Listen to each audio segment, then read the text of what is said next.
Good morning, everyone. I declare open this public hearing of the Select Committee on the Cost of Living. I acknowledge the traditional traditional custodians of the land on which we meet and pay my respects to their elders past and present.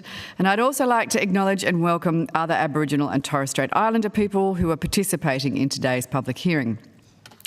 The committee's proceedings today will follow the program as circulated. These are public proceedings being broadcast live in Parliament House and via the web.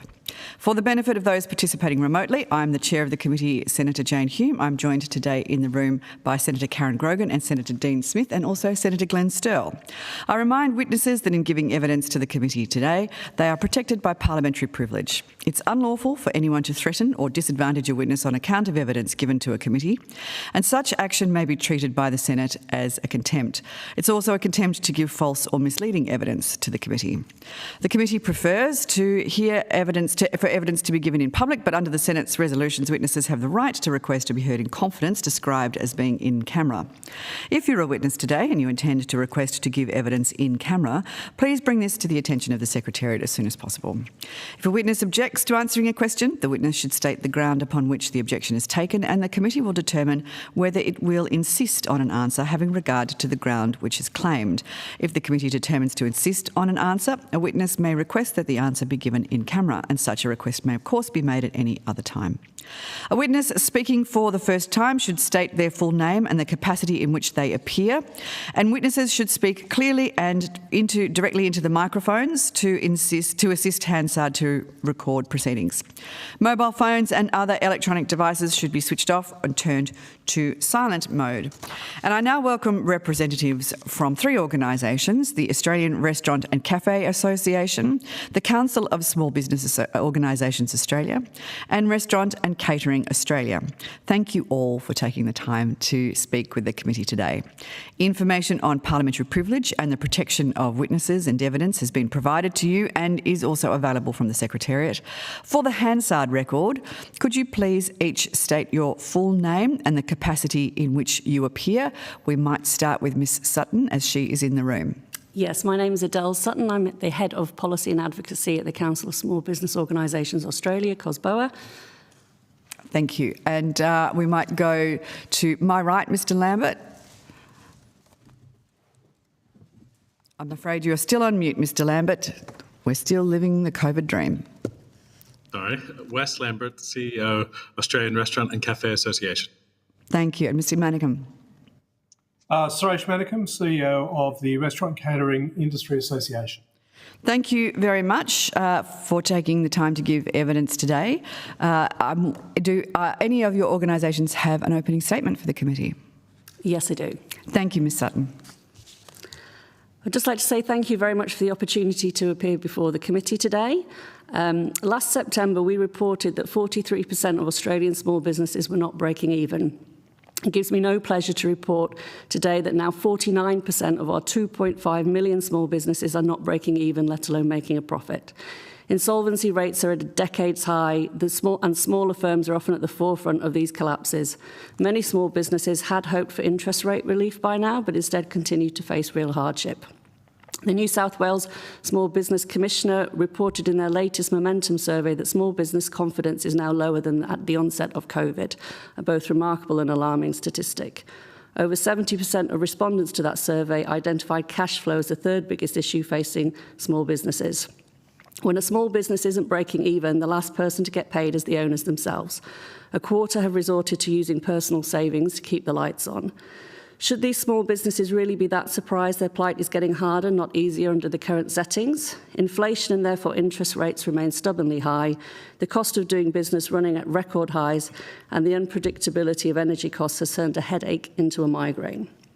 Worse yet, many of the unnecessary costs to small businesses appear to be inflicted by parliamentarians and bureaucrats. Recent examples include the most complex and costly changes to industrial relations in recent memory, which have, for example, left many small businesses completely confused, particularly by the definition of casuals. The Fair Work Commission has increased award rates by over 10% despite productivity growth of only around 1.2% per annum.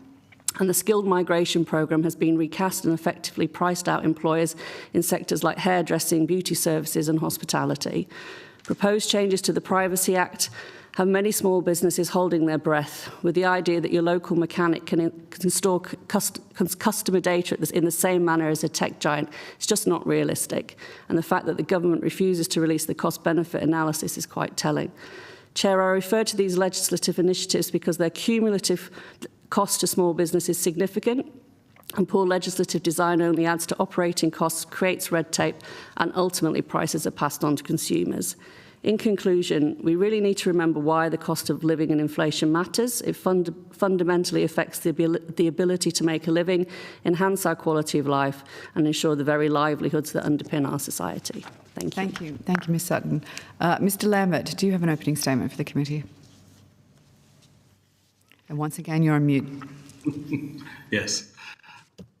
Chair, Senators and members of the committee, I want to thank you for the opportunity for allowing ARCA to address this committee on the urgent and escalating issues of the cost of doing business in the restaurant and cafe sector of the hospitality industry. This segment is essential to Australia's vibrant culinary and tourism landscape, and we are facing unprecedented financial challenges that threaten its sustainability and the livelihoods of thousands to tens of thousands of Australians. First, the rising cost of utilities, including electricity and gas, has significantly impacted operational budgets. Many restaurants and cafes are reporting increases in their energy bills of up to 30% in the last year alone, straining already tight profit margins, which the ATO and IBIS World tell us are less than 4%, and forcing 1 in 11 businesses to the wall and to insolvency, and many other businesses are forced to reduce their hours or shut doors or increase prices, potentially driving customers away. And secondly, many supply chain disruptions and rising inflation have led to soaring costs across all areas of cafes and restaurants, including ingredients, insurance, and many other areas. In fact, items such as meat, dairy, and fresh produce have seen price hikes between 15 and 50% just in this past year alone, making it very difficult for businesses to maintain their menu prices or the standards that we all enjoy.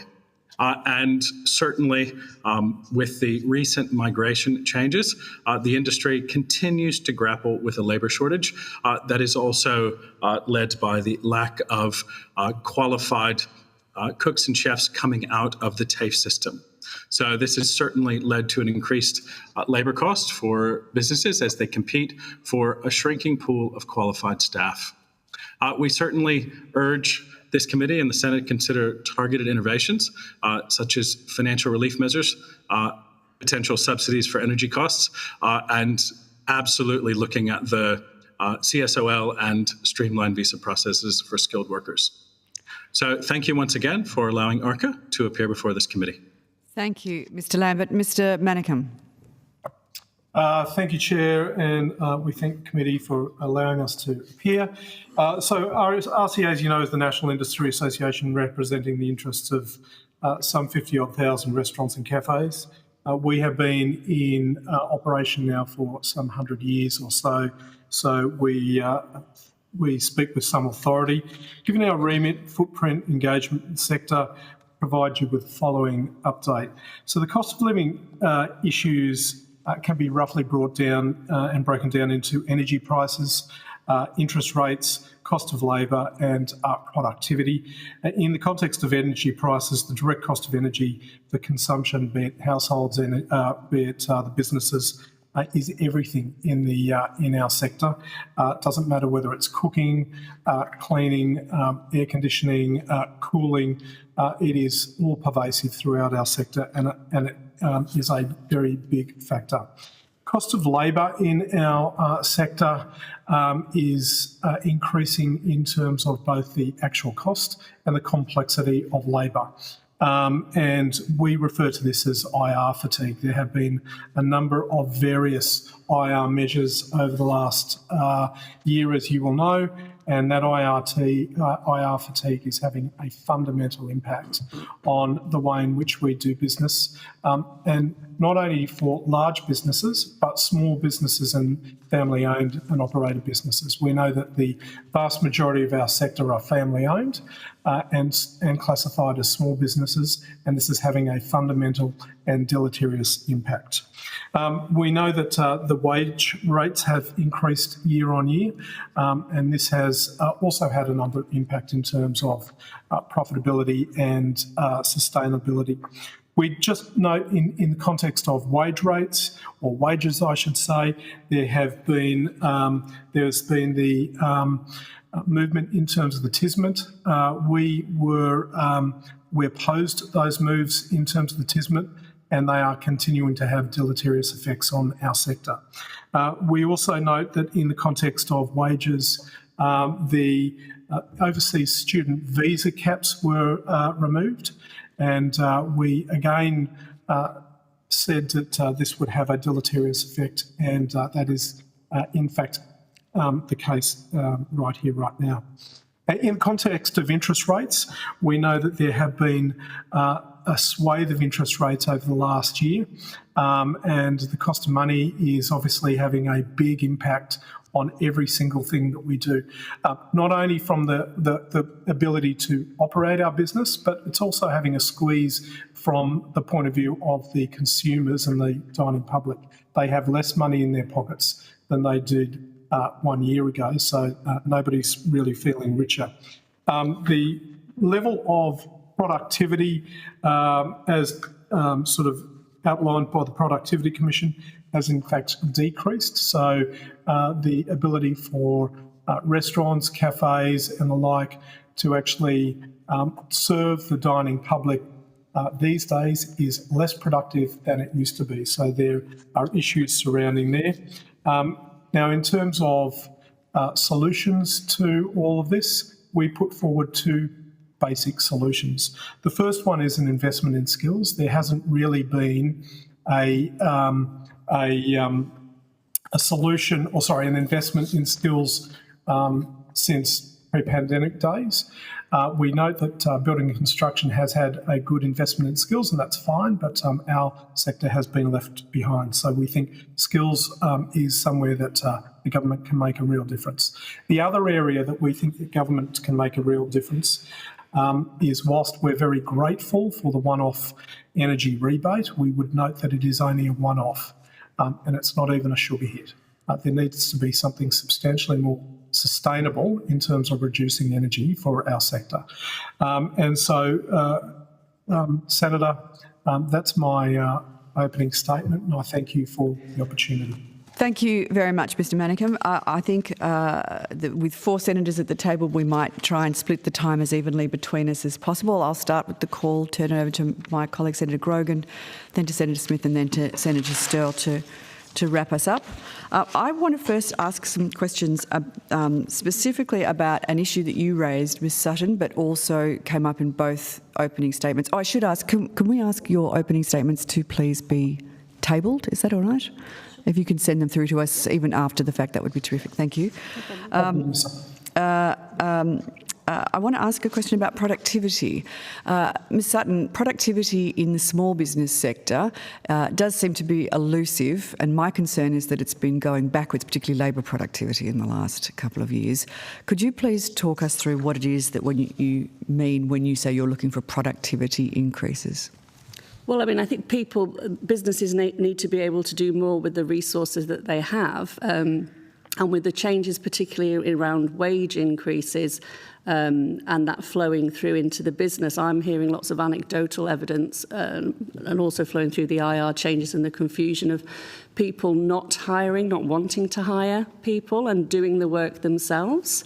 To the point, I was hearing a story last week that, in the cafe sector, that people are doing the work themselves, not hiring staff, then becoming completely exhausted. In a regional area, you've got the flow-on effect of then perhaps people not travelling to those areas. So the money and the footfall's not coming through, and then so people are just shutting down over the winter period, for example. So there's just it's a bit like a negative vortex of a decrease in productivity for that particular business, which then flows on, and our communities are less vibrant because the businesses. For small businesses, what are the drivers of productivity? I think being able to hire staff to be able to produce more, whether it's more in restaurants, whether that's hiring more staff to cater for more people or producing more goods, but that's quite problematic at the moment.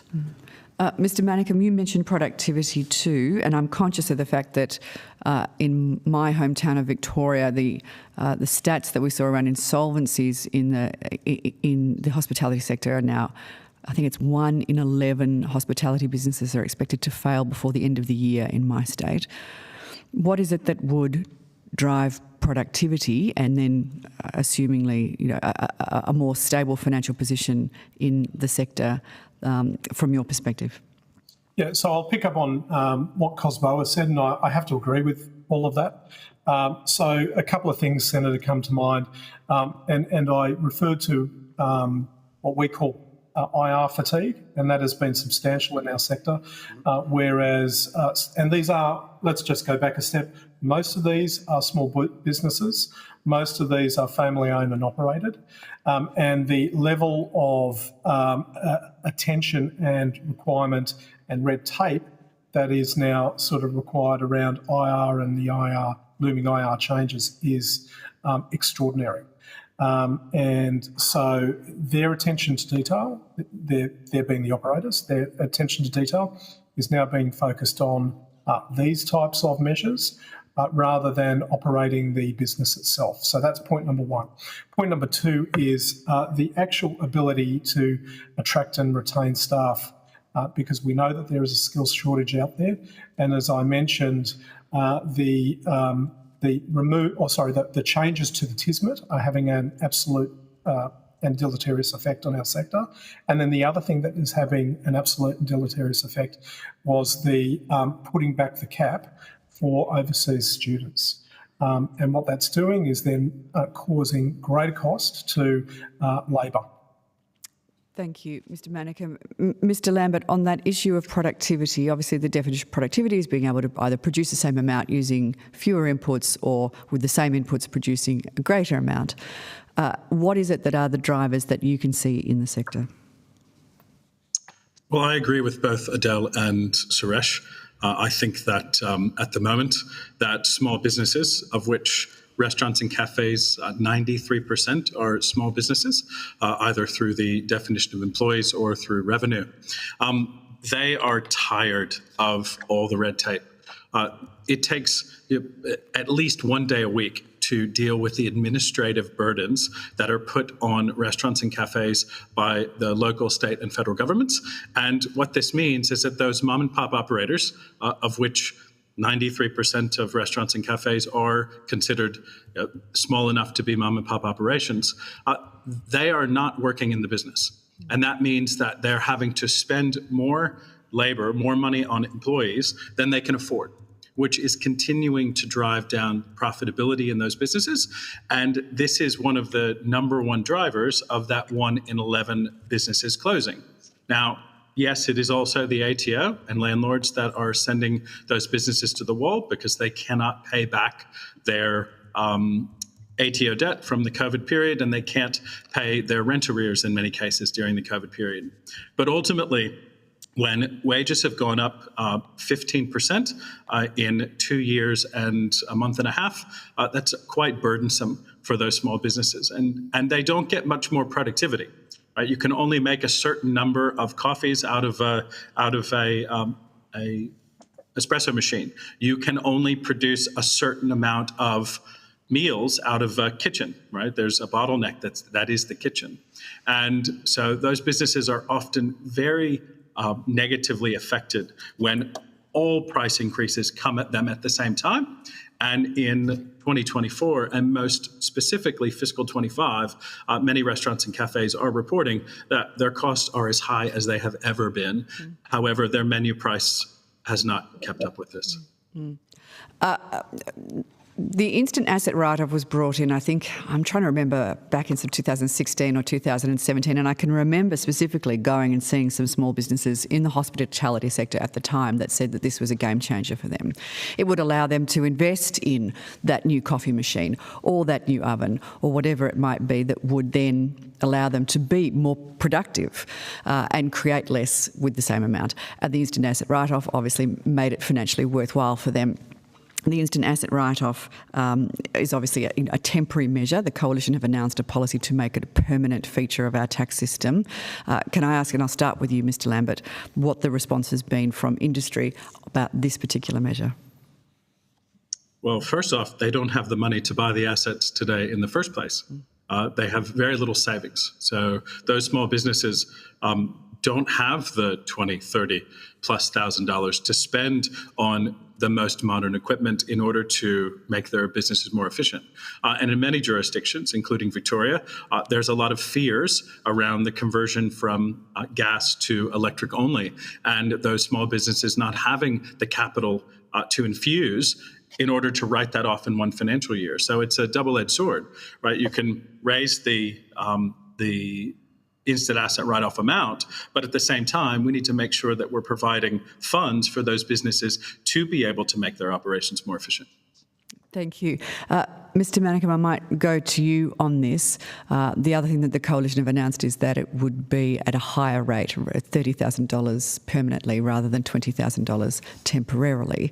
$20,000, I think, was the level that it was at when we were talking about this in 2016 or 17. Can you please just give us some feedback from your constituents as to the operations of that policy? Yeah, sure, Senator. Look, I think the transition from a permanent policy mechanism to from a temporary policy mechanism to a permanent one is a good thing. That provides certainty. I think that's a good thing for a business. There's no two ways about that. One thing that I would have to say and agree with Wes Lambert on is this. Asset write-offs are very good. There's no two ways about that. However, you need the capital in the first place. And at the moment, the capital just simply isn't there. And it's not there because of all of the other cost of living pressures that are imposed. Now, in an ideal world, if the cost of living pressures were reduced somewhat, then that would be a very attractive mechanism for a business to have. There is no two ways about that. But I don't think it helps in the short term. Thank you. Ms Sutton, rather than talk about this specific issue, for the sake of time, I'd like to ask you more about red tape. I know that's something you mentioned in your opening statement. It can be a broad sweeping definition, red tape, but can you specifically name a few examples that you're seeing from your constituents about what red tape is holding back the profitability of their business? Yes, I mean, I think it's like we've already touched upon the point that, people want to be getting on with their business, not staying up till 10 o'clock at night trying to work out the nuances of all of the legislation. Certainly, issues that we're sort of seeing at the moment are everything from the potential removal of the privacy exemption for small businesses, which is very alarming in terms of small businesses having to work out how to comply. It's very difficult for even large businesses to work out how to comply with the Privacy Act. So we certainly, and within industrial relations, as we've mentioned, we at COSBO are trying to come up with information and distill that information so we can pass on to our members. And there's a raft of lawyers involved in trying to understand the legislation and how to simplify it. Even simple things like that have come in at the last minute, like the right to disconnect, have just sort of sent everybody into a bit of a headspin as to what it actually means. What it means in practice. So I think we're seeing at the moment a lot of legislation that's coming through. One of the main problems, I think, as well, is the very short consultation times. And so we're trying to get feedback from our members and from those small businesses so that we can understand what the potential inadvertent consequences might be. But I think, the short consultation times, it's very hard to understand what those nuances, might be for small business. But the feedback that we're getting is generally everybody's overwhelmed and they don't understand what a lot of the changes mean for them. I want to ask one final question, but I realise it's quite a big one. So maybe we can try and keep answers tight so I can throw to colleagues. One of the complaints that we're hearing back is about interactions with regulators, the ATO, ASIC, whoever it might be. Can you just very briefly explain to the committee what the feedback is that you're hearing from your members about their dealings with regulators? Ms Sutton. Yes, well, there's certainly been a lot of media attention recently because the posture of the ATO has obviously changed from COVID, and I think, there was a lot of ability for people to put their debts on hold during COVID, and I think the expectation at that time that was once COVID finished that things would get back to normal, and obviously that has been a double whammy that hasn't happened, and obviously the ATO's posture has changed in order to recoup funds for services. We as a industry body and many other industry bodies work closely with the ATO, and know certainly at the upper echelons they're very mindful of financial hardship and mental health, and I think it's a case of really working to better communicate to small businesses that they need to approach the ATO early in the piece to try and understand and work out what can be done to alleviate the stress that they're under. So I think there's definitely a communication piece that we all need to work on, really, to help small business understand that it's better to be in the fold than perhaps to be out of it. Mr. Lambert, I can see you nodding. Do you have something to add? Oh, look, this is a very serious issue for us. I hate to have to report this, but in the past week, I've had 2 restaurateurs call, and I had to immediately refer them to Lifeline. That is how serious it is after they had conversations with the ATO. Certainly, the tenor and nature of the communications from the ATO to small business has shifted in 2024, and it is I hate to say, a very heavy-handed approach that is certainly creating a lot of mental anguish amongst restaurateurs and cafe owners, because it's a shift in policy.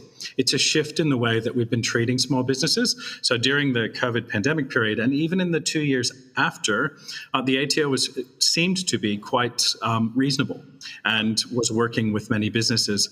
And so far in 2024, it seems like it's been a U-turn. And now the ATO has said, and I believe it's been in the media, saying that they would rather see business closed than have ATO debt outstanding. So it is a very, very serious issue, and one that we certainly would call upon this committee and others in government to potentially turn around. Thank you, Mr. Lambert. Mr. Manicum, do you have anything to add to that? So, Senator, yes, look, there has been an increase in terms of, those interactions between regulators. There's no two ways about that.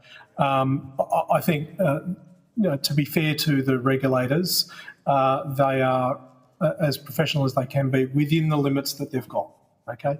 And so I accept that. That is the way it is. I would say this, though, and I appreciate that your question was in relation to regulators. The additional increase activity and concern that we are seeing is also by way of the unions, and this is, of course, in the context of the Closing the Loopholes Bill. So I just add that one into the mix, but I recognise that they are not regulators. Thank you, Mr. Manicum. Senator Grogan. Thank you, Chair. I'll just follow up on a couple of things that came from your opening statements and your responses to questions from the Chair. Mr. Manicum, you talked about there being no investment in skills in the hospitality sector. You are aware that there are many hospitality courses that have been brought in with the fee-free TAFE structure that came in 18 months ago. Are you seeing any evidence of that providing a future pipeline, or do you don't think that you don't think there's anything in there? So I think for memory, Senator, I actually recognise that there was investment, albeit at not the same rate as building and construction. So building and construction got the lion's share. In the context of fee-free TAFE, look, that's a good thing. However, as you probably would be aware, apprenticeships has a very long tail, and there needs to be a larger investment in apprentices to get them through the 2, 3, 4 year apprenticeship that they might have. Okay, that investment would ideally be made into a business that would employ a apprentice, and that would ensure that the apprentice would actually get through the course, but it also would ensure that productivity would increase in businesses, and business costs would come down in terms of business as well. So would your recommendation be that there be money paid to hospitality businesses to take on an apprentice? I think the subsidy approach to that would be ideal. Yes. Do you see the pipeline improving, or do you not have a visibility of that in terms of confidence that there are trained hospitality staff coming through? Well, I could see that it would improve if there were mechanisms in place to allow potential apprentices to come through. So in other words, if there were subsidies available that were as attractive as building and construction, then we would get a better pipeline of apprentices coming through. So if we put apprentices to one side, what about the other training, like in the certificate levels where people are coming out of TAFE with a qualification in a skill set in the hospitality industry? Are you seeing any of those coming through? So they are coming through, but slowly. They're nowhere near as strong as they were several years ago. Okay, pre-COVID? Sorry? Pre-COVID is correct. Yeah. Okay. Yeah, correct. And again, Senator, I think it goes to the fact that there was more investment, more government investment in the hospitality sector back then as compared to now. During COVID? Pre-COVID. Pre-COVID, okay. Because one of the things that I'm hearing is the investment during COVID and obviously the treatment of the ATO and various other structures to help us as a country navigate through that, obviously assisted, and obviously this rebalance now is hurting your industry, as in going back to normal operating conditions post-COVID, because we are post-COVID, that the rebalance isn't working for you.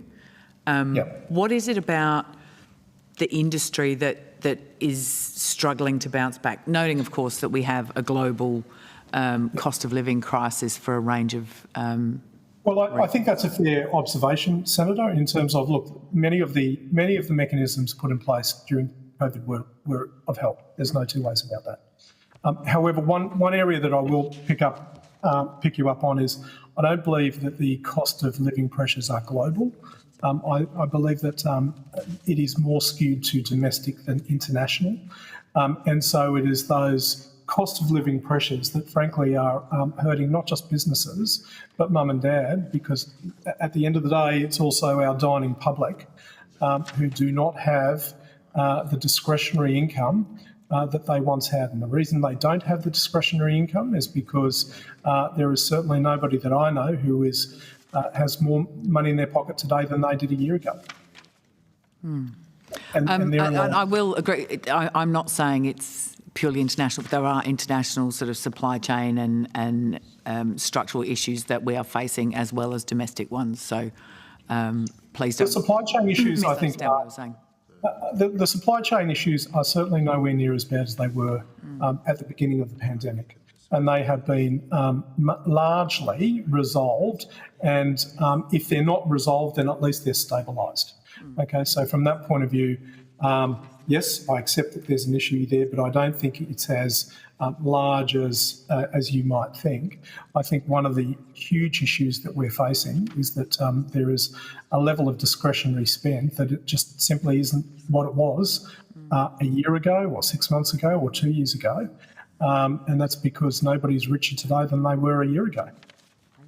But you've all referenced that the increase in wages is problematic for you. Yes, of course. But an increase in wages, surely it does put more people in. It does put more money in people's pockets. Well, to the extent that they're earning a little bit more this week. However, their outgoings are substantially more. So whilst I accept that there might be a couple of dollars more coming in, there's substantially more dollars going out, and those go out in terms of produce. Energy prices are a killer for us. They are an absolute killer. So we have not seen, I'll be as diplomatic as I can on this point. We have not seen any reduction in energy prices over the last few years. And in fact, it is skyrocketing at a rapid rate. And as I think I outlined in my opening statement, our sector are very large consumers of energy. And it doesn't matter whether it's cooking or cleaning or refrigeration or entertainment. They are huge consumers of energy, and they simply can't keep up with this. And as you've noted, there is the energy bill relief, but none of you feel it's sufficient. Well, no, you're right. There is a one-off subsidy, a one-off subsidy, and I did make reference to that in my opening statement. That you did, yeah. Whilst we are grateful for that, and we are genuinely grateful for that, however, it's a one-off. It's a sugar hit, and it's not sustainable, and it will not provide long-term relief to our sector. And dare I say it, probably consumers as well, although I accept that I'm not here to talk on behalf of consumers. Indeed. Mr Lambert, just a quick question for you, because I assume I'm running out of time.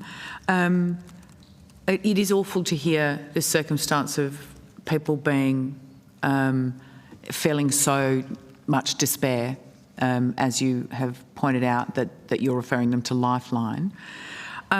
Have any of you had, particularly you, Mr Lambert, any sense of the financial counselling and mental health support that the Commonwealth programs do provide, that your members are accessing those services? So absolutely. Certainly we always refer anyone who's having mental health issues to Lifeline and the federal government's mental health resources. But if you give me just 1 minute, I want to back Suresh in, and he's absolutely right. The funding to apprenticeships and traineeships that existed pre-COVID must be turned back on. And I do have the numbers. I do have visibility in front of me. According to the NCVER, the 30 December apprentices and trainees, food trade workers are down 31.6% from 2022 to 2023. That's commencements into free TAFE. Free TAFE isn't working.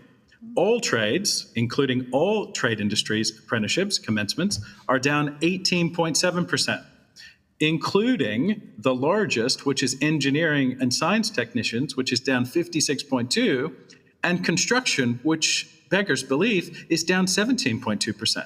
So this is a generational issue. Young Australians are not entering into apprenticeships and traineeships. Now, that's a wider problem. And when I also wholeheartedly agree with Suresh that we're not getting enough individuals coming out on the other end of apprenticeships and traineeships. For the whole year to 30 December 2023, Australia-wide, we graduated 3,430 people in the food trades. That's it. There are nearly 1 million people employed in accommodation food service. We need 500,000 back of house. So we need to certainly be working together in order to help more Australians and permanent residents get into those apprenticeships and traineeships. And it can't all be industry-led. The industry, as we have all said, all three of us, is about 93% small business, and they just don't have the time with all the red tape that's going on now to also be dealing with the training and education outside of their businesses and getting more people to come into their businesses for traineeships and apprenticeships. And they absolutely would take on more trainees and apprentices if there was funding available.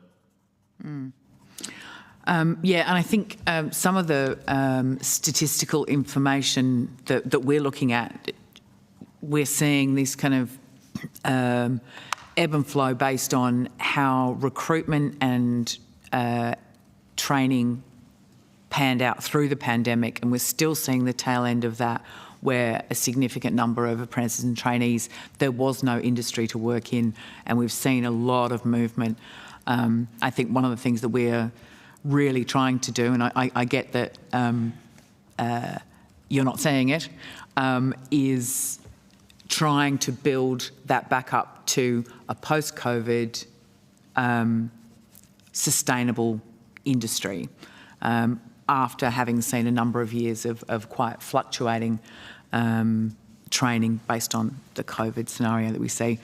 But thank you very much. I appreciate your time. Senator Smith.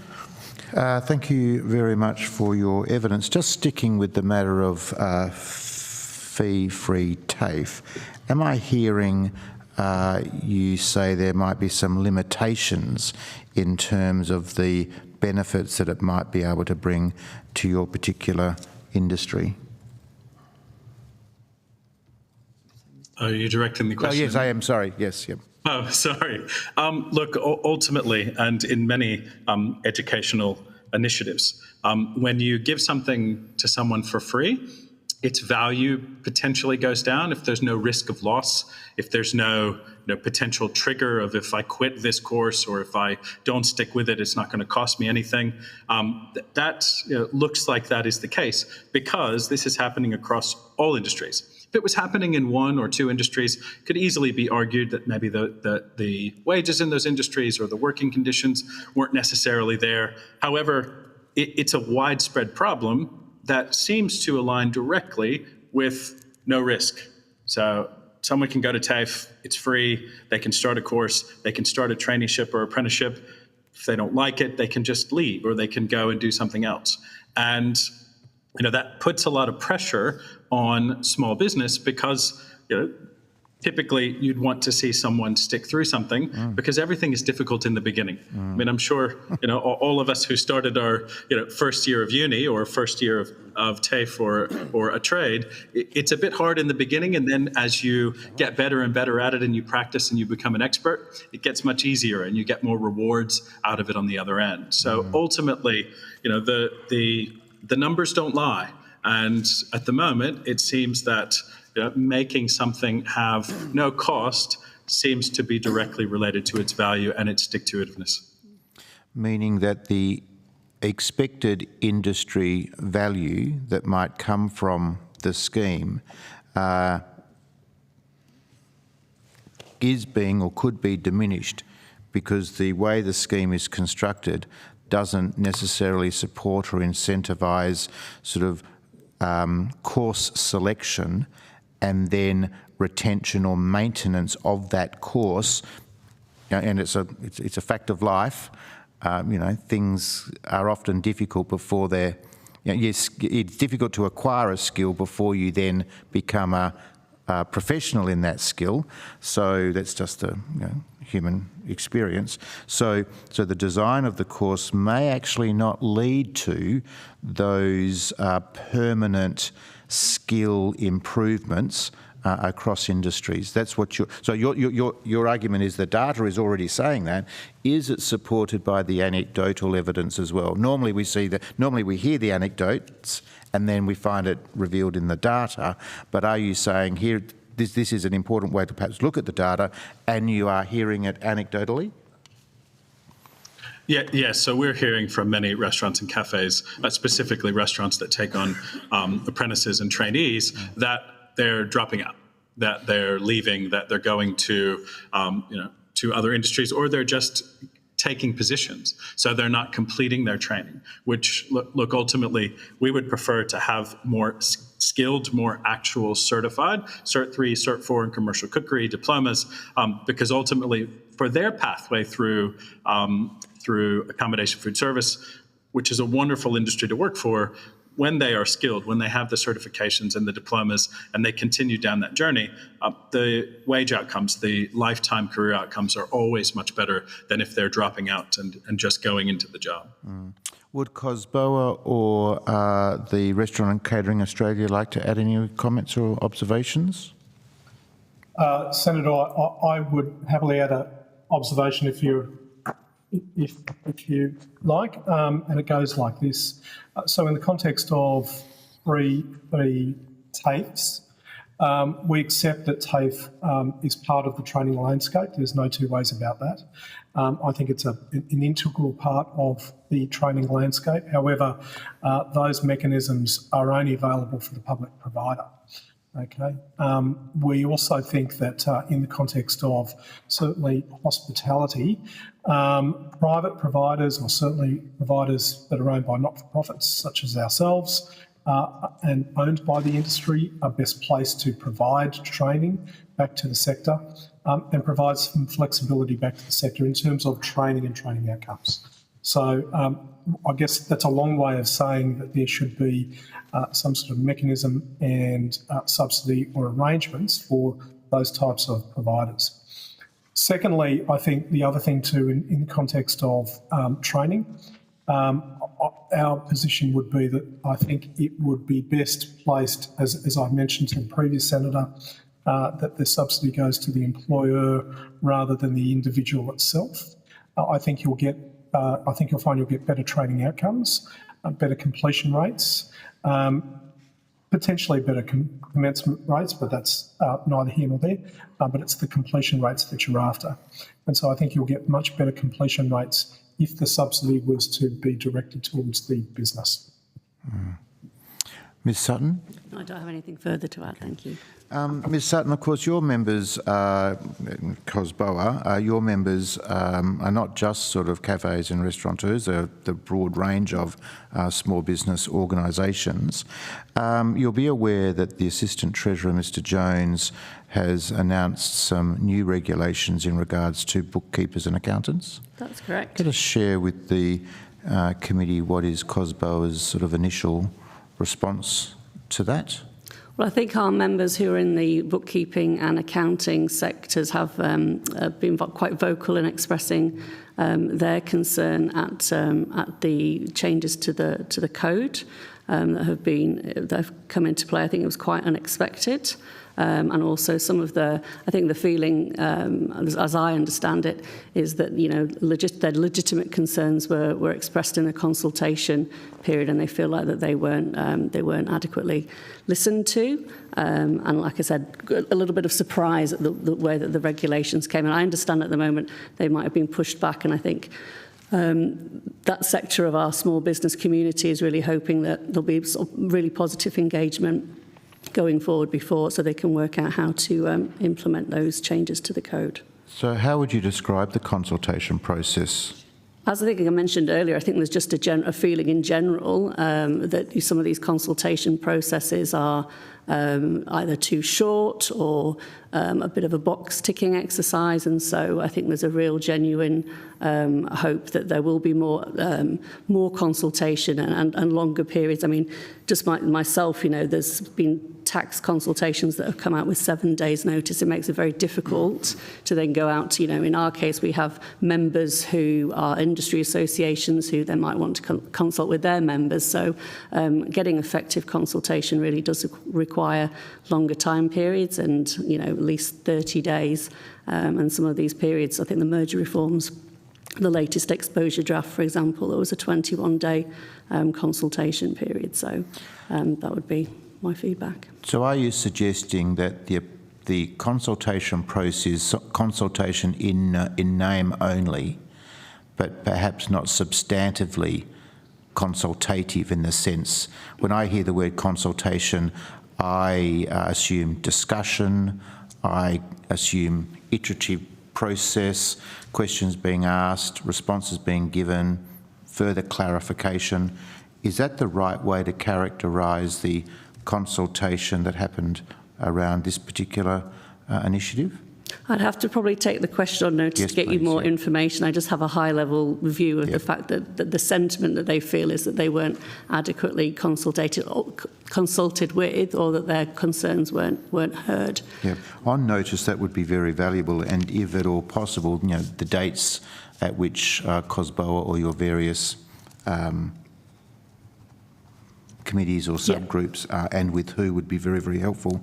So secondly, this consultation in name only, is that a recurring approach? Are you, in your evidence, I think I heard the suggestion that this was the approach that was being taken more broadly, not just particularly on this tax agents initiative that I referred to initially. Well, I can only speak to my own experience in the last, and certainly I know before COVID, I was certainly invited to a lot more face-to-face consultations, and there seems that there's obviously been a huge push of legislation that's gone through in the last couple of years that and certainly I think a lot more consultation seem just to be done by written submissions as opposed to sitting down face-to-face. Or so that's certainly been I can only talk to my own experience. Consultation by written submission as opposed to consultation by discussion. And roundtable, yeah. And roundtable. So your experience... And certainly not in every sphere, but maybe that's perhaps due to just the sheer volume of legislation that's being analysed. But that's not an excuse, because the risk is that things get legislated with a poor understanding by the people on which they're I think we would certainly welcome much greater consultation and longer periods that allow us then to go out to our full membership to really be able to ensure that those. I think what happens when things are rushed, you lose that sense of what the nuances and what the inadvertent consequences may be. Well, what the real intention perhaps is, and then of course, as you say, what are the inadvertent consequences? And there's one thing for a regulation or a law to be developed, and it's another thing in terms of how it is to be implemented and applied. Correct. So, for example, the right to disconnect that I mentioned earlier is a prime example where we're all scratching our heads as to how it would actually work in practice. On notice, can you provide to the committee, you are welcome to take it on notice, as you know, but what are some of the new regulatory requirements that small businesses are having to implement? So we often hear about red tape burden, regulatory overreach, but often more difficult to identify exactly which regulation, which new reporting requirement. Can any of you identify in recent times any new reporting obligations, or can you foresee any new reporting obligations? I might start with you, Ms Sutton. Mm-hmm. Well, certainly, as I was talking, I was just thinking in terms of reporting obligations. Certainly, we've been looking very much at the Privacy Act and in the IR space. I mean, I think there's a lot of new reporting obligations within there. I'd have to take on notice specifically in the legislation. Certainly, like I said, in terms of the industrial relations, I mean, it's just stopping people. People hear sound bites from the media, and that's how they get their interpretation of the law often. So we're hearing constantly people say, I'm not going to take any more new staff on because I'm going to have to make them permanent. It's like, no, that's actually not what the nuance of the legislation says, but that's the impression that they've gained. So I won't say it's more in the reporting requirements, but definitely just in how people are interpreting the legislation as it comes through. Is it necessarily what the legal intent actually is? And so, we have to put out information to correct that misinformation, if you like, but it just shows the complexity of interpreting the law, I would say, more so than, I'd have to take on notice those specific reporting requirements, particularly in the area of tax. But. Yes, please. The Restaurant and Caterers Association? Do you have a view? So, Senator, in terms of the reporting requirements, I can't give you an increase in terms of that. In terms of, though, the IR requirements and the Closing the Loopholes Bill and what we foresee, because bear in mind, not all of it's come through yet, what we foresee is going to be very problematic. The right to disconnect is a problem for us, and that is clearly problematic in a sector that, let's face it, operates, all hours. That is problematic. The delegates' rights are problematic for what we think is or what we know is really a small business environment and largely family-owned. The casual conversion is a monumental issue for us, particularly when you take into consideration that we are a seasonally based industry, and to have a constant flow or a linear approach to what is a seasonal industry is chaotic. So if you have a look at those types of obligations, now I appreciate they're not reporting obligations, but they are obligations that are going to be imposed upon us nonetheless. And the Australian Restaurant and Cafe Association? I'm going to agree with Suresh and Adele wholeheartedly. It's not necessarily the formal reporting requirements that have increased across our segment for restaurants and cafes. Certainly single-touch payroll, that's been in for a while, and businesses are certainly abiding by that. However, it is those additional regulatory requirements that they, in many cases, have to seek legal advice. So this has actually increased the cost of doing business. They're so complex. You have to navigate hundreds and hundreds and hundreds of pages of legislation and policy changes just to be able to open the door to your cafe at 6 a.m. or your restaurant at 11 in the morning.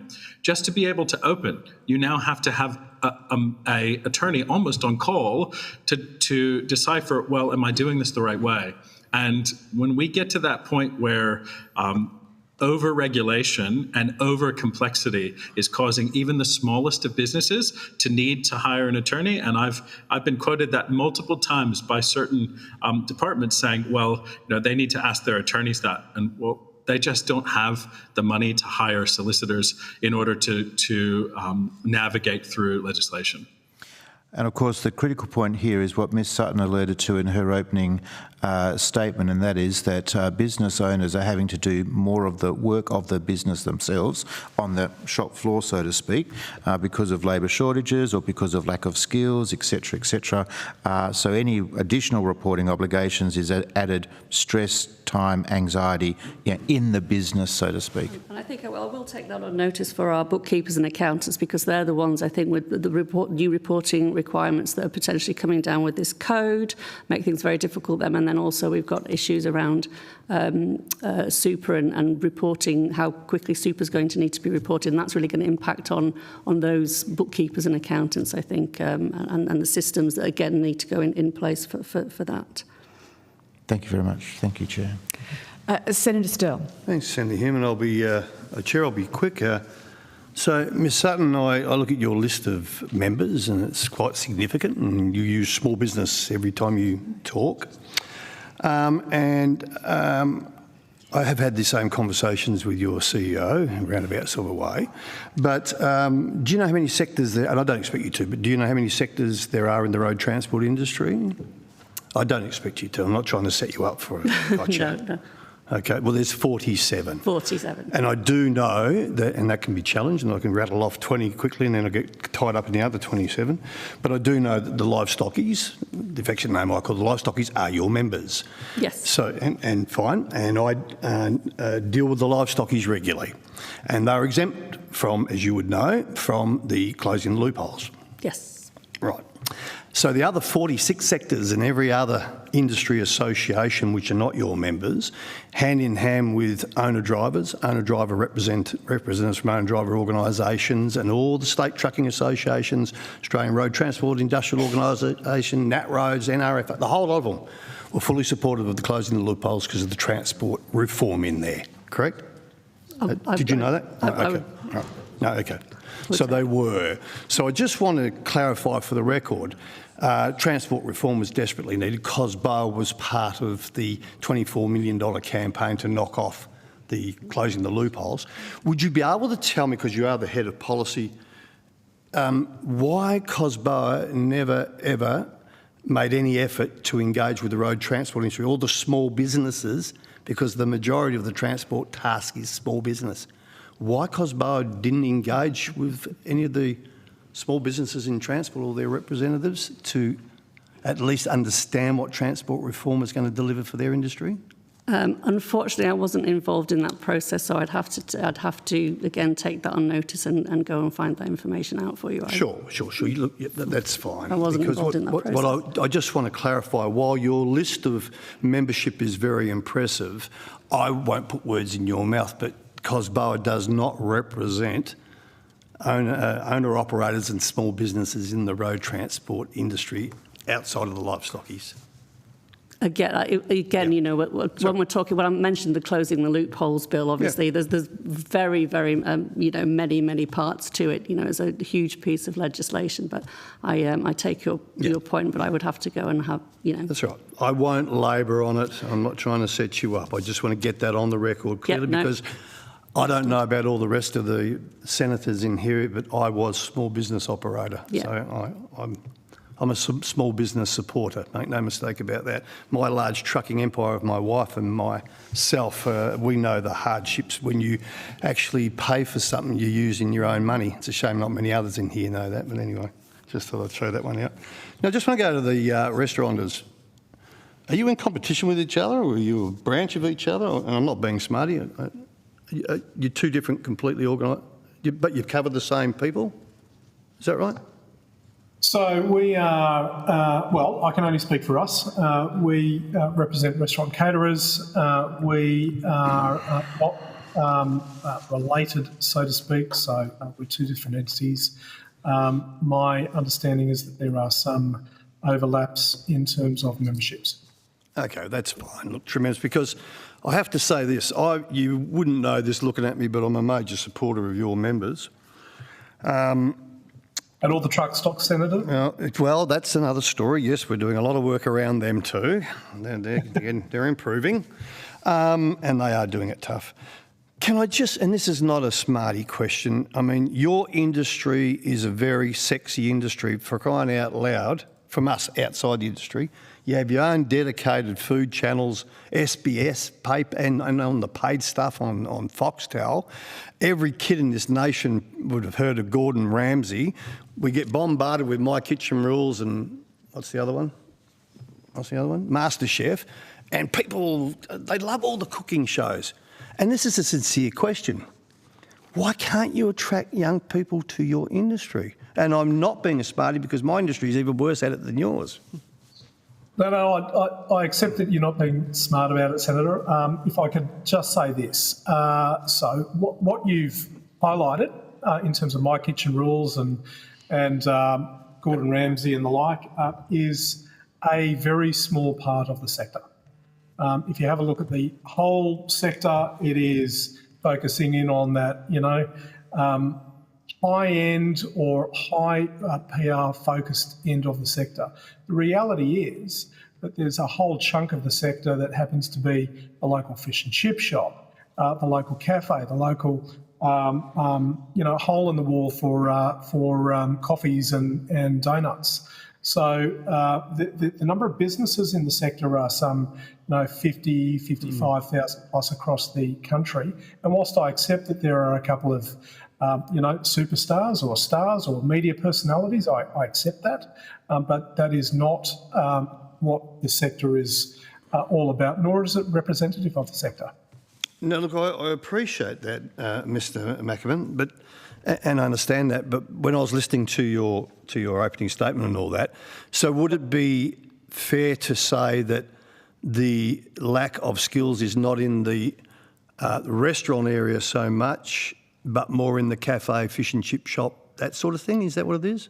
No. So when we talk about skills, so a couple of things. I mean, you know, throughout COVID, there was an exodus of skills or workers in the sector to other industries.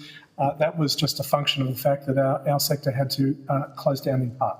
Okay, so that hasn't returned. In terms of skills, when we talk about skills, those skills aren't just back of house, so your traditional chef, waitress. It's also front of house as well. It's also management. So there are a number, similar to trucking and logistics, there are a number of different skill sets that are required in order to operate that whole sector, and that's what we're talking about. And how was it? How was the lack of skills and lack of workforce before COVID? Was it all hunky-dory until then? Well, it was reasonably good in terms of there was a lowatism, okay? There was the usage of overseas students. There were the usage of overseas visa holders in legitimate overseas visa holders. that has dried up and has, dried up in a deleterious fashion. So it has not returned to the positions or those levels, I should say, pre-COVID. No, I understand that. So do you have the figures of how many visa workers we are down now because of the changes? And I could, on notice, Senator, I could get that for you. Yeah, I think it'd be very helpful for the committee if we could see what that change is. And in thank you very much. And in the spirit of goodwill, we need to move on. So, Chair, thank you very much, everyone. Can I just make one little comment? Particularly Mr Lambert, you were talking about your members having to have lawyers on hand at every moment of the day. Maybe just kind of alert you to the fact that there has extra money has been placed into the Fair Work Commission to help small business understand their obligations as a result of the legislative changes. So it might be worth you publicising that to your members, because that could well be of use to them. Thank you. No, absolutely. Thank you. Thank you very much. We will let you go, and thank you for your testimony today. And I now call on representatives, or I welcome a representative from the Association of Independent Insolvency Practitioners. Mr Condon, I can see you on the screen there. So thank you, Mr Lambert. Mr Manicum, you are allowed to hang up on us. Thank you, There Chair. we go, perfect. And Mr Condon, thank you very much for taking time to speak to the committee today. Information on parliamentary privilege and the protection of witnesses and evidence has been provided to you and is available from the Secretariat. For the Hansard record, can you please state your full name and the capacity in which you appear? Sean Gregory Condon, Director of the Association of Independent Insolvency Practitioners. Thank you, Mr Condon. Do you have a brief opening statement for the committee? As I indicated before coming, we've not made a submission on this. We are a volunteer organisation without a paid staffing. However, we see a lot of the damage. We're at the back end of businesses. We'll pick them up sometimes midway through when they hit a speed bump and there is sufficient ability to reconstitute the organisation. We can probably provide some degree of anecdotal background and certainly respond primarily probably to questions that you have that you think the insolvency industry might be able to support the inquiry with. Terrific, that would be helpful. So I'll kick off. Every week now we seem to be hearing more and more stories about the increasing number of insolvencies.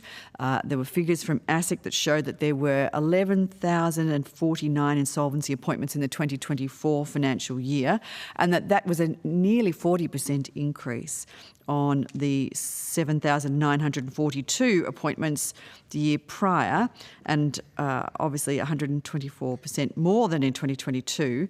How does that reflect anecdotally what you're seeing? That's quite reflective of it. It stems from a couple of background points. If you wind the clock back to the early 90s, the Australian economy tended to go through a cycle, roughly 7-year cycle of boom to bust, and there'd be a clean out of those businesses that were having difficulty in operating or struggling for various reasons. There would be an insolvency wave that would dip out and would return. Now, that has not occurred in realistic terms since the early 90s. There was a bit of a speed bump with the GFC. And then the next thing that came along clearly was the COVID pandemic, which all efforts to bring those businesses in difficulty to account were basically ended, and that was stayed over. So what we're seeing now is a significant increase in the dormant,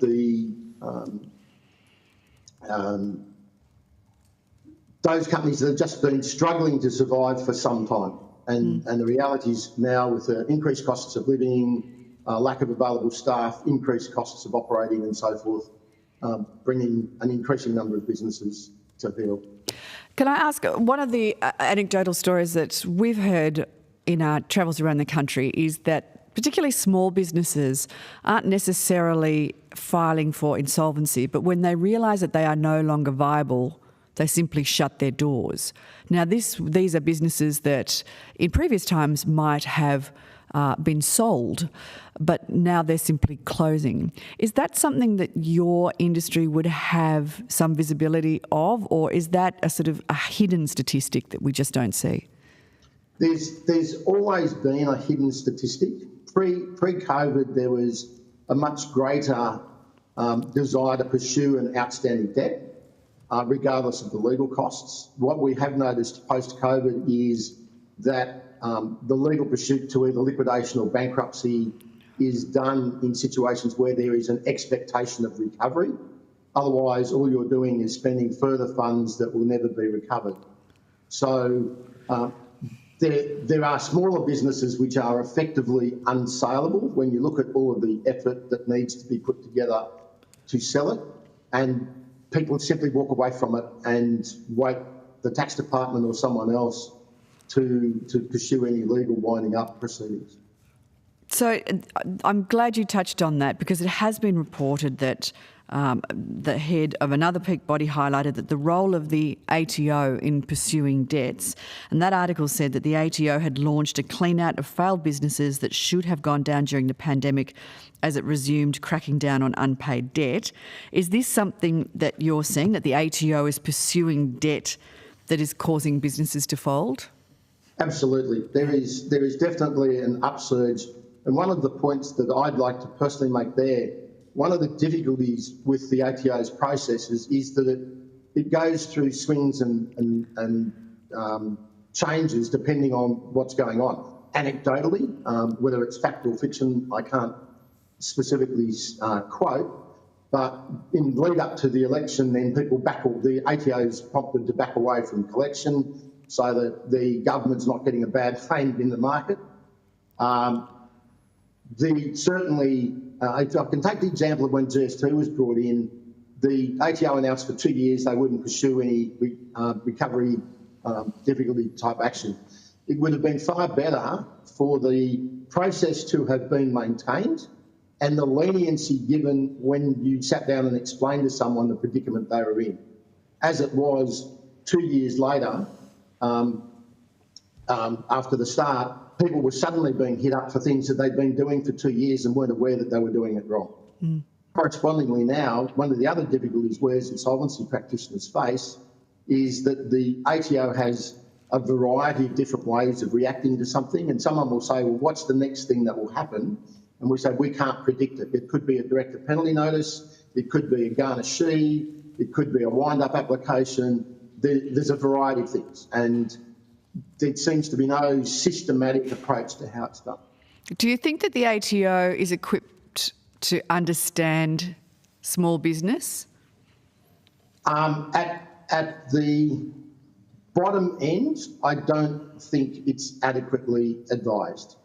I think smaller practitioners, not just insolvency, but across the board, would be able to provide a much greater depth of understanding and probably guidance on how to best handle advice to companies and individuals in those predicaments, rather than the advice that tends to come from the larger firms that genuinely, well, in my opinion, don't really deal with the absolute bottom end of the small business market. Just two more questions from me. I've asked about the ATO. Do you think that ASIC is a regulatory body that understands small business and has got its regulatory posture right on small business? I think it has some understanding of it. There are members of our profession that have moved into that area that have had that sort of experience.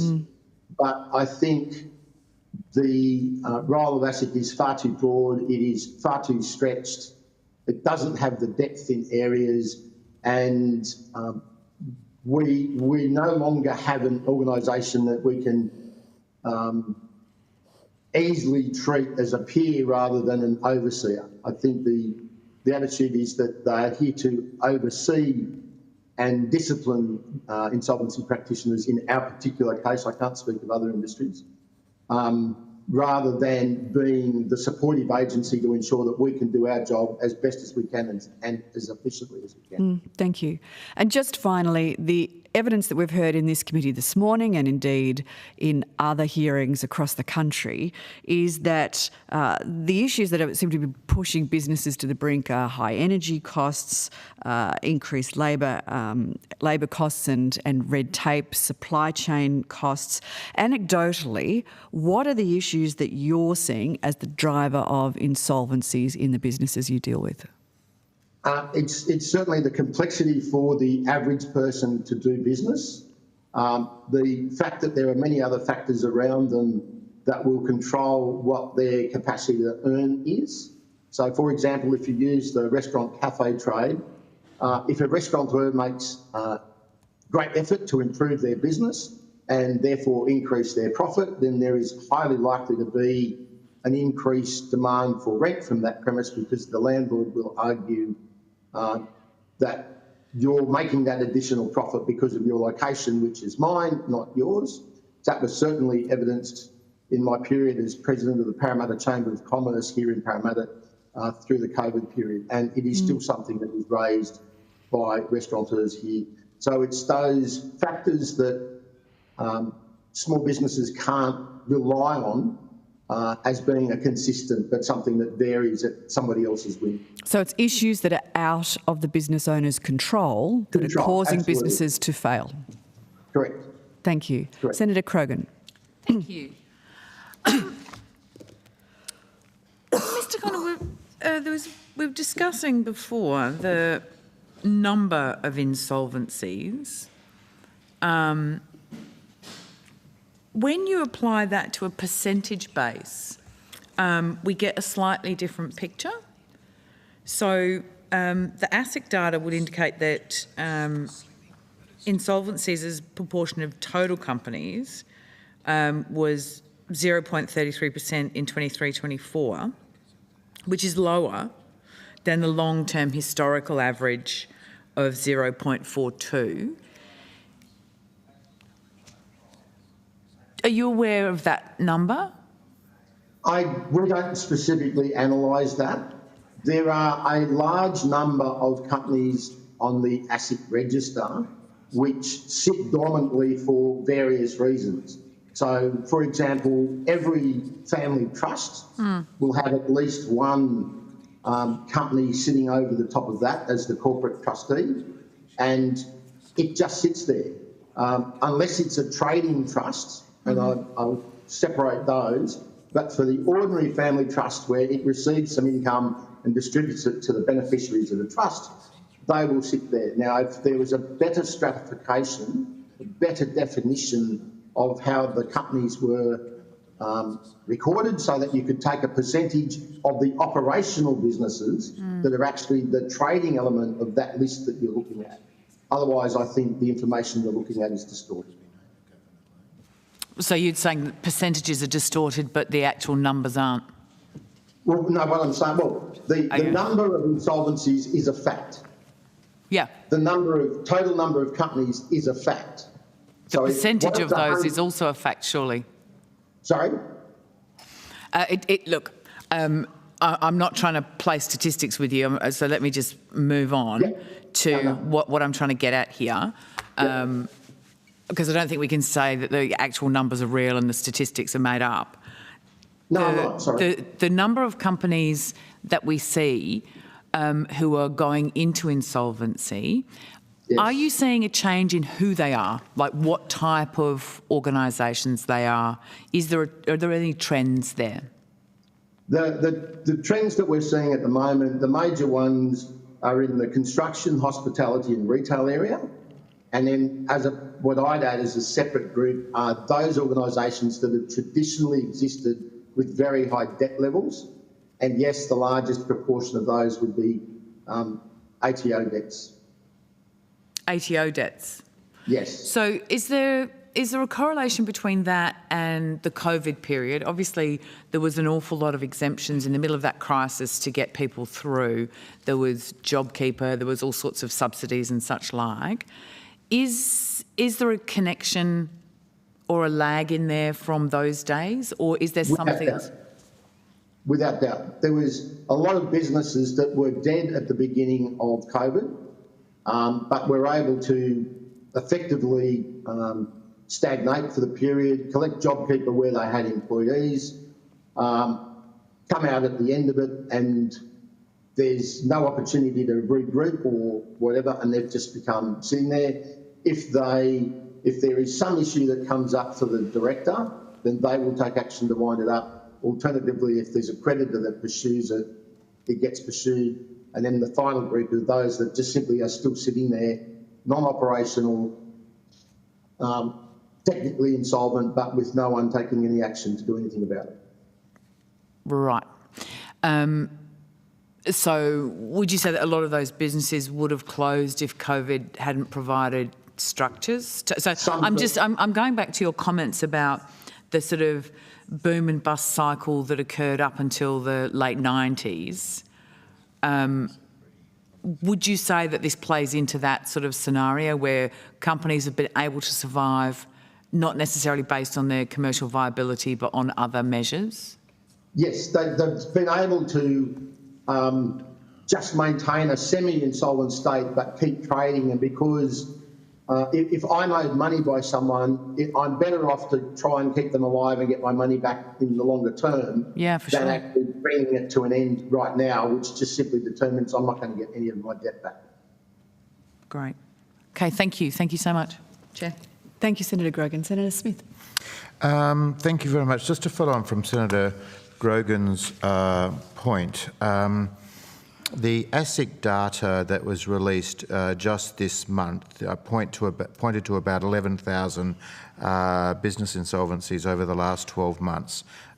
When that material was analysed in the West Australian context, it was revealed that 40% of those insolvencies were in the construction industry, followed by the hospitality and catering industry, followed by the retail industry. So what you shared with Senator Grogan just then is that is your understanding, your observation at the moment, that those three industry classifications are taking are where the insolvencies are greatest. Then separate to that, businesses that had high levels of debt now find themselves facing business insolvencies as well. So is that the fourth category, or is that a category that might actually sit underneath those industry classifications? It sits, I would suggest that yes, that is correct. It sits under those because quite clearly some of the ones in those three particular industries will also be high debt level businesses. Yep. But if you're working in any industry, if you've been carrying a significant level of, say, ATO debt for the last 15 years and chipping away at it, and it goes up and down and bubbles away, when the ATO or any other debt creditor seeks full repayment of the backlog, it actually brings to an end that business's operations, which could quite easily have occurred 10 or 15 years ago if it's been operational in that state for that period. How legitimate is it of the Australian Taxation Office to pursue debts on the behalf of taxpayers? Categorically, there should be a much stronger process to keep it under control from the start. Some of the levels of debt that I've dealt with on businesses, it's very difficult to comprehend how anyone was allowed to operate up to that level.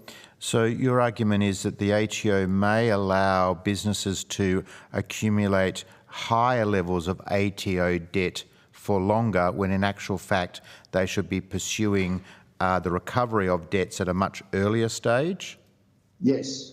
Yep. In a commercial sense, if you haven't paid within 60 days, then there is some process going on chasing you for that amount. And in a fairly short space of time, it's likely that that supplier will cease providing supply in the ATO's situation. And it can vary. Some can go on for years for whatever reason, trading and increasing with an increasing debt, and others are brought to the hill earlier. It would be much better to see consistency across that board. In your earlier evidence, you talked about the capacity to earn. How Yes. has a business's capacity to earn changed over the last 24 months? What are the sort of the key factors to have sort of influenced their capacity to earn? One of the largest things that I've seen for the much smaller businesses is the advent of work from home at a much greater scale, because if you're not travelling to the office each day, you're not getting a coffee, you're not dry cleaning clothes, you're not buying newspapers and getting other things from the newsagent or whatever it might be. So there's been a whole nature of things there. Businesses in the middle of, say, Parramatta here where I'm located, are not turning over. I know one cafe around the corner has just reduced its staff down quite significantly. That's a factor. What other factors are you seeing? Increased costs, and as I indicated earlier, the fact that there are costs that get imposed on them, and with the increasing complexity, you have an increasing need to seek the input of advisors, and that comes at a cost. And if I'm earning exactly the same as I was last week, but I've got new rules imposed on me that I've now got to pay someone to ensure that I comply with, then those costs must come out of that whatever profit I was making. I know it's not your primary line of expertise, but do you have any observations or remarks on why insurance premiums for business operators have escalated at the rates they have? Because insurance is a way of protecting a business against risk. And I'm just curious to know, why the risk profile of businesses would have changed so much as to drive such significant increases in insurance premiums, or are those premiums being driven from factors, not directly in the control of the business owner? It's largely being driven by factors not in control of the business owner. The number of people insured is probably dropping because they can no longer afford it. They will take that risk themselves. Yeah. The costs in areas where floods and fires and things like that have occurred have climbed due to natural factors. But I think the diminishing market and the stratification, a lot of products are designed for much safer, so it leaves those that aren't in that structure or in that nature looking for secondary products which are generally far more expensive. So in your experience, what can or should the government be doing to slow down the rate of business insolvencies?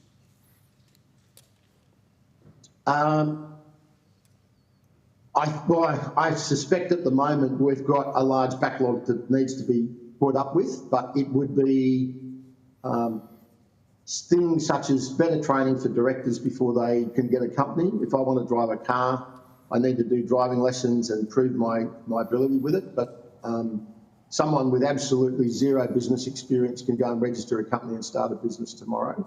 So training at that level, better preparation, and genuine small business assistance to help them do it. And in situations where people shouldn't be operating businesses, that they're not unleashed to fail later. Do you have a view about necessary reforms to insolvency laws that might better support, business owners or business creditors? When I deal with the creditors of any business, they have two simple questions. How much do I get and when do I get it? Now, there is a huge amount of effort and regrettably over the last 20 years, a significant increase in the litigation that goes on post an insolvency that is eroding away what goes ultimately to creditors. The system should be designed to be protective of the legislation and protective of the taxpayer and protective of the country. But conversely, it should be simple, quick and effective to do, and minimises, gives good clarification to what the circumstances are of a company after it's gone. There is a diminishing pot, and I can give you a personal example. I was at a point where I was about to finalise a matter, pay a priority distribution to the federal entitlements guarantee, and then close the matter down. At that stage, the landlord commenced an action against me, which was unfounded. We went through the local court and he lost resoundingly, and then appealed it to the Supreme Court and lost resoundingly. The result of that at the end of the day is Fed got nothing, and I ran up a significant legal bill, which I will only get part back of. And I only had my costs part paid, and my lawyers are saying to me that there's no point in pursuing it because there is a risk that you could run up a further bill and not get any further. Thank you very much. Thank you very much, Mr Condon. We will let you go. If you took any questions on notice, the committee would appreciate answers to be provided by the close of business on the 6th of September. Thank you very much for your testimony today. Thank you. The committee will now break for morning tea and we will resume at 10:40. In 7 minutes. No, 10:50? Sorry, 10:50. Forgive me. Just checking. Sorry.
Thank you. Oh, great. Thank you.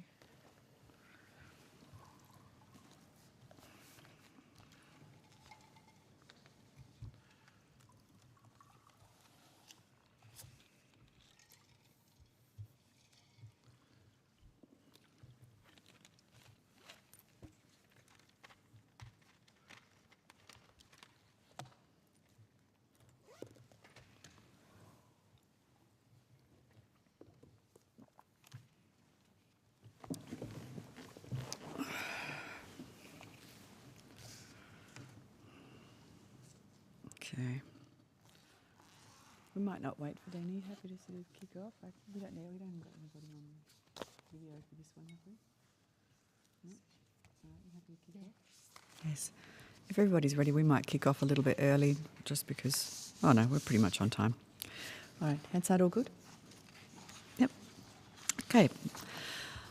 The committee will now resume, and I welcome representatives from the Master Builders Association and also the Housing Industry Association. Thank you all for taking the time to speak with the committee today. Information on parliamentary privilege and the protection of witnesses and evidence has been provided to you and is also available from the Secretariat. For the Hansard record, could you please each state your full name and the capacity in which you appear? We might start at this side of the room. Tim Reardon, Chief Economist, Housing Industry Association. Thank you, Mr. Reardon. Jocelyn Martin, Managing Director, Housing Industry Association. Thank you, Mrs. Martin. Sean Schmidtke, I'm the Deputy CEO and National Director of Workplace Safety and Contracts Policy at Master Builders Australia. Thank you, Mr. Schmidtke. That's a very long title. Have any of you got an opening statement for the committee? Yes, lead off if you like. Yep. Okay. Good morning and thank you for the opportunity to appear at the committee. HIA represents the interests of the residential building industry with a membership of over 60,000 across the country. We represent builders in all states and territories, small, medium, large volume home builders, as well as those specialising in renovations and additions. We also represent manufacturers and suppliers of building products and related building professionals, including engineers, surveyors, designers and their staff. As you will be aware, HIA have been invited to provide input to this inquiry in response to the activities of the CFMEU. However, we are aware that this inquiry has been ongoing for some time and has released 2 interim reports. Each of these reports makes recommendations and observations about housing and housing affordability, with HIA is broadly supportive of. And I guess we want to particularly recognise the recommendations out of the second interim report that recognises the impost of policy regulation on small to medium businesses. We consider the challenge against the 2 different segments of home building which are quite distinct, and the first is the detached home market and the apartment market. Detached home building is currently at the bottom of the cycle and caused by a rise in the cash rate, and we anticipate the number of homes commencing construction will slowly increase from this point in time forward. But activity will remain constrained as governments continue to add tax and costs to home building. Detached home building is, however, extremely efficient at delivering homes to the market. It's largely a subcontractor workforce that are paid for the completion of a task, not by the hour, which makes it one of the most, if not the most, efficient in the world. The constraints on productivity improvement in this sector are just imposed by government regulation at all tiers. The apartment market also remains at the bottom of the cycle, with around half of the number of homes under construction now compared to 2016. The decline in apartment construction is a direct consequence of government policies designed to slow apartment construction. This coordinated effort of the Australian and state government has been successful, and we now have an acute shortage of housing. Just as it's taken governments 20 years to constrain supply, it's likely to take decades to restore it back to the market. There is no silver bullet, and as your recommendations indicate, reforms to government policy are needed at all levels of government. This includes taking action to address the business and regulatory environment that has allowed the conduct of the CFMEU to persist for decades. I'd like to take this opportunity to reinforce 5-fold impact actions of the CFMEU are having on housing affordability. It undermines confidence in the sector, a sector already bearing the brunt of current monetary policy. It acts as a strong disincentive to enter the industry, increasing competition for workers and adding to labour costs. It jeopardised taxpayers' dollars through government and infrastructure projects that cannot prioritise value for money. It jeopardises productivity, simply increasing the cost of doing business. Our submission also provides detail on how the housing industry has largely avoided union activity, which has been through the use of independent contracting. Despite this, our sector is feeling the impacts and activities of the CFMEU, whether that is directly through being involved in commercial, multi-unit or government-funded work, or indirectly through increasing costs as a result, for example, competing for labour with the entire industry and the broader economy suffering the consequences. Thank you. We're happy to take any questions. Thank you, Ms Martin. Mr Schmidtke, do you have an opening statement? Yes, thank you, Senator. And as always, Master Builders Australia is grateful for the opportunity to appear today and assist the committee with its inquiry. The committee is aware that we have previously filed submissions at an earlier stage in this inquiry, and like the HIA, we've been invited to provide particular information with respect to the impact of the activities of CFMEU on the cost of construction. It is to that topic that I'd seek to direct my comments today, particularly in relation to my background in industrial relations. Now, I wish to record my apologies at the outset for not filing a written submission, which I had intended to do before appearing today. The reason for that is that I've been overtaken by events dominating the debate in the Senate. Obviously, that's a very important issue for our industry and our members, but I will provide a written submission as soon as I can. I thought the best way I could assist the inquiry today and assist the committee is to just talk through 3 or 4 key points that I'd like to make. I'm happy to expand on them and provide further detail in our written submission. The first point I would make is that there is no doubt in Master Builder's mind that the CFMEU and its activities have driven up the cost of construction. The circumstances under which this occurs are wide and varied, but effectively we would say it's about the CFMEU misusing and exploiting their rights as a union to force builders to sign patent agreements. Those patent agreements contain a range of provisions which are designed to allow the CFMEU to wield control or influence over the sector, funnel money back to the CFMEU through various means, or create other restrictive practices which have no place in a modern industry like construction. I would be happy to provide the committee with some examples, real-life examples of particular clauses in those patent agreements which are live right now that builders are being faced with at the moment and pressured to sign. And obviously I'll also like to take you through the practical effects of those clauses and what it means for the cost of construction. Second key area I'd like to touch upon would really be to note that not only are the costs arising from this borne by the taxpayer, governments, the community, the clients, etc., but they have ripple effects throughout the rest of the industry and, in fact, the broader economy, all of which we would say add pressure to the cost of living. And again, I'd be happy to take you through the wide range of ways in which these ripple effects manifest. The third key point I'd like to make today is that my evidence will probably come as no surprise to you in terms of the impact of the CFMEU on in the building and construction industry, because their conduct and that union has been the subject of much earlier inquiry and reporting. We've had dozens of government reports, specific reviews and inquiries. We've got hundreds of federal court judgments, and we've had 4 separate Royal Commissions of Inquiry. We've had the Winnicky Royal Commission in 1982, the Giles Royal Commission in 1993, the Cole Royal Commission in 2003, Hayden Royal Commission in 2015. The combined total length of those reports from those Royal Commissions is 11,566 pages long, which is almost roughly exactly 10 times longer than Tolstoy's War and Peace.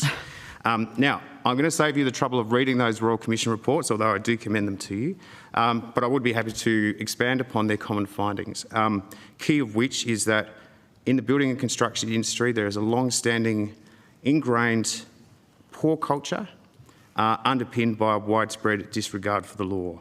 I'd be keen to unpack what drives that culture, what it means, and how that culture allows corruption and criminality to flourish. And that brings me to the fourth area, which obviously will touch upon the government's moves, recent moves to clean up the CFMEU and weed out criminal and corrupt behaviour from our industry. The committee will know that Master Builders Australia strongly supports the moves of the government in this regard. We have been calling and doing our best to ensure that the bill before the Senate at the moment regarding the administration of the CFMEU can pass and passed swiftly. There is absolutely no doubt that our industry is under pressure and that pressure is growing, and that bill needs to be passed. Unlike previous attempts where governments have made change in this area, had royal commissions, the union tends to perhaps reduce its activities, but I can tell you in this situation they're not. They are becoming worse and it's worsening by the day. The pressure continues, they are not backing off, and the longer that the bill is delayed, the greater the concern amongst industry participants and the bigger the pressure that is mounting. So we obviously want that bill passed, but I would also say this. The passage of that bill and the placing of the CFMEU into administration is not the be-all and end-all to fix the problems that exist in the building and construction industry. In fact, yes, it's a strong first step, but it is a first step. There's two other important steps that need to occur in order to drive genuine, meaningful, lasting, tangible change in the building and construction industry. The first would be to make sure that businesses who put their hand up and cooperate with regulators over the coming period can do so in a way where they're going to be free from repercussions and reprisals, which we know will happen if they're not protected. But the second area is that the government needs to consider, and both parties need to consider, a range of changes to the law which are industry specific, that target all of the causes and drivers that give rise to the culture in our industry, because it's that culture which allows the corruption and criminality to flourish. And unless you tackle them, the criminality and the corruption will always exist. We know this, and I can say with 100% confidence that unless these measures are taken, then the current process and the current bill before the Senate will make absolutely no difference in the long term. And I say that because of history. We've had 4 previous royal commissions, various measures implemented to fix this issue, and they haven't worked. And in fact, it's resulted in the problems reoccurring and getting worse. This is a unique opportunity where we can actually put in place some decent, lasting, tangible law reform that will deliver positive cultural change to our industry and effectively solve the problems that we all know exist in the building and construction industry and have existed for decades. This is a great opportunity. Now, in doing that, I would indicate that Master Builders have thought long and hard about what that law reform looks like.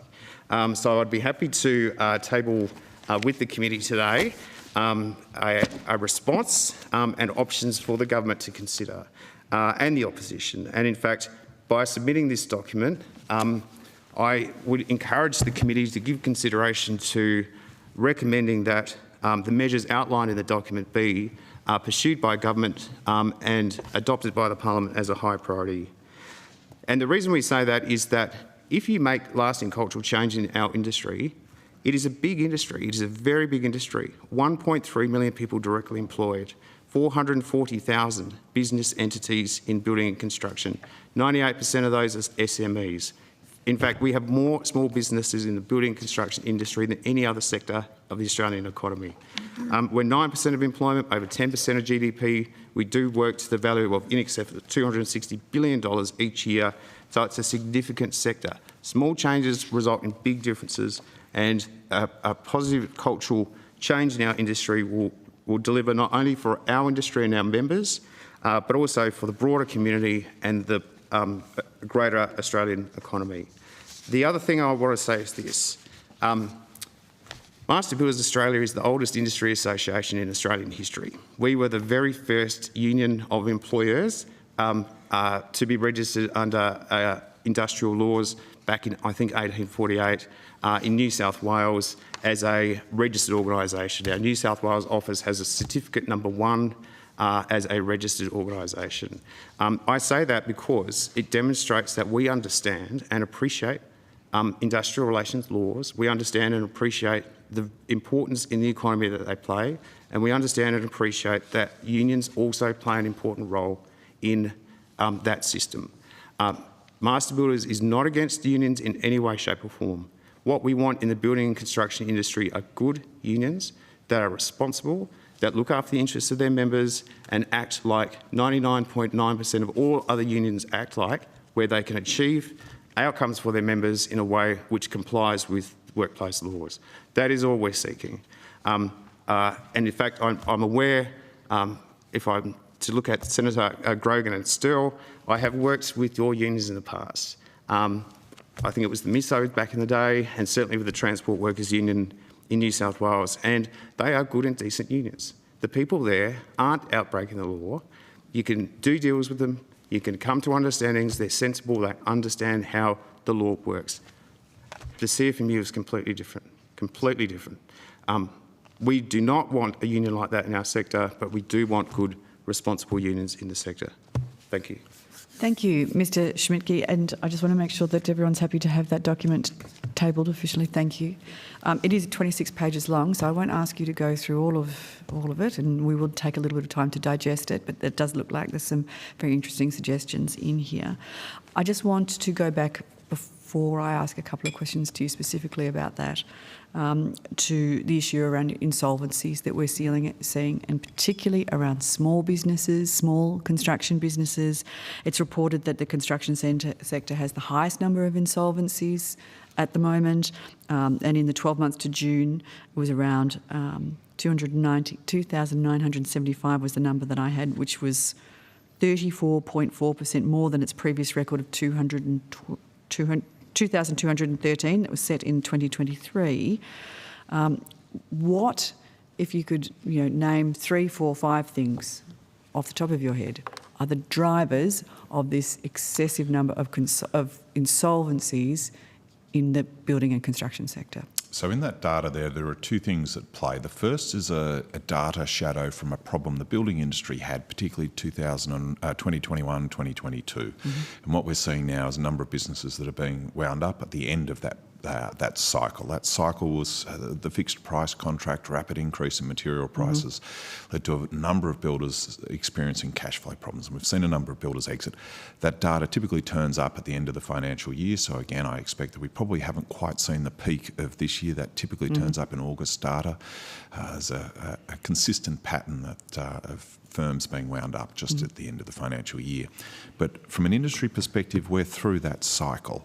We're now at the trough in a cycle, so we're on the ground experiencing a significantly lower volume of insolvency at the moment, or cash flow problems, than what we've seen in recent years. What's the second component to that data that's turning up is the subcontractor component to the industry.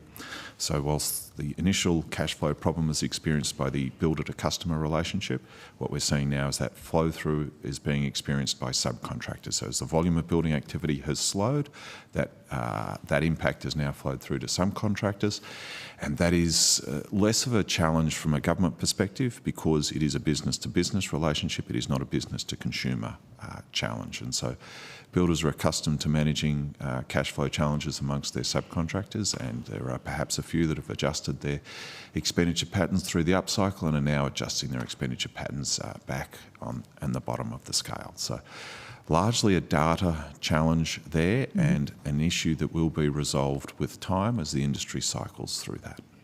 Can I ask about the implications of small business failures in the construction sector? One of the pieces of evidence that I've heard, and I can't remember whether it was on the record in this committee or in conversations with the constituents, but is that people are very nervous about employing a builder, particularly a small builder, because they're seeing this pattern of insolvencies, and they're worried that if there are sunk costs that they might lose their money and still not get their building work done. Yeah, that's certainly a concern. Market confidence is low as a consequence of that. And so what we're seeing at the moment, and certainly trying to push our members towards, is what's known as spec homes in the industry, where they build a home and then make it for sale. Almost 100% of homes sold over the course of the past 5 years were sold and then built.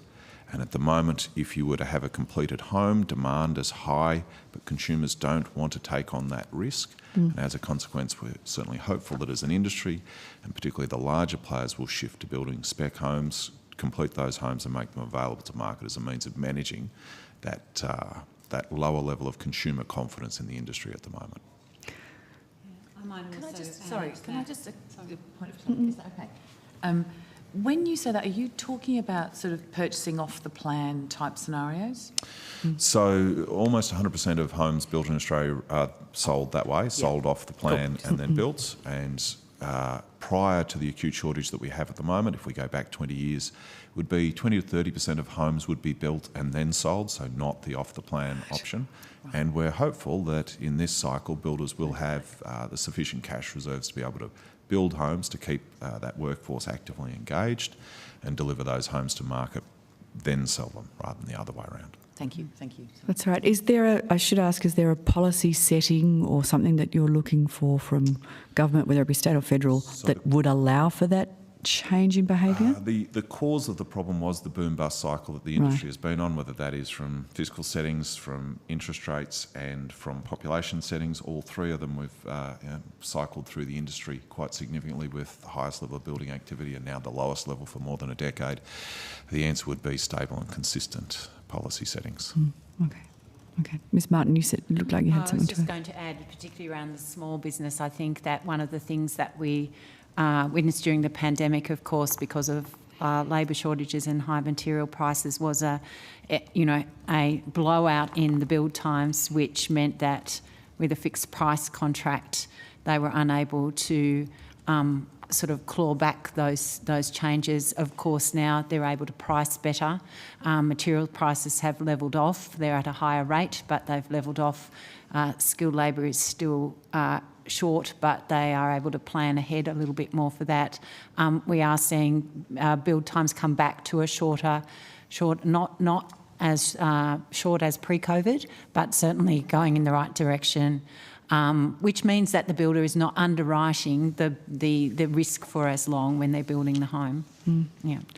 Labour shortages, I do want to come to that because I think this is an important feature. I'm a Victorian senator, and one of the anecdotal stories that I have heard is that it's impossible to get a builder to do house building or even home repairs because everyone's gone to work for the big build in Victoria that is, well paid and there's work is plentiful, but it is a disruption caused by government policy. Is that experience either shared around the country, or is it something that you have heard in your industry body? There is certainly significant competition from other industry sectors for employing subcontractors that are carpenters, electricians and all those skilled trades at the base of our industry. We have had that from the mining industry for a number of years, and at the moment, yes, there is a boom in construction activity which is absorbing any excess labour that there might be from residential home building. It is in part a consequence of a 4% unemployment rate and an economy that is very low levels of unemployment and very low levels of access to unskilled labour.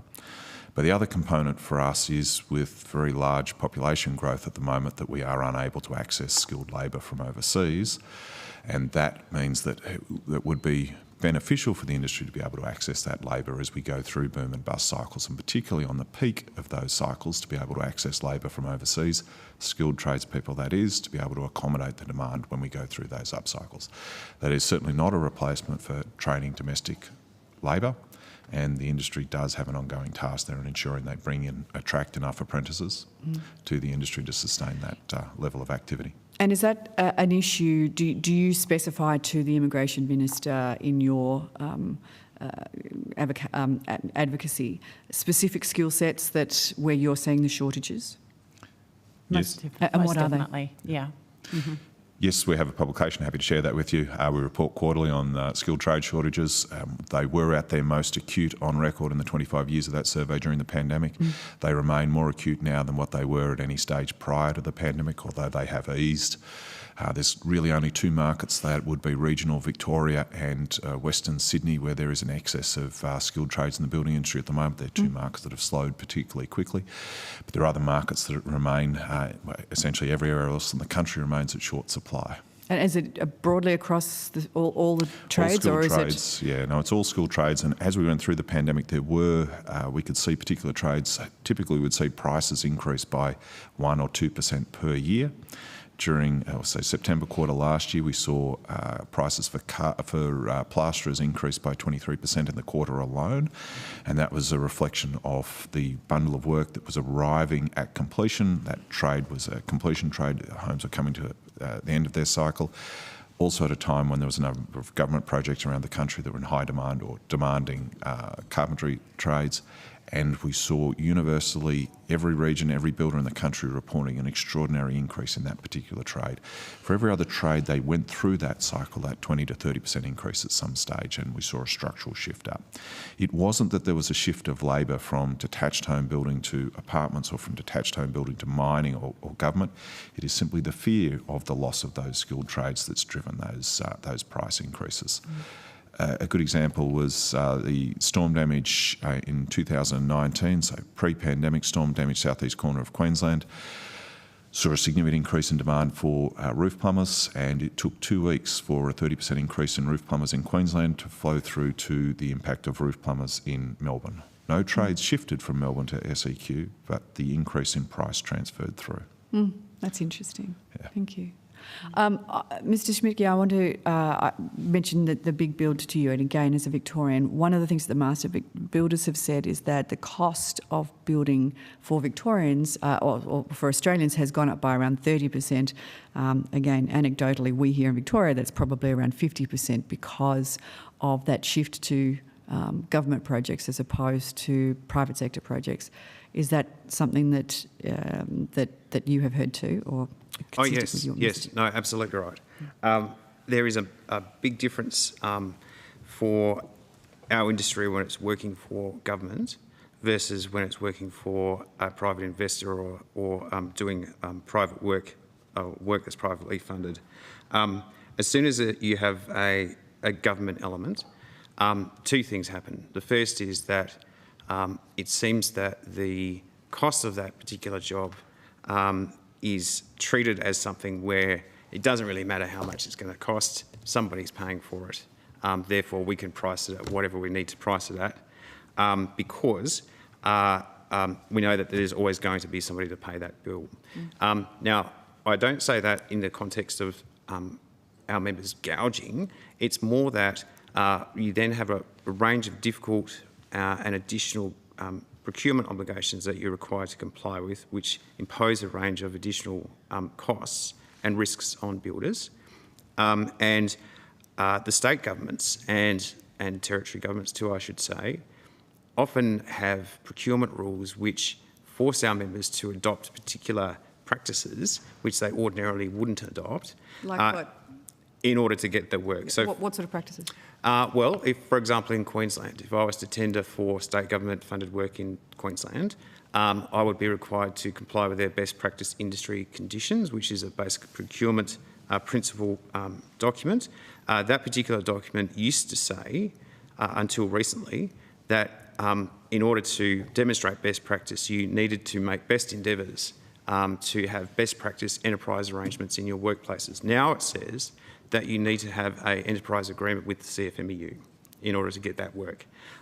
Worse, it also says that regardless of whether it's construction work in things like schools and hospitals or whether it's more civil infrastructure, you still have to do the deal with the CFMEU. So there's no AWU there. In fact, through that procurement policy, they've written the AWU out of the industry in Queensland quite effectively.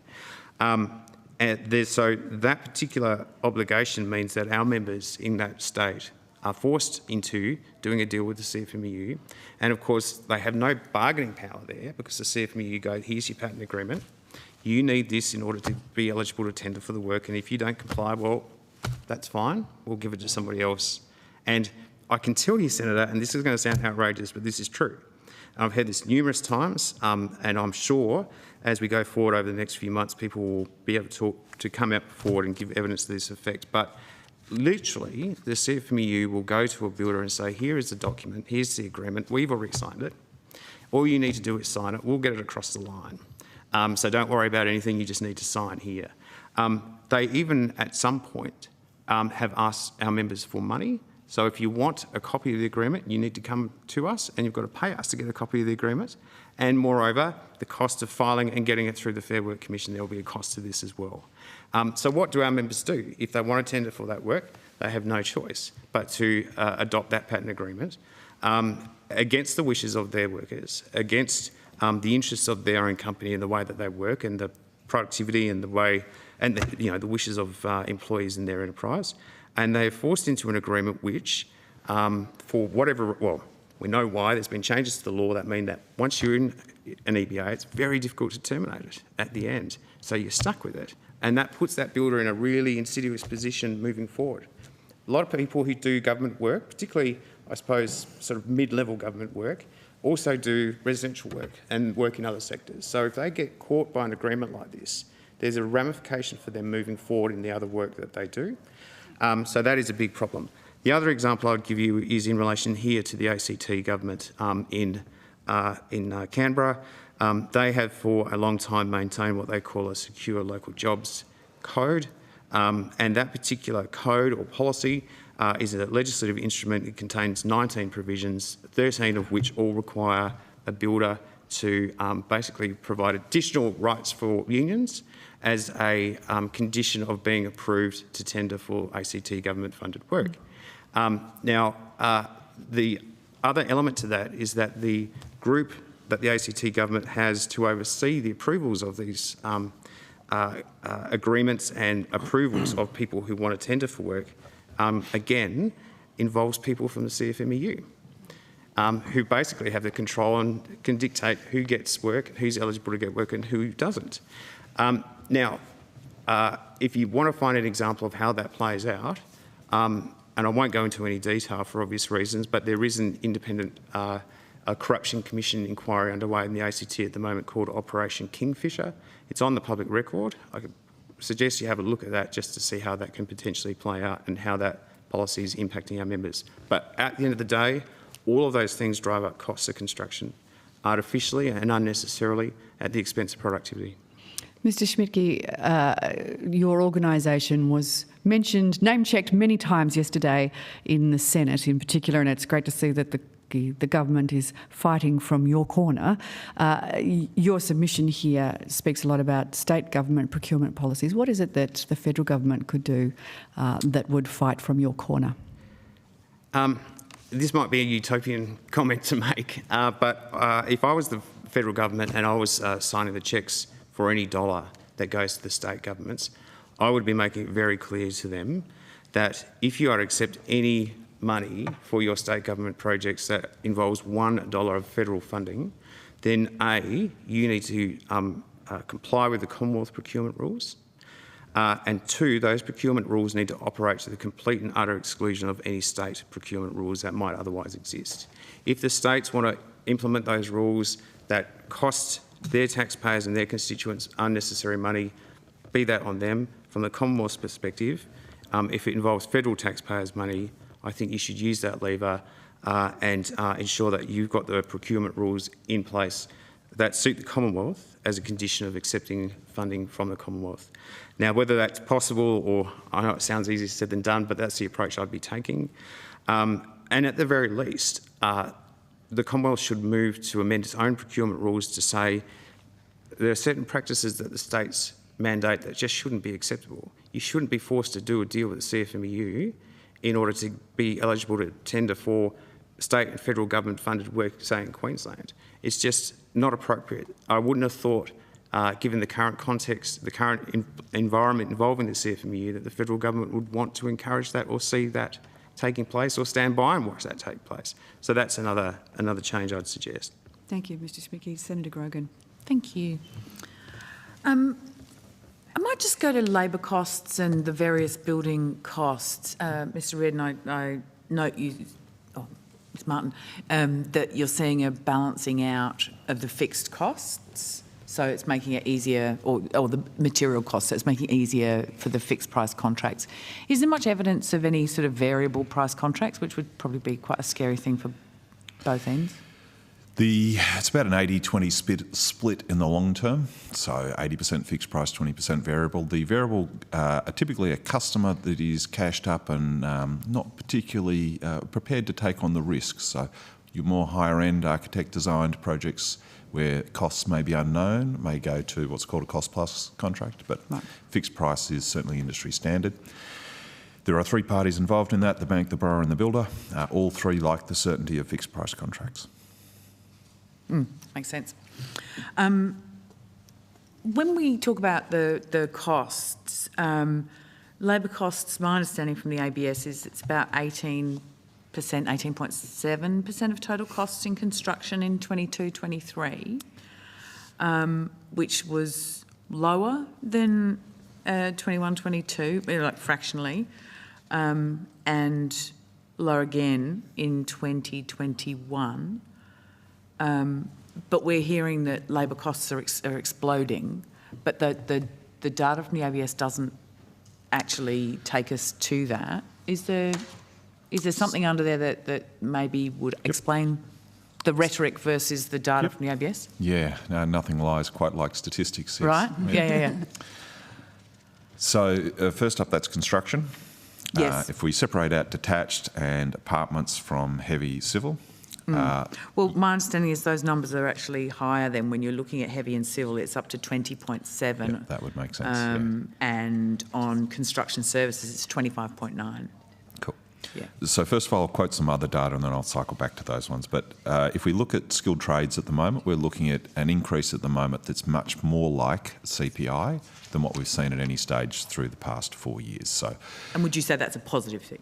Yes, that's a positive back to more stable on your point prices. Of wanting consistency and stability. That's right. More stable pricing now in detached home building. I couldn't comment on that. We don't survey the apartment construction side. I couldn't comment on the cost of labour there, but constraints on access to labour are certainly a major constraint on apartment construction at the moment. But on a detached front, the costs have stabilised. Access to labour is still short and prices are rising, just not as fast as what they were, and we track that data through a quarterly survey. The construction data through the ABS you're looking at there, when you look at total costs and the share, we also saw cement and steel increase by 100% through the course of the past few years as well, which exceeded the rate of increase in labour prices. So just quite which metric was increasing the fastest at different times. So we are also, on the data front, just kind of waiting for everything to settle down and ABS data to catch up on that front. But we should track that. Because it's pretty hard with the lag over, because obviously COVID's just sent everything into some very uncertain graphing, should we say. Yep, the roller coaster ride is evident in all of that data, yes. But the increased costs in construction, a more lion's share of that is going to materials.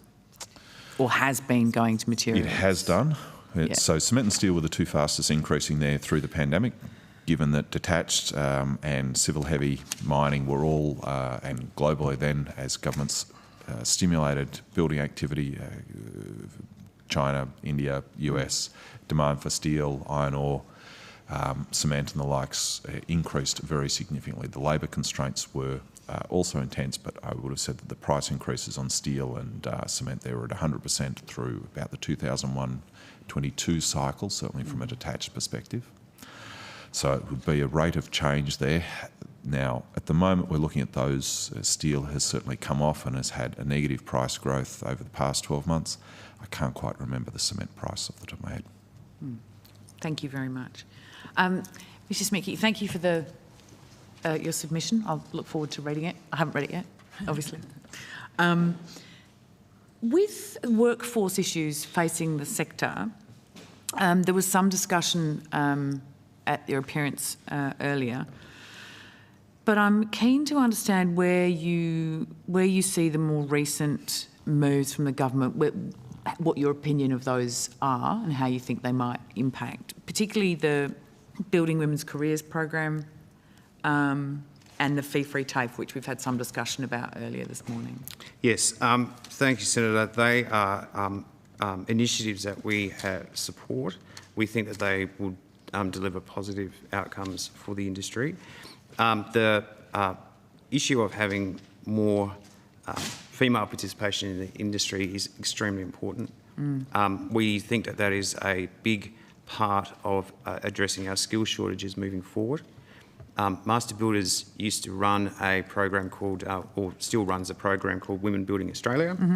That is an excellent program because what it does is it allows basic mentoring and effectively a female-led approach to encouraging and supporting new people into our industry.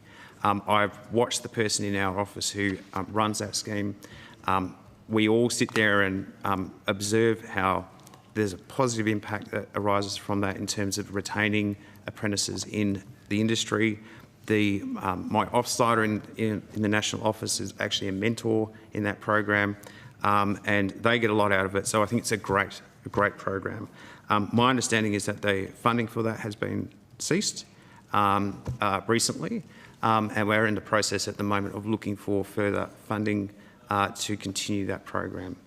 The other earlier approaches we've also adopted along those lines is just a general apprentice mentoring scheme, which again hooked up people who've worked in the industry, understand it and have been around and experienced, often retired tradespeople, with young people in work sites to basically get them to understand and realise what it's like to work in construction. I think that's a big problem where a lot of people come onto a site fresh out of school as an apprentice. They think it all sounds good, but the reality might not be what they look for, or they're discouraged in the first year or two of their apprenticeship. So having that mentoring scheme was excellent because I think the completion rates for people under that scheme versus people who weren't, I think it was over 89 or 90% completion rates of the apprenticeship if they're involved in the scheme, but it's far lower rate of completions when people aren't. In terms of the legislation in front of the Parliament that was voted against by my colleagues in the Liberals, but also the Greens, so that legislation did not pass last week. What are the challenges you see with that legislation being blocked by the opposition and the Greens? We want that legislation to pass. I understand that the votes yesterday was against a motion to move standing orders to bring it on for a vote. As a defeat the legislation that's quite right, Mr. Schmidt. The legislation could have passed yesterday. Yes, it could have passed, yes. Yep. Senator, look... it did not because And it did not, that's right. So look, yep. we called for it to be passed. We've been calling for it to be passed ever since it was introduced. The industry, as I alluded to earlier, is suffering at the moment. I get reports almost every day, in fact every day, from people within the union movement saying the shredders are operating at full speed, the assets and the money is being moved around all over the place. And the workers in the sector are worried. The employers in the sector are worried. And of course, the CFMU, like I said before, are just not relenting in terms of their activity and conduct on the ground. And in fact, it's getting worse. It is simply a case of people being told, you dare put your head up, if you get involved in this, you back it, you say anything publicly, we'll remember. And they say that because they know that this similar sorts of approaches have been tried in the past and they didn't make any meaningful change. And our members know that too. So why would they put their heads up? So at the moment, everyone's very tense, but I can tell you that the industry needs that certainty. They need to know that they will be able to move forward in a period where they're going to be able to deal with the union in administration or otherwise, which is responsible, lawful and sensible. And that will, I can assure you, open the floodgates in terms of providing lots more information about what's actually been going on in our sector to enable the government to adopt measures that can fix those problems once and for all. Mr. Schmidt, just my point of clarification, if I can, is it the MBA's position that the bill should pass in its current form, unamended, despite the fact that following its release and following its greater scrutiny by people like Senator Cash, but also other industry participants, that there are some necessary and important amendments that should be incorporated into the final bill? Is it the MBA's position that it should pass in its current form, or is there opportunity for it to be improved upon but in a prudent and expeditious manner, which is, I think, the MBA's position. Can I just say, Senator Smith, can I say, Senator Smith, because I did have the call. Yes, I'm sorry, Senator Grogan does have the call, but Senator Smith... But it is a good question. Sorry, it is a very good question. We might just question, as did you earlier. Yeah, we might just jump to my... Yeah. So we might just get an answer and then we'll go back just to for my interest, yeah. Yes, well, the second position you took us through there, I think, is the correct position. Master Builders, from the get-go, we said that the bill should get support. We understand that there are some issues with the proposed bill, but we've got to remember that the proposed bill creates an ability for the minister to give effect to and create a scheme of administration. Now, I recognise that there needs to be a balance between the government passing this legislation in a way which enables the administrator to do what they need to do, but does it in a way where there's no capacity to, perhaps unduly fetter the powers that would otherwise exist for an independent administrator. So there's that fine balance there, and I appreciate that the government has to reach that balance, and I think the initial version of the bill did that. That said, there are improvements that can be made to the bill. We understand the concerns that have been raised in relation to how it might play out on the ground and the potential for it to be used or misused, or perhaps even be, it was described to me the other day, I think, as a Clayton's administration. So we recognise that they're valid. Risk. That's a risk. Yeah. But at the same time, something is better than nothing. Something is better than nothing. I think the industry will be getting something. Yes. So to the extent, yeah. Whatever the Parliament needs to do, frankly, Senator, to get it across the line, we will back whoever says it, whatever needs to be done. But given the scale of interference, criminality, etc., it wouldn't be prudent for the Parliament to pass a bill that, could in actual fact, create a Clayton's administration or provide backdoor or alternative ways for the system to be gamed by the union. So a prudent and expeditious passage of the bill through the Senate surely would be the MBA's improved position, or a better position today than perhaps at the beginning of the week, when we may not have seen or had a fuller comprehension of what some of the shortcomings of the government's legislation is. Look, that might be right, Senator. What I would say is this. We have had regard to the Federal Court's filed application for the Fair Work Commission's scheme. That particular document contains far more detail than what's in the bill. I see no reason why the government would not want to replicate a lot of those measures in its own scheme. I just can't see a reason why it would differ from that. And a lot of those measures go to addressing some of the concerns that I understand have been raised and that people hold about the bill in its current form. I think that it would be prudent, not that I'm here to provide advice to any government, but I think it would be prudent for the government to perhaps indicate to the opposition what the actual terms of that deed might, or that scheme might look like, in order to potentially satisfy some of those concerns. And to the extent that those concerns can also be accommodated in the legislation, they should be accommodated. But again, I go back to an earlier point. This scheme and the administration process is not the be-all and end-all here. This is the starting point for longer-term reform in the industry. So if this is, if there's some potential problems with it, put it in place, get it through, because that's better than nothing. The next steps are better protections for our industry and their companies, but also a range of meaningful, lasting, tangible change and broader law reform, which will make sure that the problems that we see right now have existed for decades don't come back. And it would also mean that the concerns that might exist ordinarily about a rogue union and how they might game the system and how they might come back, put those other changes in place and those particular issues fall away. Senator Grogan, your time continues. Thank you. Sorry that you've been stuck in the middle of this batting backwards and forwards, Mr Smicky.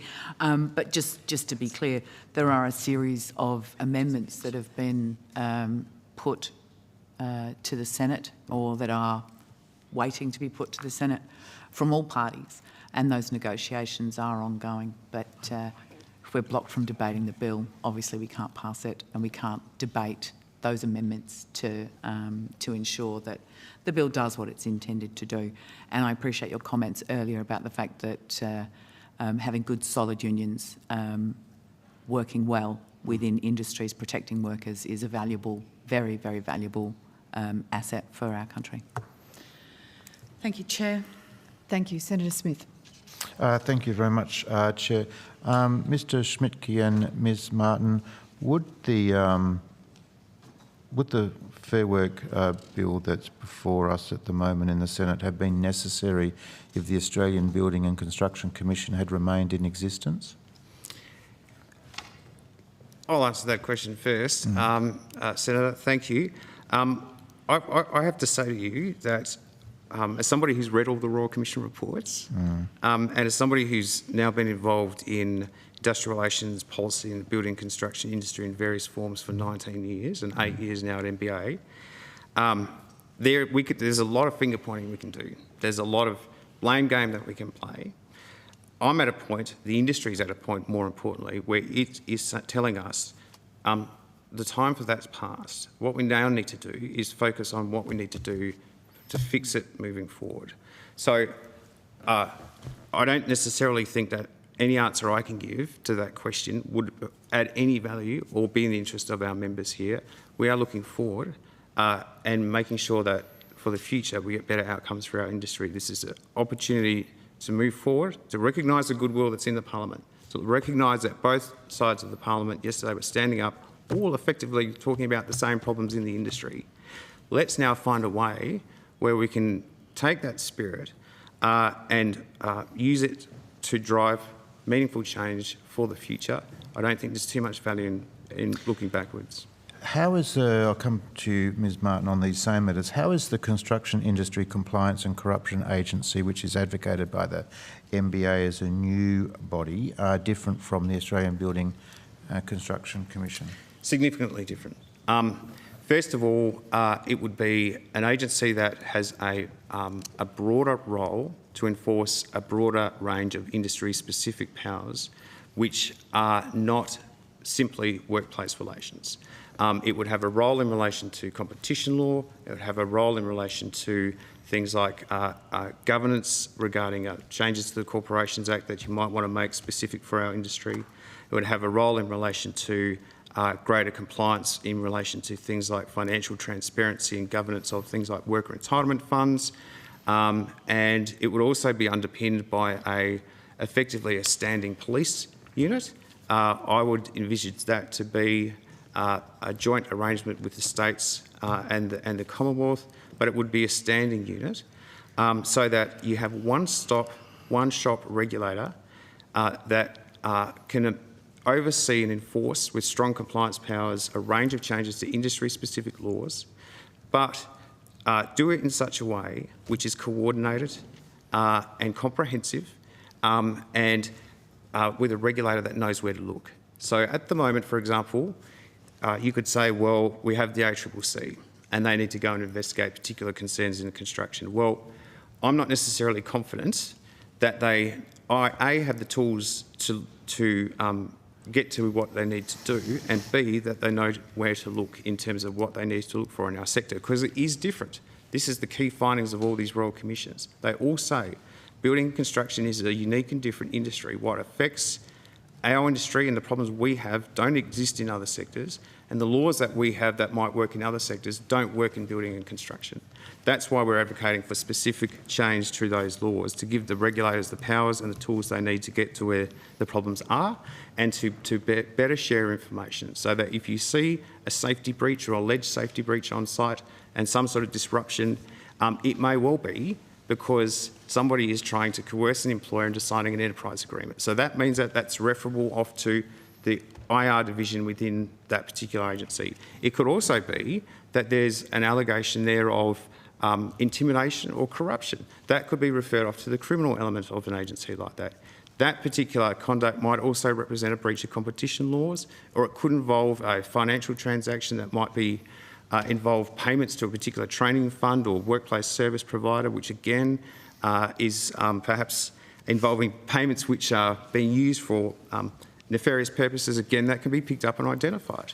But having it under the one regulator we think is important because that way they will know where to look. They've got the powers and to enforce the law, and they've got the power to do it in a way which effectively removes all of the existing causes of the culture that drives that corruption and criminality.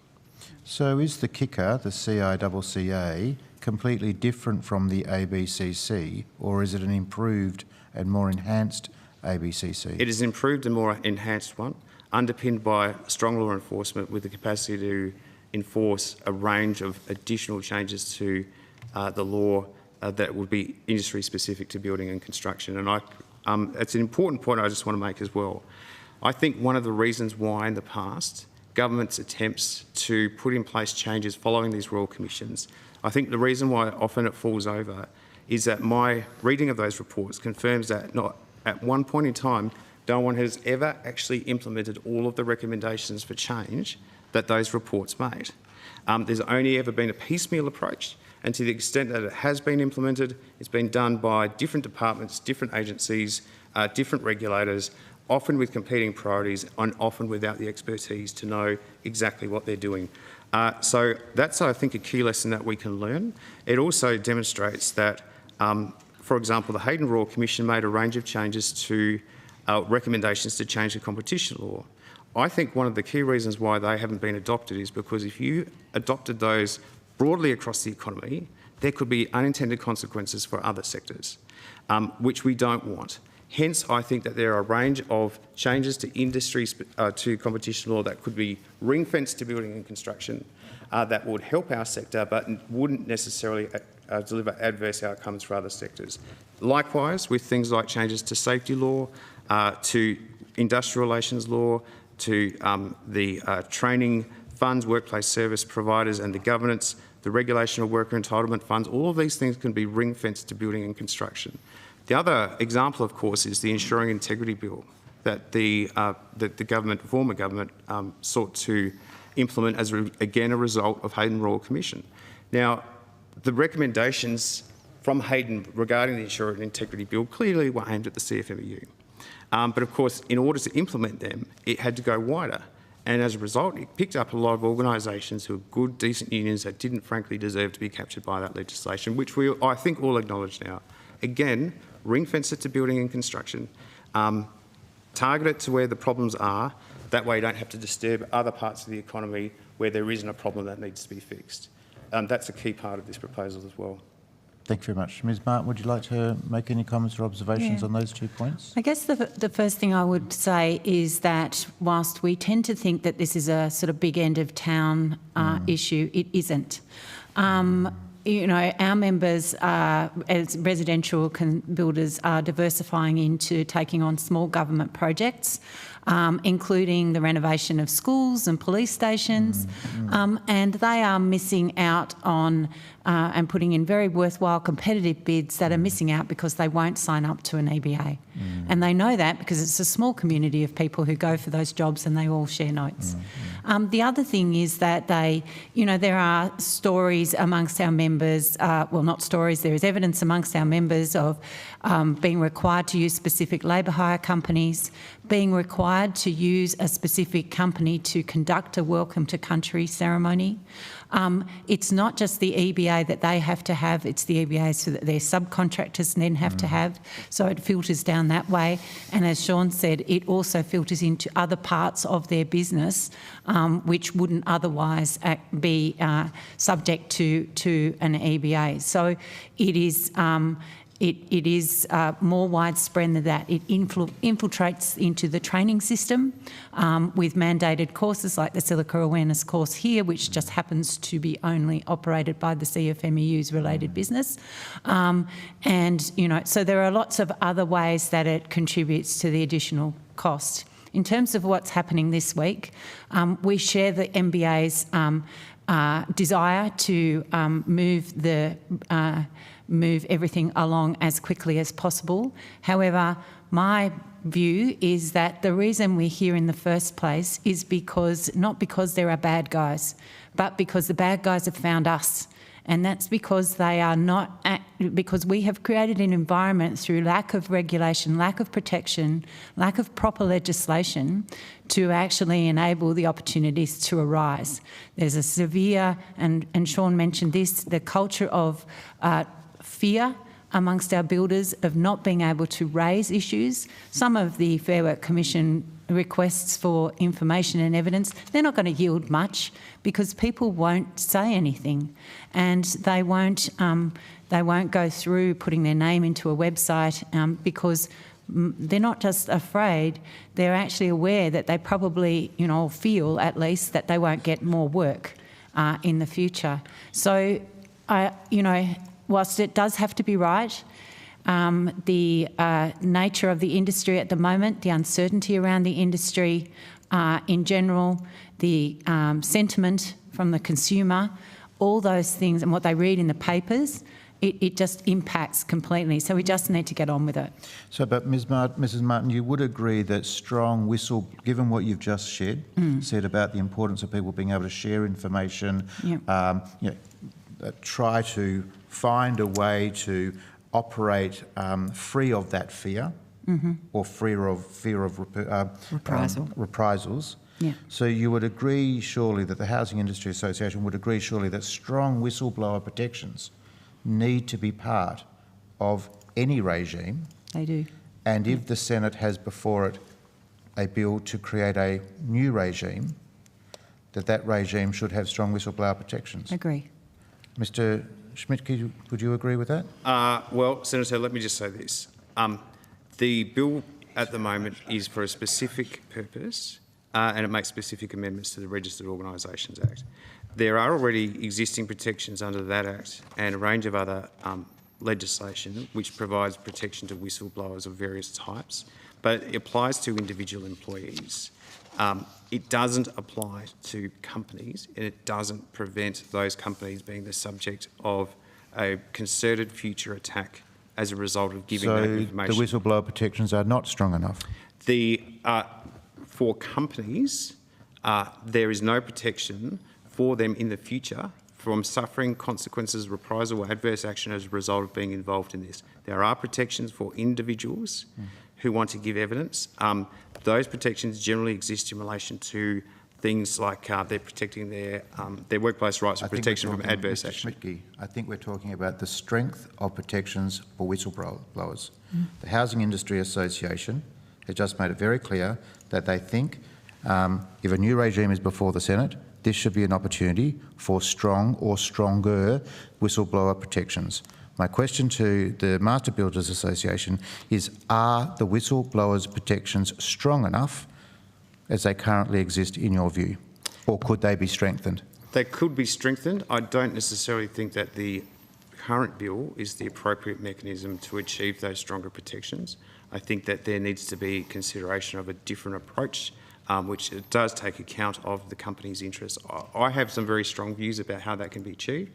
We have provided information and suggestions to government about how it could be achieved. In order to give companies that stronger protection, I think you need to look broader than the Fair Work Registered Organisations law. You need to look at things like corporations law and areas like that. Thank you. May I just make a clarification? We've used words today around the word reprisal.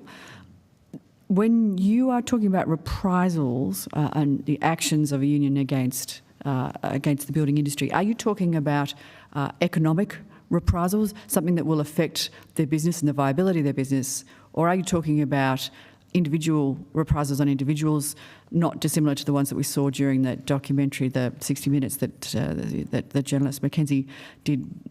Are people frightened of physical reprisals or personal reprisals? Both is the answer to the question. I think from a company's perspective, that's the real big concern. A company that operates in our industry knows that even through what would appear to be the sort of use of existing lawful rights as a union, you can, because of the nature of our industry, create massive damage to building and construction companies. We have a range of commercial and contractual pressures which make us very susceptible to any delay or disruption on site. We all know this. The problem we have is that the industry is one in which the CFMU historically has had a very long memory. I can tell you that there are a range of contractors here in the ACT who gave evidence in the Hayden Royal Commission. To the extent that those companies still remain, they are still the targets of reprisals and all sorts of conduct from the CFMEU, whether it be preventing them from getting work, disrupting and delaying and targeting their suppliers, disrupting and delaying any site that they're particularly working on, or even, as I said earlier, have a look at Operation Kingfisher to see exactly how that is now playing out. There are significant reprisals that affect the commercial viability of these companies.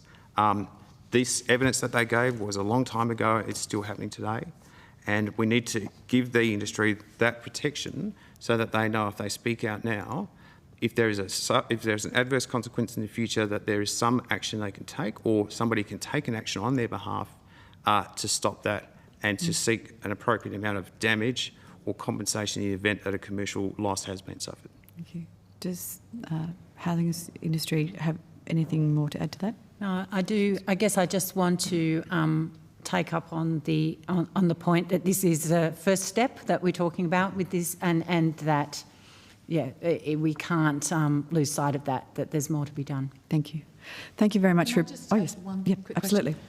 So I appreciate all the comments regarding your opinions on the legislation.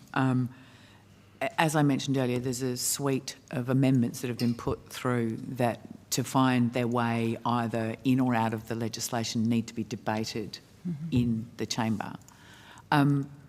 Would you encourage my colleagues to allow that debate to occur within the Senate, to allow the legislation to progress and those amendments to be debated?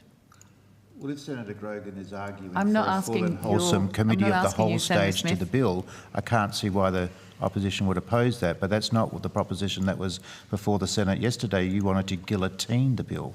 You wanted just 30 minutes of discussion around amendments. And you want none? No, that's not true. Chair, I wonder if it's your role to maintain order and move on. Yes, I'm quite happy to call this session to a close, if you like, and let you off the hook. Thank you very much. No, Senator Smith and I just will not agree, and I think it's probably not great for us to have that conversation here. We've all been arguing about it for days now, days and days. So I'll let you go and we'll move on with the agenda. Thank you very much for appearing before the committee today. Can I ask if you took any questions on notice, that we would appreciate answers by close of business on the 6th of September. Thank you. And we now will welcome representatives from the Australian Small Business and Family Enterprise Ombudsman, including the Ombudsman himself, Bruce Bilson, the Honourable Bruce Bilson, I should say, forgive me.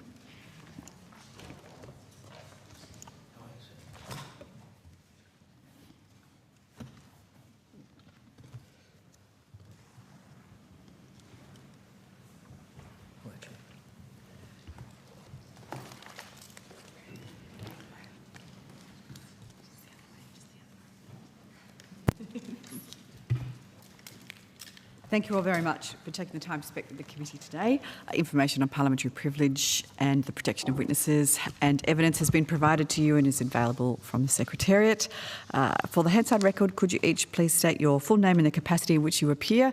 And for protocol's sake, I might start at the right end of the table today. Thank you, Chair. Senator Bruce Bilson, Australian Small Business and Family Enterprise Ombudsman. And Thank you, Senators. Ms Katrina Collins, Director, Information and Assistance. Thank you, Ms Collins. Ms River Paul, Director of Economics and Data Analytics. Matt Steen, Executive Director, Policy and Advocacy. Thank you, Dr. Steen, I should say, forgive me. Does your organisation have an opening statement, Mr Bilson? No, ma'am. We were happy with our submission and they were the main points we wished to raise, but we were invited to attend and here we are. Thank you very much. I might kick off before I throw to my colleagues. We've heard today from two business sectors, hospitality, restaurants and catering, and also the building and construction sector, both of which are areas that have had high levels of insolvencies. What is it that you're seeing in the day-to-day operations of the Ombudsman regarding to the pressures that small businesses are facing now under the increasing cost of living pressures, but also the cost of doing business pressures? Thanks, Chair. Senators, yes, cost of living is cost of doing business for small and family businesses, and it lands in a number of ways. Obviously, key input costs are a particular challenge. As a small business delighting customers, that delight may not extend to increasing prices to pass on those costs. So there's often a bit of a lack of capacity to recover, and in many cases some input costs the small business lacks the market power to push back and negotiate where perhaps a larger business could. It's also costly in terms of finance. Many small businesses need finance, and the cost and availability is always a challenge at the best of times. It becomes more expensive, and the credit positioning of suppliers of finance also reflects their view of how those businesses are travelling. And let's not forget, nearly half of all small business loans are secured by a residential property. Most often someone's home. So it's not just about a livelihood, it's their life. So that's playing out as well. The other issue is when those cost of living increases are reflected in inflation, a lot of tenancy arrangements are adjusted by CPI. So you could find yourself in a difficult climate, more costs, margin squeeze, customers really being quite discerning in their spending, and then your tenancy costs are going up as well. And then the final thing I'd point to, which I think the RBA did in its August statement, insurance is also a particular challenge. For households, they may make choices around the level and extent of their insurance. If you're involved in business, so often you don't have that choice. You need to have certain insurances to engage in trade and commerce, and that's really emerging as a real pain point.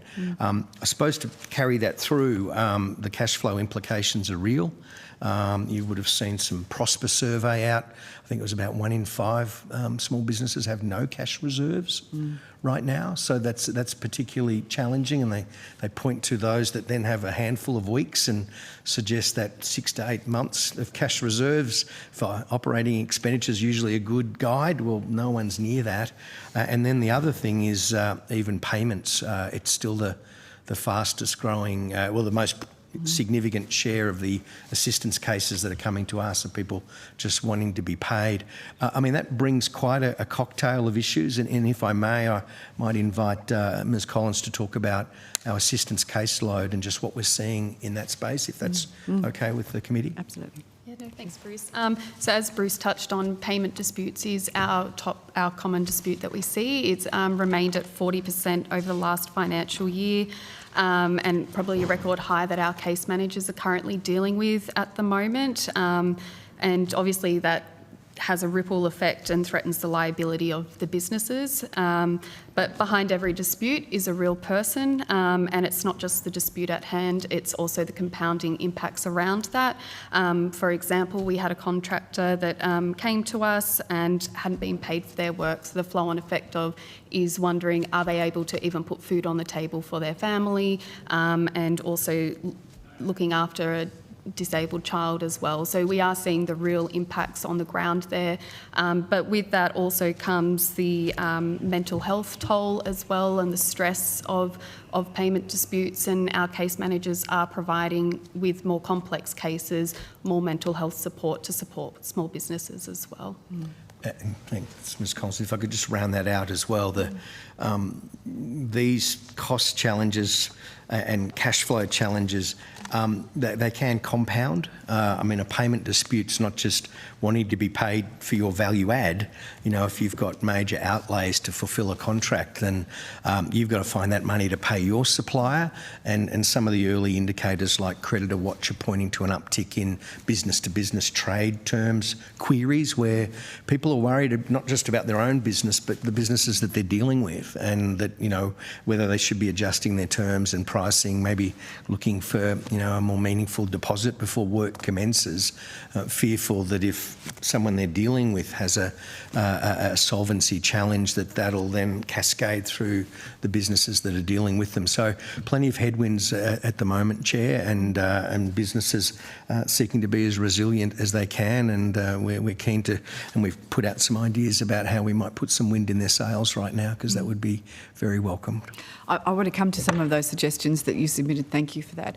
I just want to ask you before I do about the effect of interest rates and interest rate cuts or hikes on your businesses. You were mentioning potentially that there are a number of businesses that have very low cash reserves, so that access to finance was something else you were talking about. And of course, interest rates can affect consumer sentiment as well, and the number of people that walk through the doors of businesses. The Reserve Bank Governor is appearing in front of a different committee today, and apparently has indicated that interest rate cuts are not on the cards anytime soon. That reiterates her points after the part of the statement of monetary policy last week. What is the effect of those interest rates staying higher for longer on your constituents? Yeah, I suppose if I could put it this way, there's no substitute for customers if you're running a business, and what's happening with people being more discerning in terms of their household expenditure because of increased mortgage servicing costs. And we just heard it last night in Sydney, Senator, at a pizzeria. People are still going out, they're just not spending as much. They're not buying sweets. So the operations all there, all the moving parts of that hospitality business need to be fed, if I could use that phrase, but the customers are coming, but they're not spending as much. So there's if you're in that discretionary space, it's challenging, and you see that in some of the statistics that are coming out, but also the impact on the businesses themselves. I mentioned their cost of funds themselves, and also the tenancy costs. A lot of tenancies are CPI plus, so when that steps up, that can add to a fixed cost that's really something you've got to pay for first before there's any chance of profit. And the other thing we've revealed recently through Ms Paul's excellent work is that right now 46% of small businesses aren't profitable according to the last full year of tax results. So they're I admire them greatly, but it's tough for many. It's not the same story for all, though, and I think that's always worth remembering that, with the 2.5 million active small businesses, there's actually 2.5 million stories there.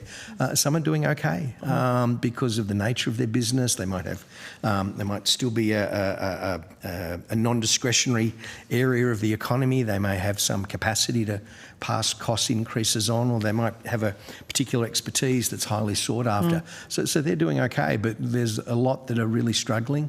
There's about 1.5 million self-employed independent contractors who cite their independent contracting self-employment as their full-time livelihood endeavour. The last full year of tax stats available, nearly 3/4 aren't taking home average weekly wages. So, that's why we get out of bed every day, to try and support those enterprising men and women, and recognising for some it's hard going right now, and it's not our gift to make sure they all succeed, but we try to do all we can to make sure none fail because they didn't know something that might have helped.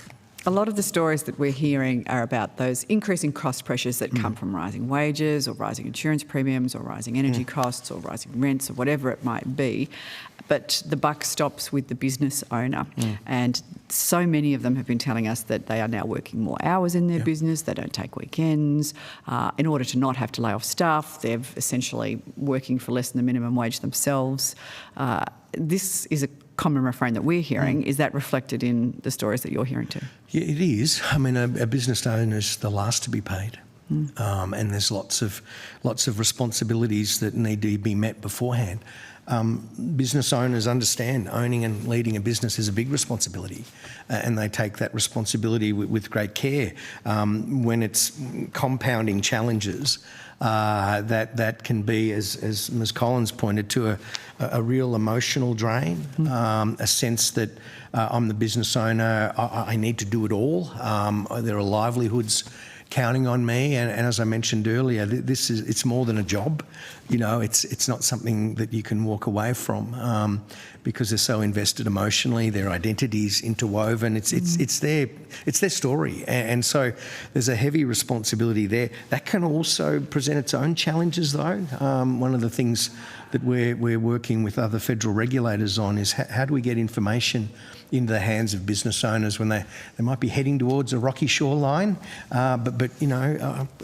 I've had businesses with the bodacious Mrs. Bilson, and you know, we used to think just one more good Mother's Day and we'll get through this. There is this enormous optimism, but sometimes that can leave people making choices very late when there's few options available to them, and that's one of the things that we're interested in as well. How do you get that information into people's hands? So, okay, it's not tracking quite the way I want.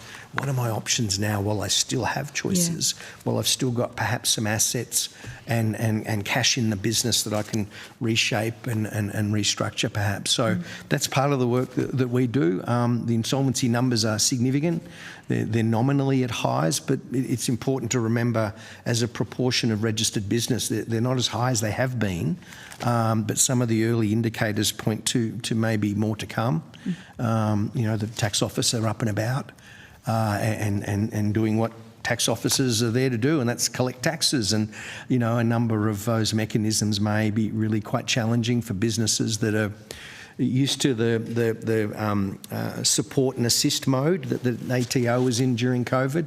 It's now in a more regular different posture. Yeah, it's lodge and pay. You know, we're back to a more conventional role of a tax office, and you know, you could say that's what they're there to do.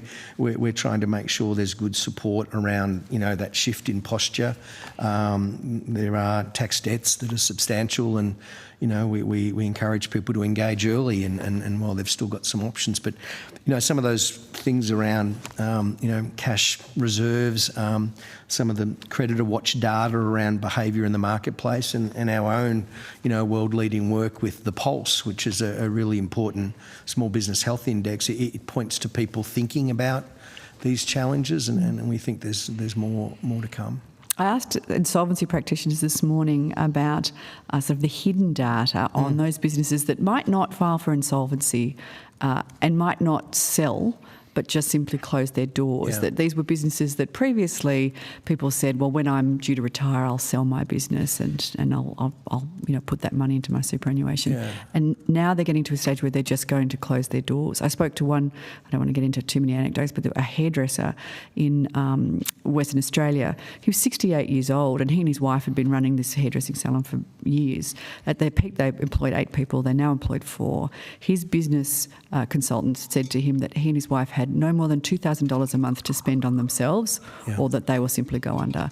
And he was telling me the story, crying. And you think, you know, this fellow might simply just close the doors and go and, you know, live on a pension. Yeah, it's a real issue that we turn our mind to. The numbers of formal business closures is a fraction of those that just continue to function. Or discontinue to function. As like an atrophy in some businesses, and you know, we're not always certain what happens to those businesses. And then there's the formal closure process, and as I think we may have canvassed previously, we don't have the equivalent of a public trustee for business closures that might, you know, neatly package that up and help people launch into the next phase of their life. But there's also other things going on that, you know, that we've tried to call out and interest policymakers in, and that's the demography in business is changing. I mean, the average age is 50 now. Now there's plenty of life still left in a 50-year-old, I hope, but that's been trending. In terms of business owners under the age of 30, it's around 8% now. What about it was the gender 17 balance? in the 70s. Wow. A gender balance? And so we think about who's that next generation, who's going to take over those businesses, and what are we doing to nurture that next group. And for those that have planned on selling their business as their retirement nest egg, it just might not be the nest egg they're hoping for, or there might not be a buyer. And so we were also concerned about what the retirement trajectory looks like for some of those businesses that had other plans that might not play out. You have presented us with 14 steps to energise enterprise. Now, number 2 of 14 is focus on right-sized regulation, including how regulators and government formulate and administer laws to help support and enable small business owners who do not have the resources of big businesses to meet their obligations. Yes. So I was hoping you could tell us a little bit more about that, and specifically what regulations you would suggest that we look at. The reason why I ask this is because we hear about red tape a lot, but when we ask people to be specific and point to red tape that they would like to see removed, sometimes they find it harder to articulate. Yeah, thank you, Senator. And we also didn't use the word red tape on purpose, because something that's probably underappreciated is what we call white tape. And white tape is businesses imposing regulations on other businesses. Now, if you happen to be a supplier to a major corporate and they've got certain reporting obligations, whether through statute or the ASX or ESG expectations or something like that, one of the first things they do is they push it down the road to the supply chain, and you know, we often, and we've been very engaged in that. So when we think about right-sized regulation and that regulatory impost, we do include those things in it.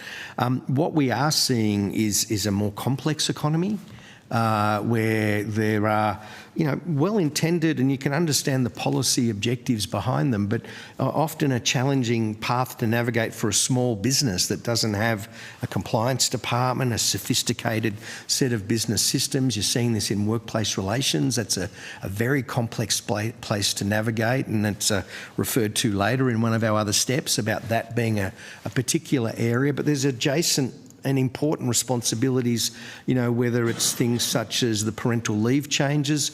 You know, I can understand as a parent the flexibility that the Parliament sought to provide there for both parents and taking it here and there. If you're running a 3 or 4 person business and you've got 3 or 4 person staff, I mean, that is an enormous impact, hard to plan for, hard to adjust for, and then there's the payment end of it, which, you know, we suggested to the Parliament someone else should handle at Services Australia. That's one example. Again, great motivation around family and domestic leave, but in a family business in a regional environment, boy, that's an interesting place to navigate.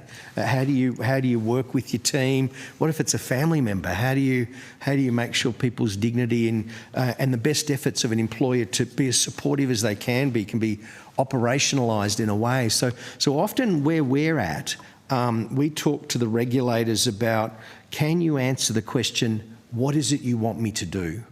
You know, broad principles, like there's a discussion I heard earlier around privacy, and frankly, I think it's hard to defend an ongoing broad-based exemption for small business for some that hold very, very important data. And you know, real estate's an example where you have to share everything about every aspect of your life and your pets to even get a rental opportunity. That's a lot of, you know, identity theft gold in that process. Of course, there should be disciplines around it, but to simply say, pick up the privacy principles like a big corporate, work out what they mean for your business, come up with a plan of risk.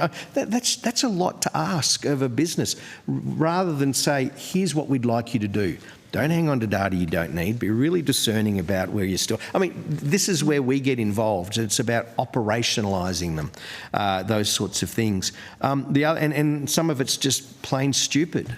I mean, the country of origin labelling for seafood, I mean, that's bizarre. I mean, regulations usually got a risk management lens on it. That's a marketing ploy for one sector to pump up the air in their tyres. I love Australian seafood as much as anybody, but to ask a Thai takeaway or a pizza shop with anchovies to have more compliance burden just to put more air in the tyres of another sector, I'm starting to wonder what's the public policy rationale there where risk is supposed to be the driving force. The other part of that, though, is really as much about process as well. We are very busy and work very hard to try and bring, you know, good field evidence informed input to consultative processes. There are so many of them. And you know, our team led by Dr. Steen works very hard to say, well, if it's got small business implications, give the people who will be impacted a chance to be heard and take account of the resources that they've got available. Really bolster the regulatory impact, the policy formulation process. So those least able to respond are front of mind, not an afterthought, and that's how we go about it. But if it's okay, I might invite Dr. Steen to add, because we've been active and I think welcome the engagement of the Department of Finance and others, where we're just saying, I think we can do this better. Good.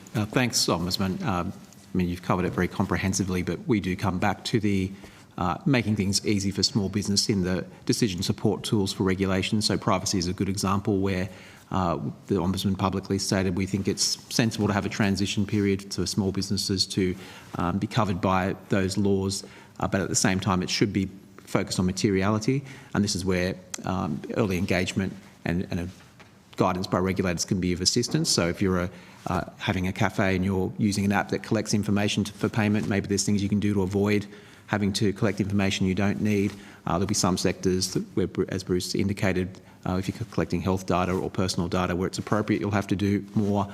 There's models we've pointed to in New Zealand and the UK where they've got quite very good tools for small business to assemble a privacy statement and so forth. But we also make the point that there's real opportunities with these reforms to build in existing supports for cybersecurity, information management, really so that the information is presented to the small business at the time it's making the relevant decision. So there's plenty of material out there that's very useful, but often the challenge is a small business won't know where to find that when it needs it. So we think there are quite simple, comprehensive approaches that can be pursued, and we think technology is making that easier to do in a cost-effective way, so we don't quite need call centres and people sort of being on hand. We can do a lot through AI, we think. And similarly with workplace relations, we think there's a similar approach. The Fair Work Ombudsman has a really useful tool called a self-audit guide for your business, which sort of takes you through what you need to do. We think there's scope to make that a bit more interactive and build in those supports. And a lot of it's just promoting what's available. So the Fair Work Ombudsman does provide written advice, but I think having that lens of, as Bruce said, making it easy to comply, hard to avoid, easy to find the information, but presented to the small business owner when he or she needs it. Excellent, thank you. So it's really about actionable information, not broad concepts. Answers to what is it you want me to do. And then, as Dr. Steen alluded to, if you are employing someone in a small business, you can't help but be digitally engaged through single touch payroll and the like. That's their natural business system. Why not build some of these things into the day-to-day experience of a business owner so it doesn't come at them, oh, you want me to do what now? Well, privacy, cyber, I would argue are all around good data management. And good data management is a core competency that most businesses have because they know they have to organise their records and those sorts of things. So that's where we get involved, trying to assist regulators and those designing these sorts of requirements to actually look at how can we have the rubber hit the road with as minimum intervention as required, but meet the objective, but take account of just where a small and family business is at, and mindful a lot of compliance they do 10 o'clock at night away from their families. So that's the lens we try to bring, Chair. Okay. Senator Grogan. Thank you. Thanks for coming. Thank you. We had some discussions earlier, and you've touched on it a few times, the engagement of small business with the ATO. Yes.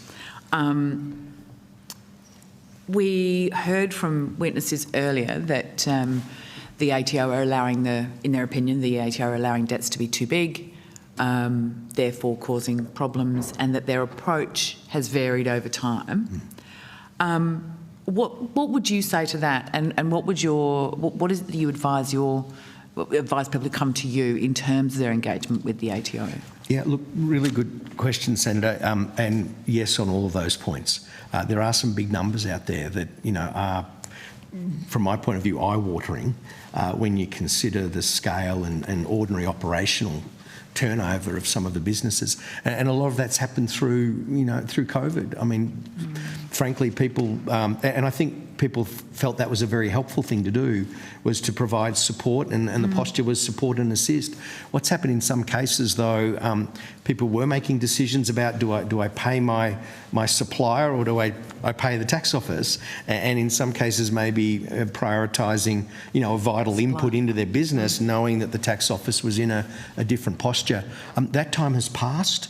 and now it's a far more leaning in process. And they're also using some tools that I think are quite helpful. I should declare I co-chair the Small Business Stewardship Group at the ATO, where we try and look at some of their governance processes and modes of engagement and try and say, well, hang on a minute, how come you're going hard here when that might be the first time the taxpayers heard from you? Give them an opportunity. Because I think one of the things, when I look at it, I think, leniency through COVID, because it was a very difficult thing to navigate for everybody across the board, and navigating that, going, right, let's give people some space, makes sense. Yeah. The flow on and how you then come back from that obviously is where we're at now. Yeah. Because years on, you've got to find some way of dealing with it. So given your experience, what do you think that sort of ratchet up has been? Yep. And what do you think could be advantageous from here? Yeah, well, the ratchet up originally focused on big numbers that may have existed pre-COVID and a posture of, well, there was already tax non-compliance before COVID, so we'll go and pursue that. That's also been supported by things like direct penalty notices. So for obligations that essentially involve money that's not necessarily the businesses. Let's think of superannuation guarantee contributions, pay-as-you-go withholding, and even GST remittance. They've started with that as a priority.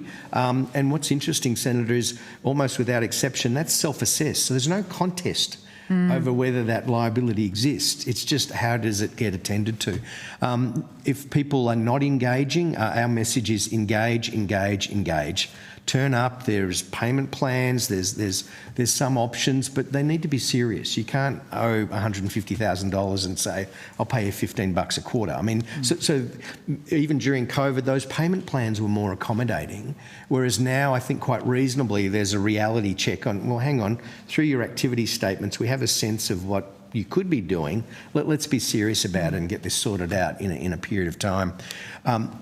Things such as credit reporting, I'm a big fan of. Now, that legislative power has been with the ATO for some time. It wasn't taken out for a run, but now is. And that's where, Do you want to maybe just step us through that? Yeah, sure. I mean, there's a number of credit reference agencies that are around. Creditor Watch, I mentioned, Ilion is another, where a business can go and say, well, what's the credit form of this person, this business I'm thinking of dealing with? And if their credit performance isn't great, you and I as business owners might say, okay, we'll still work with them, but for this $100,000 contract, let's get 50 grand up front. So if their credit performance is bad for us, it doesn't bring down our business. So I suppose that's the risk, isn't it? That is the risk, and that's why that credit reporting, I think, is very important, because if the ATO, I mean, Pialago Estate, not far from here, went into administration, within hours of a local butcher providing thousands of dollars of meat. Now, they didn't know that business owed a lot of money to the tax office. So they provided the meat. And then, days later, they're not getting their money back. So the idea that the tax office is flagging that there's quite a significant outstanding amount with them is good for three reasons. One, it reminds the directors of the business a good business pays. They pay their tax obligations. Two, it gives the market a signal to think about how they might deal with that business as a business-to-business transaction. And the third thing too is it actually changes that narrative a little bit from, oh, we're in cuddly support and assist mode to we are tax collectors and we take that seriously. And that transition is what's happening before our very eyes. Having said that, though, being mindful that is a change journey, my contribution through the processes I'm involved with is one around predictability, no surprises. There were those historic tax debts that came out of nowhere and that caused a lot of disquiet. An encouragement to engage with trusted advisors to make sure people are aware and have planned for those responsibilities. And if they are in strife, sing out early. We offer, through Ms Collins's team, a service where there might be a dispute over a tax assessment, and we help small businesses engage to get, through our tax concierge service, to get a reality check whether they have actually had an error made or they maybe just don't like the tax law. So, and that helps. And then if there is merit there, they can take it forward to the AAT. We help with that, but we also have a good collaboration with the tax office where we see distress. We know we can use our soft influence channels to say, hey, you might want to have a look at this, or you might need one of your team who are quite skilled at working with very distressed people to work through this matter rather than be too clinical. I suppose the last point I'd make around consistency is it still concerns me that trusted advisors might contact the tax office, get one lot of advice, ring again and get something different. That predictability, that's something that we've been urging as well. So is that helpful in terms of... Yes, that is very helpful. Thank you very much. Because I think it's good to know that there's supports, that it's not just a here's your big tax bill, pay it tomorrow, that, if people are in strife for whatever reason and that's occurring, that, your advice is to just engage early, engage early, engage early, and also, then engage early. And also, and if in doubt, engage early. And the other thing too, the hardship mechanisms that are within the tax office, we've seen a little bit of clunkiness in that, probably more aligned to personal tax debts rather than a business tax debt, but a small business is a person. And so that's part of a conversation that's ongoing that I know the Tax Commissioner is very interested in. We hear this from the tax clinics that are funded to help disadvantaged and people that are challenged with their tax. We hear it through the Small Business Debt Helpline. Coming to the Chair's question earlier, a notable thing there, Small Business Debt Helpline stood up during COVID to help with those issues.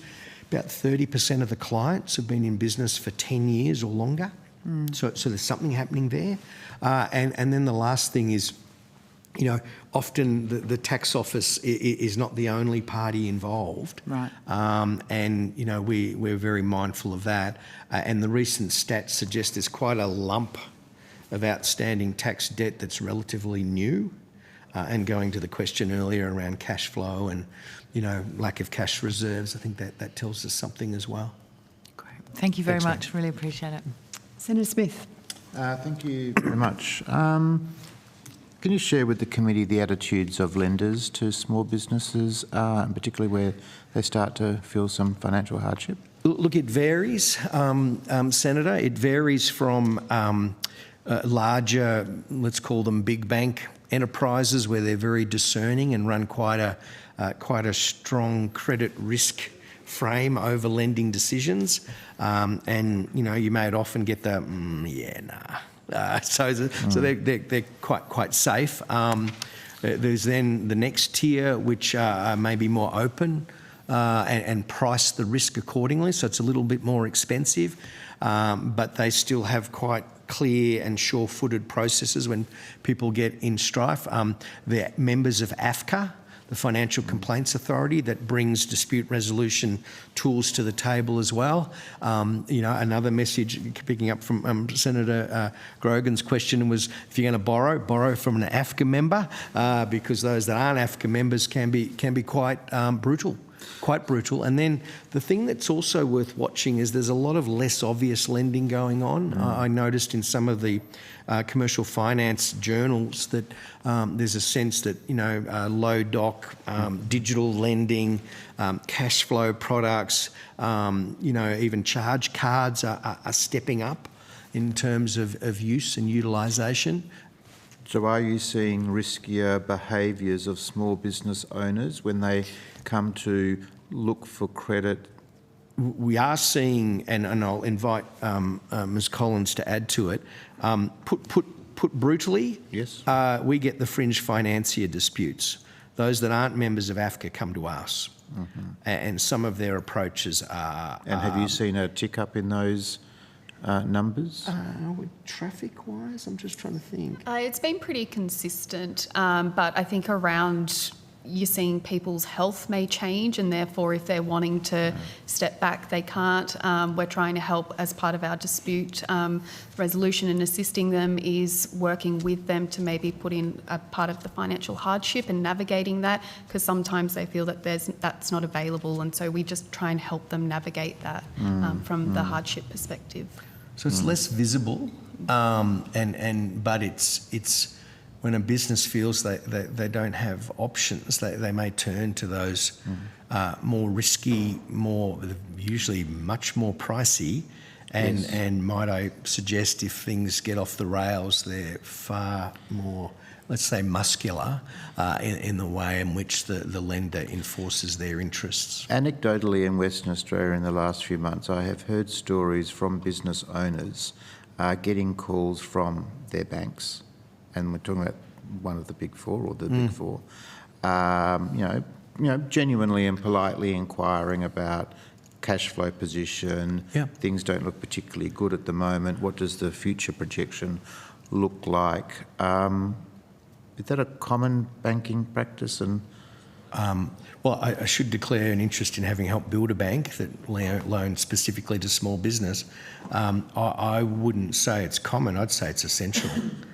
A good ally, being a bank, should stay close to their businesses, and that's part of what APRA expects in terms of good risk and credit management, so that you can present a good, strong, quality book and also stress test it. So I'd encourage more conversations, not less. And I know during COVID, the major lenders actually worked very hard getting alongside their businesses to try and say, well, is the origination we've worked with you to deliver actually what you need right now? And so there's been quite an adjustment during and since COVID, and also some conversations you would have seen about lending appetite and what that looks like. So I'd say that's good. I just hope the conversation is of the same. But you're not hearing any stories, or you don't have any data on major lenders making life perhaps unnecessarily difficult for small businesses? No, we haven't, because we ordinarily wouldn't handle those under the legislation of the agency, where there's a more appropriate service provider, in this case AFCA. We're tasked to refer through to AFCA,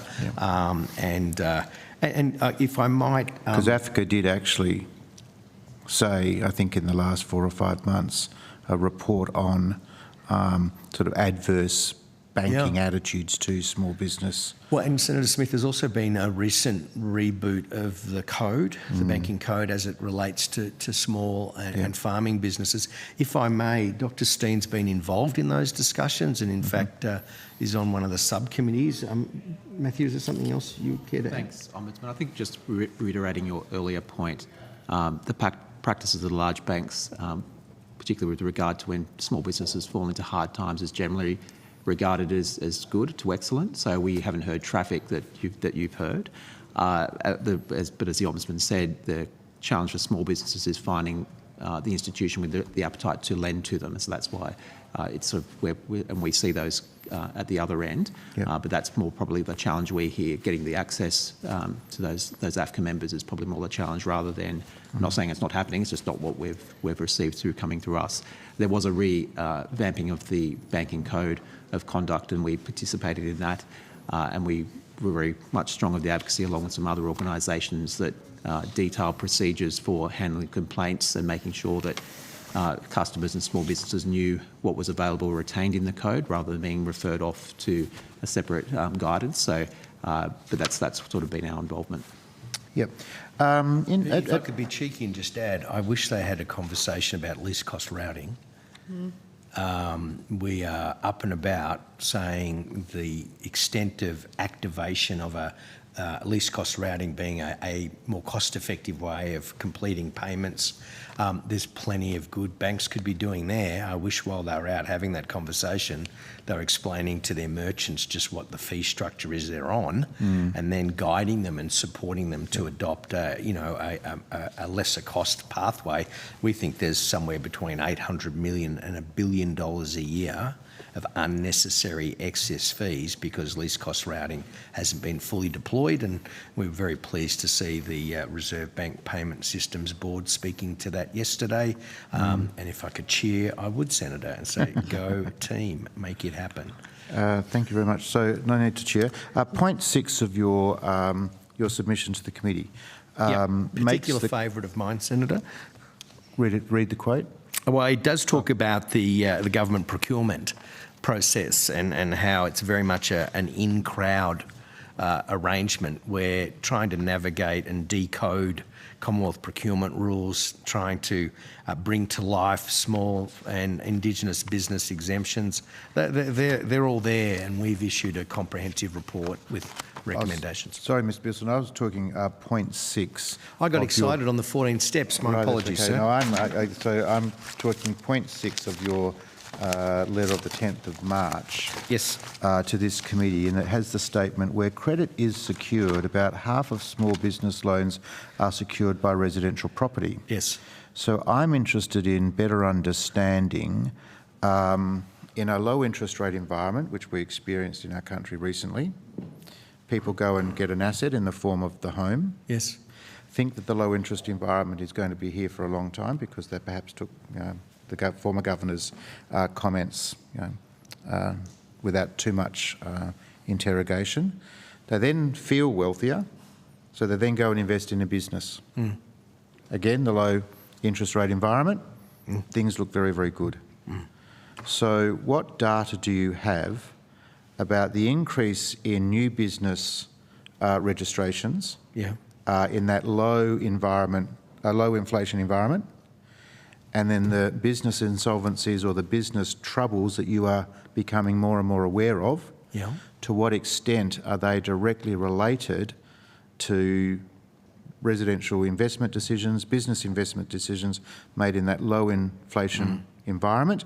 And now, as interest rates continue to increase, some very, very bleak news from the governor, not very, very far away from here, just moments ago, about what the interest rate environment looks like for this country over the future.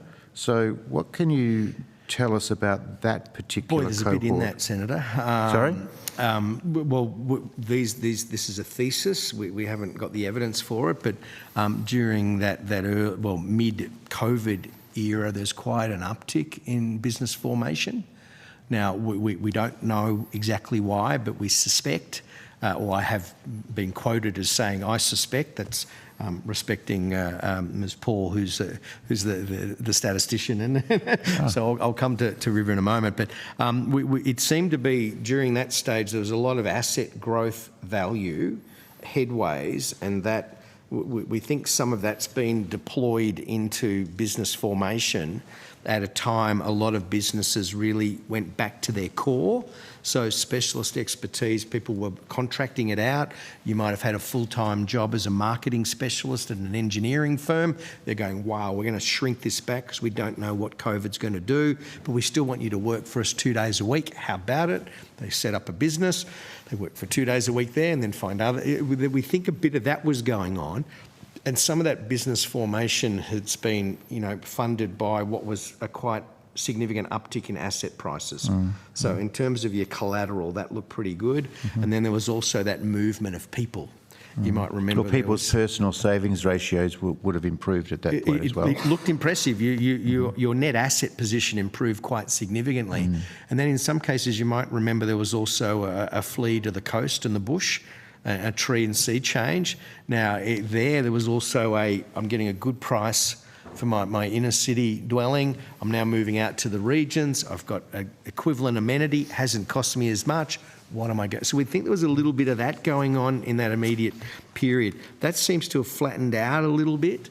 But linking it to that point 6, there's also a big bank attitude of, you're in business, show us your collateral.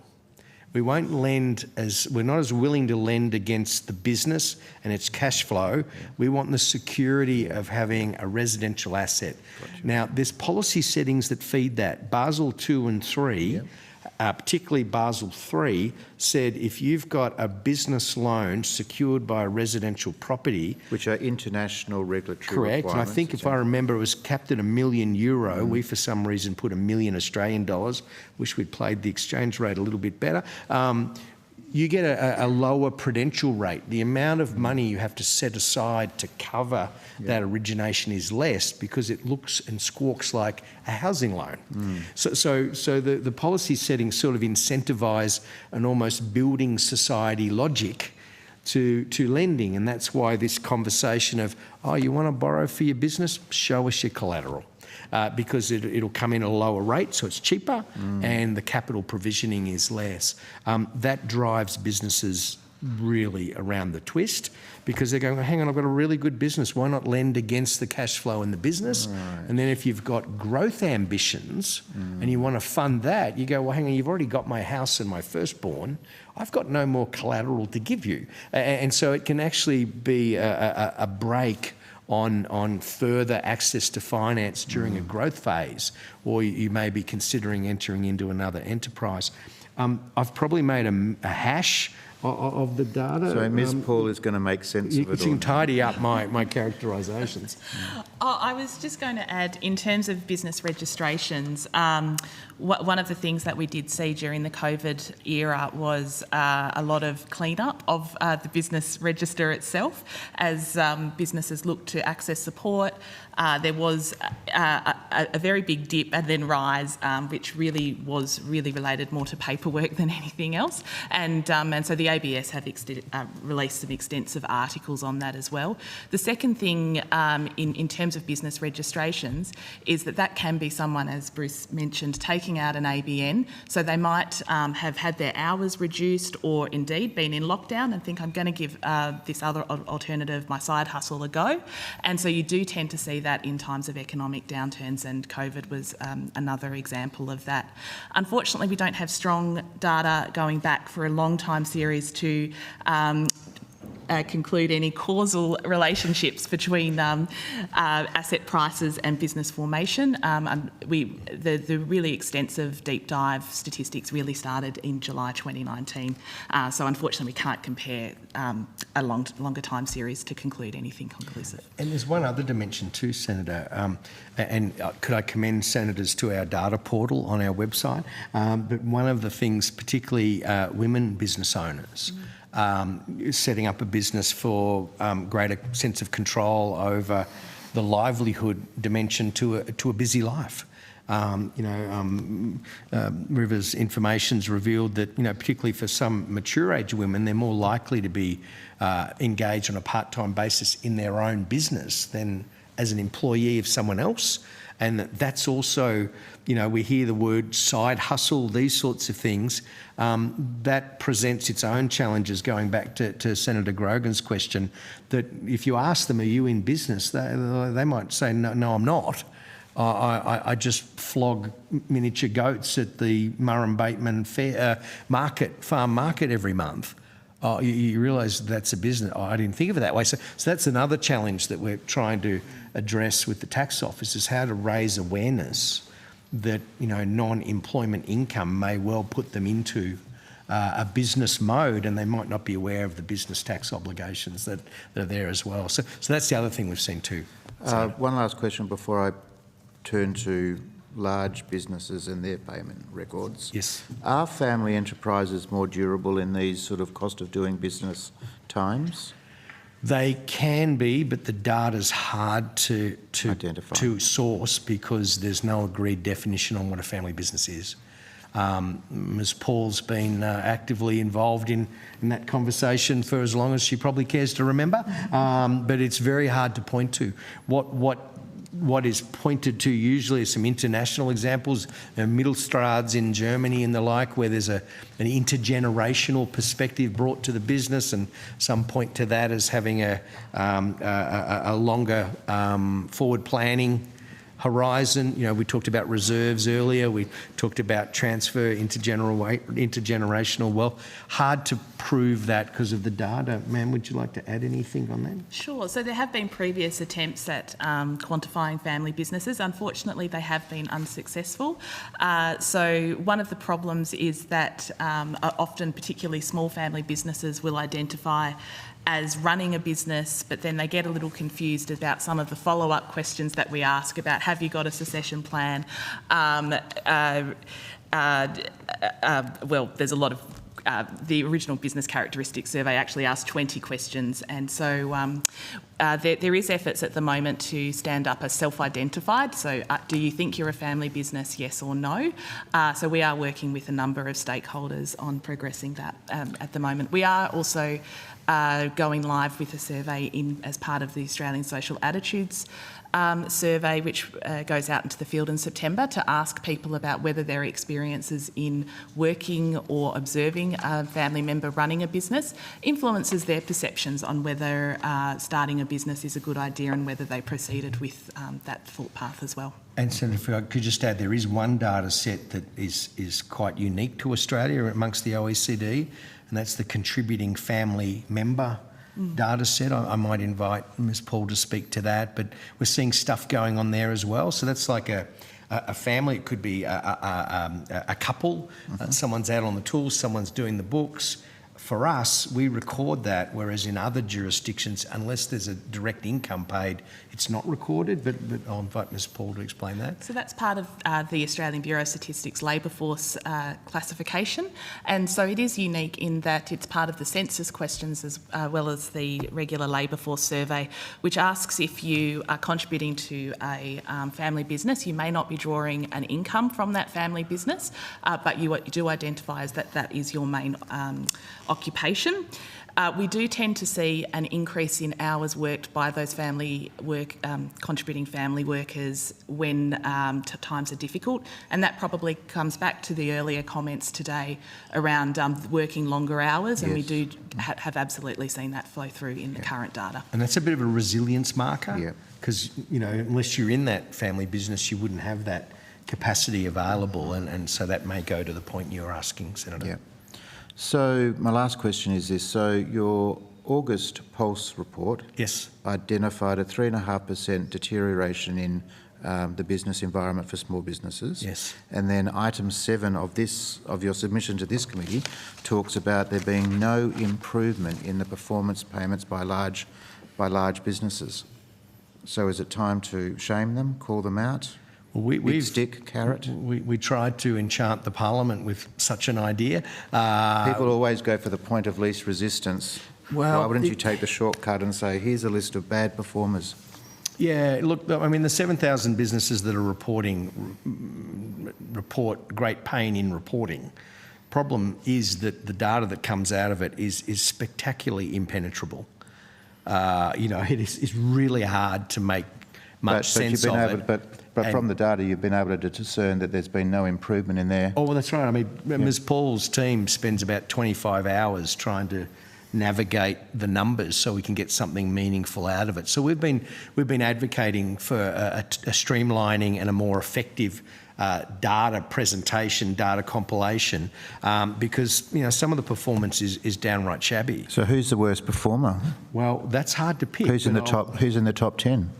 Well, we wish we could say that 100. Easily, and then you know you could check that out yourself on an app. Absolutely, I'd love to go and knock on their doors and say, West Australian small businesses are expecting more from you. Yeah. And the model we point to is Good Business Pays in the United Kingdom, where their similar register feeds data to a not-for-profit that publishes that information, and you can compare and contrast. You know, what are they saying they're going to pay? What's their performance? Now, and you know, there is a regular media conversation through that process, pointing out who's horrible, who's improved, who's long been woeful and hasn't seemed to make a change. And we were hoping that you know our system would enable us to emulate that.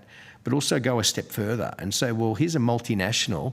Because you've been shamed in the UK, why are you on 24 days there and you're on 124 here? But maybe Ms. Paul the bigger you are, the more prominent you are, the more susceptible you are to public pressure and public shaming. Yeah. So I read this and I thought, bad performance. Yep. Over 6 months. Yep. Is it deteriorating? I suspect it probably will. Yep.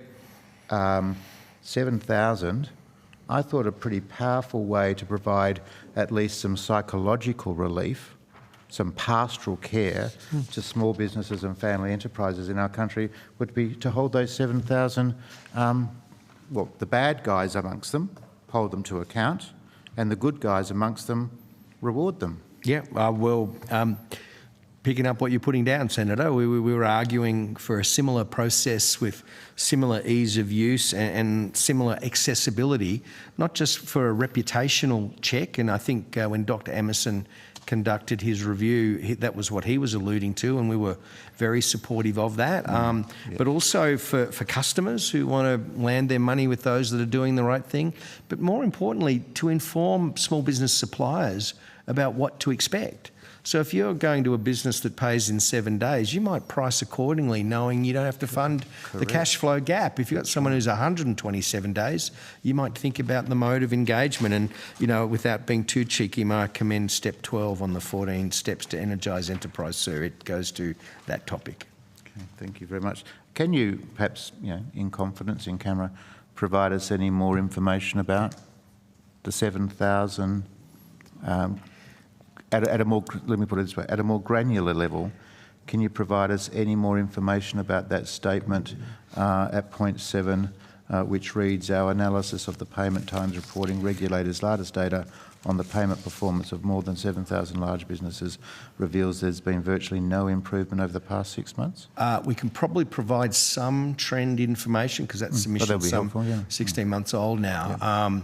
And there's also been, and that Ms. Paul will be better able to describe than I can. I don't want to create any work for him. Some change to the data sets and comparability. Yeah, so we can certainly update this. The regulator itself has changed how it reports. Right, so in its most recent report, it's implemented a number of new benchmarks. So one of the challenges with the register is that you end up having to say, you know, a business might pay 99% of their invoices in under 20 days and then 1% in 30 days. Right. And so then it becomes quite convoluted because the regulator, of course, has to impose a benchmark of, well, what's average, what's normal. Yes. And so then we end up in a pattern of saying 80% of invoices paid by these large businesses were paid within 30 days, for example. So we have had a little bit of a shift in those benchmarks because we do try to obviously align with the regulator's own information. Certainly in terms of median, in the most recent data, the median has shifted slightly to reduce by a 0.% of a day. The mean, the average, if you like, has remained consistent at 30 days since the payment times scheme came into effect. Now, of course, that mean is lower than the median because the data is skewed. So some businesses do pay considerably longer than others. And in fact, there are some businesses that don't pay any of their invoices in under 120 days. So the data set or the data sounds doesn't have much utility. It's rich, but it's a yes, but I mean snowstorm. once you get to that sort of macro level. Yeah, we've been offering some advice and views on how to make it more usable. Yeah. And then, you know, have it more able to be applied. I mean, if you and I were in our accounting software about to send off an invoice and it popped up to tell you what the performance was of the person you're dealing business with, that's really useful, timely, actionable information. If we want to excite people, and we haven't yet, about signing up and using e-invoicing, well, maybe that's another avenue that when you do pop in an identified counterparty that you're about to send an invoice to and it tells you, hey, these folks aren't that great. You know, we're just thinking, how can you bring life and because to the you're an data optimistic person, Mr. Pilson, all these people look fantastic. Thank you, sir. Thank you. Thank you. Thank you very much for appearing before the committee today. If there were questions on notice, the committee would appreciate answers to be provided by the close of business on September the 6th. We'll let you go. Thank you very much for your testimony. Thanks, Chair. Thanks, Senators. Thank you. And I now welcome representatives from the following agencies: from the Treasury, the Australian Financial Security Authority, the Australian Securities and Investment Commission and the Attorney General's Department. I understand there's a lot of people in the room, so we're only having a couple of representatives, and then we might have to switch people in and out if necessary.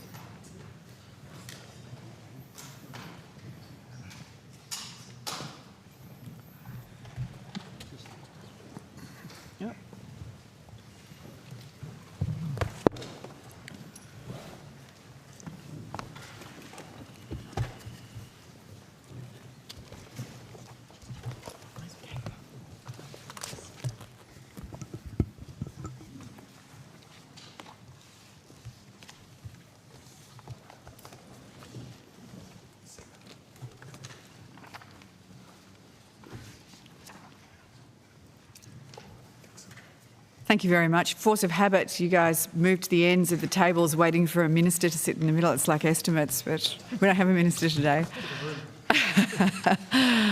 Senator Stewart, I should say, is now joining us on the line, and we will try and split our time reasonably evenly between the senators that are in the room and online. So thank you very much for appearing before the committee today. Information on parliamentary privilege and the protection of witnesses and evidence has been provided to you and is also available from the Secretariat. For the Hansard record, could you please each state your full name and the capacity in which you appear? We might, just for the sake of name tags, start at this end of the table, I think. Thank you. Tom Dixon from the Corporations Branch and Treasury. Adam Cagliarini, Macro Conditions and Population Division at Treasury. Thank you. Luke Amon, Deputy Secretary, Macro Group, Treasury. Thank you very much. And on screen, I think we have Mr. Savary. Does that sound right? Yes, good afternoon, Senators. Marcel Savary, National Manager, Personal Property Securities and Regulatory Programs at the Australian Financial Security Authority. Thank you. Mr. Rourke. Oh, hello. Kate O'Rourke, Asset Commissioner. Thank you. Good afternoon, Liam DeManuel, Assistant Secretary, Courts and Tribunals Branch at the Attorney General's Department. Thank you. Good afternoon, I'm Jenna Priestley. I'm the Acting First Assistant Secretary of the Courts, Tribunals and Commercial Division of the Attorney General's Department. Thank you very much to all of you for appearing today. So the theme of today's hearing is the cost of living, and particularly around insolvencies that we have been seeing increasing numbers in the community. Obviously questions will be largely focused on that, but we might also range on other aspects of the cost of living crisis that's facing Australians. Just for my own understanding, could we please start by each of the agencies outlining the role that they play in the process of insolvency and administration, both in terms of policy and also in terms of administration? And I might start with the AG's department. Thank you, Senator. The Attorney General's Department has policy responsibility for the personal insolvency system, including the Bankruptcy Act and its associated instruments. And my colleague, Mr. Savary from the Australian Financial Security Authority, can talk to the implementation of that. Right. Okay. We might go to Mr. Savary and then back up to Ms. O'Rourke. Mr. Savary. The Australian Financial Security Authority is the regulator and service delivery agency for personal insolvency in Australia. We regulate the system overall, but we also, through the official trustee, administer a number of personal insolvencies. Okay. Thank you. Ms. O'Rourke. So ASIC is the corporate insolvency regulator. So in that role we register, have the registration function in relation to professionals who are registered liquidators and associated professionals, and then we administer the Corporations Act provisions with respect to corporate insolvencies as well. Right. Thank you. Mr. Yemen, shall I continue? So in relation to Treasury's responsibility, so we have responsibility for corporate insolvencies and the law around the process for making sure that there's a fair and efficient process for reallocating resources out of an insolvency process. Right, okay. Can I get a sense whether it is measured, that, particularly with a small business lens on, whether corporate insolvencies and personal insolvencies are often concurrent? Or if there is any data that would suggest that? So I'm happy to start with that answer. So yes, so we're very aware that in the world of small businesses, it's it's very common that a small business might find itself both in the corporate insolvency system as well as the personal insolvency system. You would have heard evidence that, personal assets are sometimes used to support the business, and so that's how those two systems end up becoming enlivened by an insolvency situation for a small business. And when that happens, do the two regulators talk to each other, or is there some crossover in the way that you deal with small business corporate insolvencies and personal insolvencies? So there's not a frontline regulatory role in relation to insolvency, in the sense that if a company were to fail, the process for the appointment of a professional, like a registered liquidator or some other professional assistant, is done directly by the company. And while ASIC collects and has available information in relation to that insolvency, and indeed, data around that is probably something of interest to the committee, there isn't a frontline regulatory view of whether or not, in addition to that execution of that process that's occurring by the registered liquidator, they are concurrently administering a personal insolvency as well. But I might just see if from an AFSA side, we do have efforts to bring data sets together, but I'm not sure if it's live. I think it's more that we get to have some data matching and bringing together data sources later. I might just pass to Marcel. Just before you do, can you just, I think I have quoted you today, the ASIC figures on corporate insolvencies today. Can you just confirm to this committee exactly what they are? In terms of the numbers? Yes, yep. For the last financial year? Yep. Yeah, no problem at all. So for 23-24, our insolvency data shows 11,053 companies entered external administration in the financial year. And that is an unusually high amount? So we've got the trend data. It is a high number in terms of an absolute number, but if you look at it as a proportion of companies, it isn't the highest number.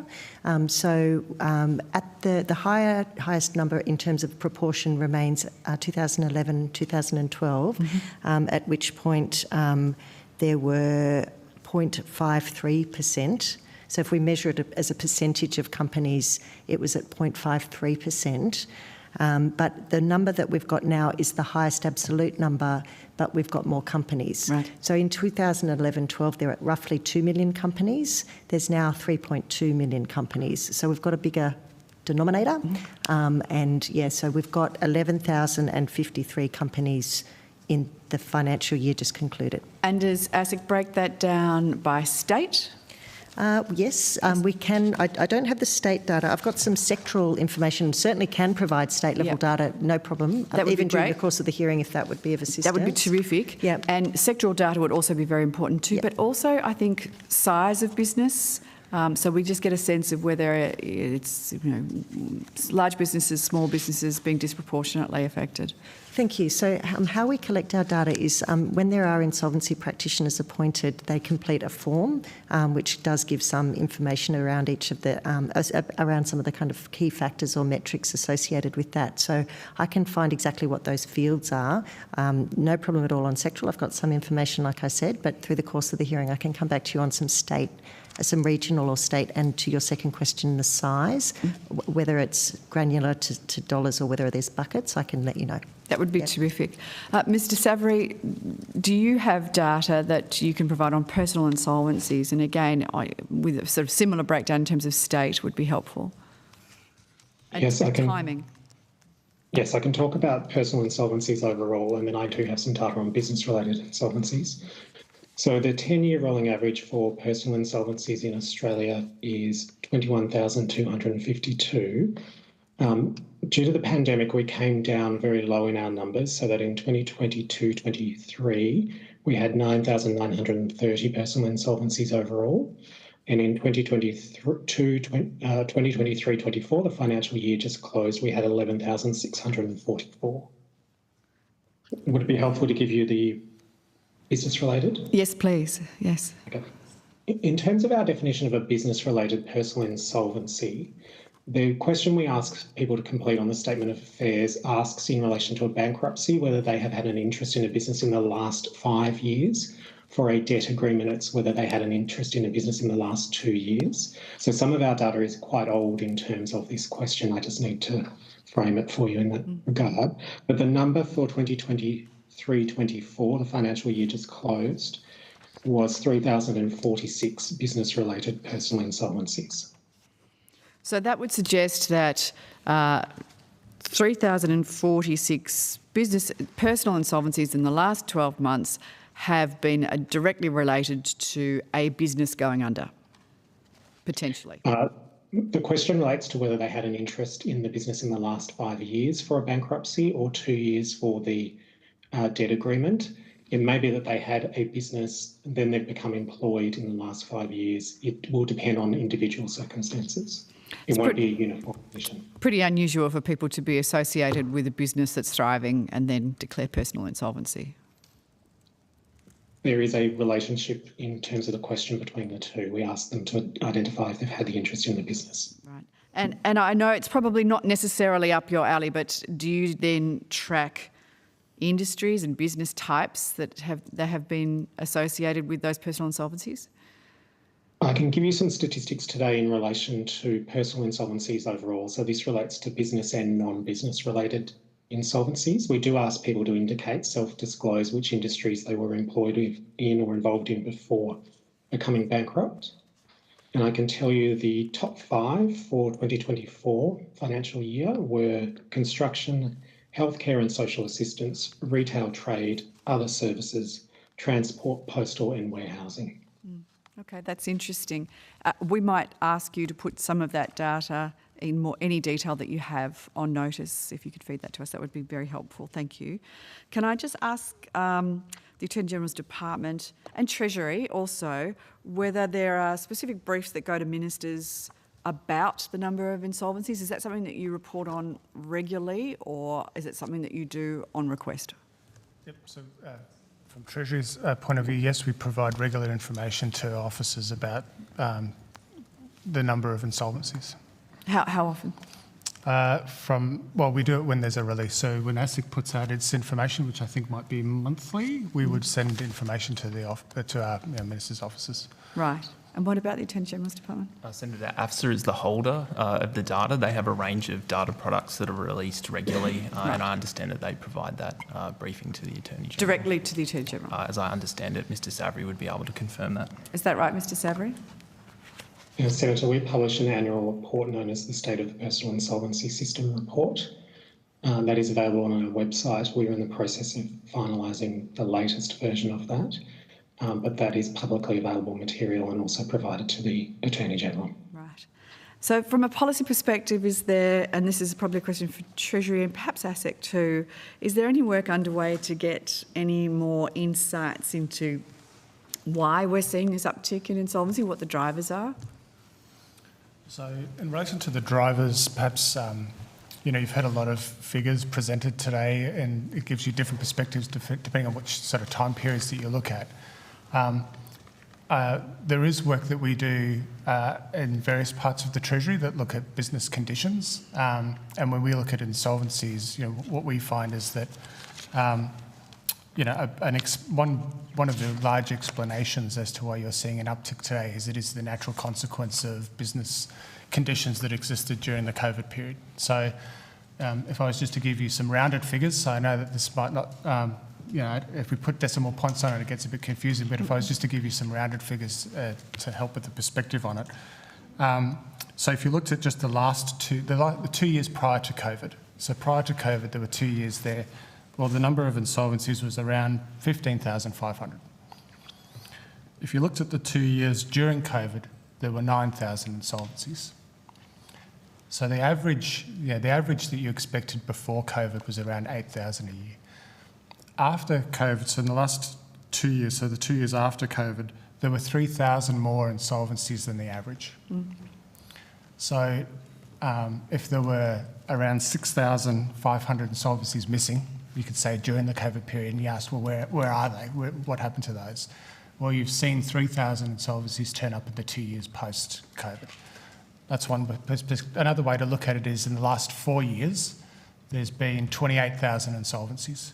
In the 4 years before that, there were 31,000 insolvencies. So it depends on how you look at the time period. It gives you a much different perspective on actually what's going on. So you could say that a very large explanation for what's happening is really an unwinding of events during COVID, and I think that aligns with the evidence that you've heard from others presented today. And if I could just add, Senator, one point, I strongly agree with everything that was said by Mr Dixon. On the broader economic climate, we provide advice from our area of Treasury to the Treasurer on that.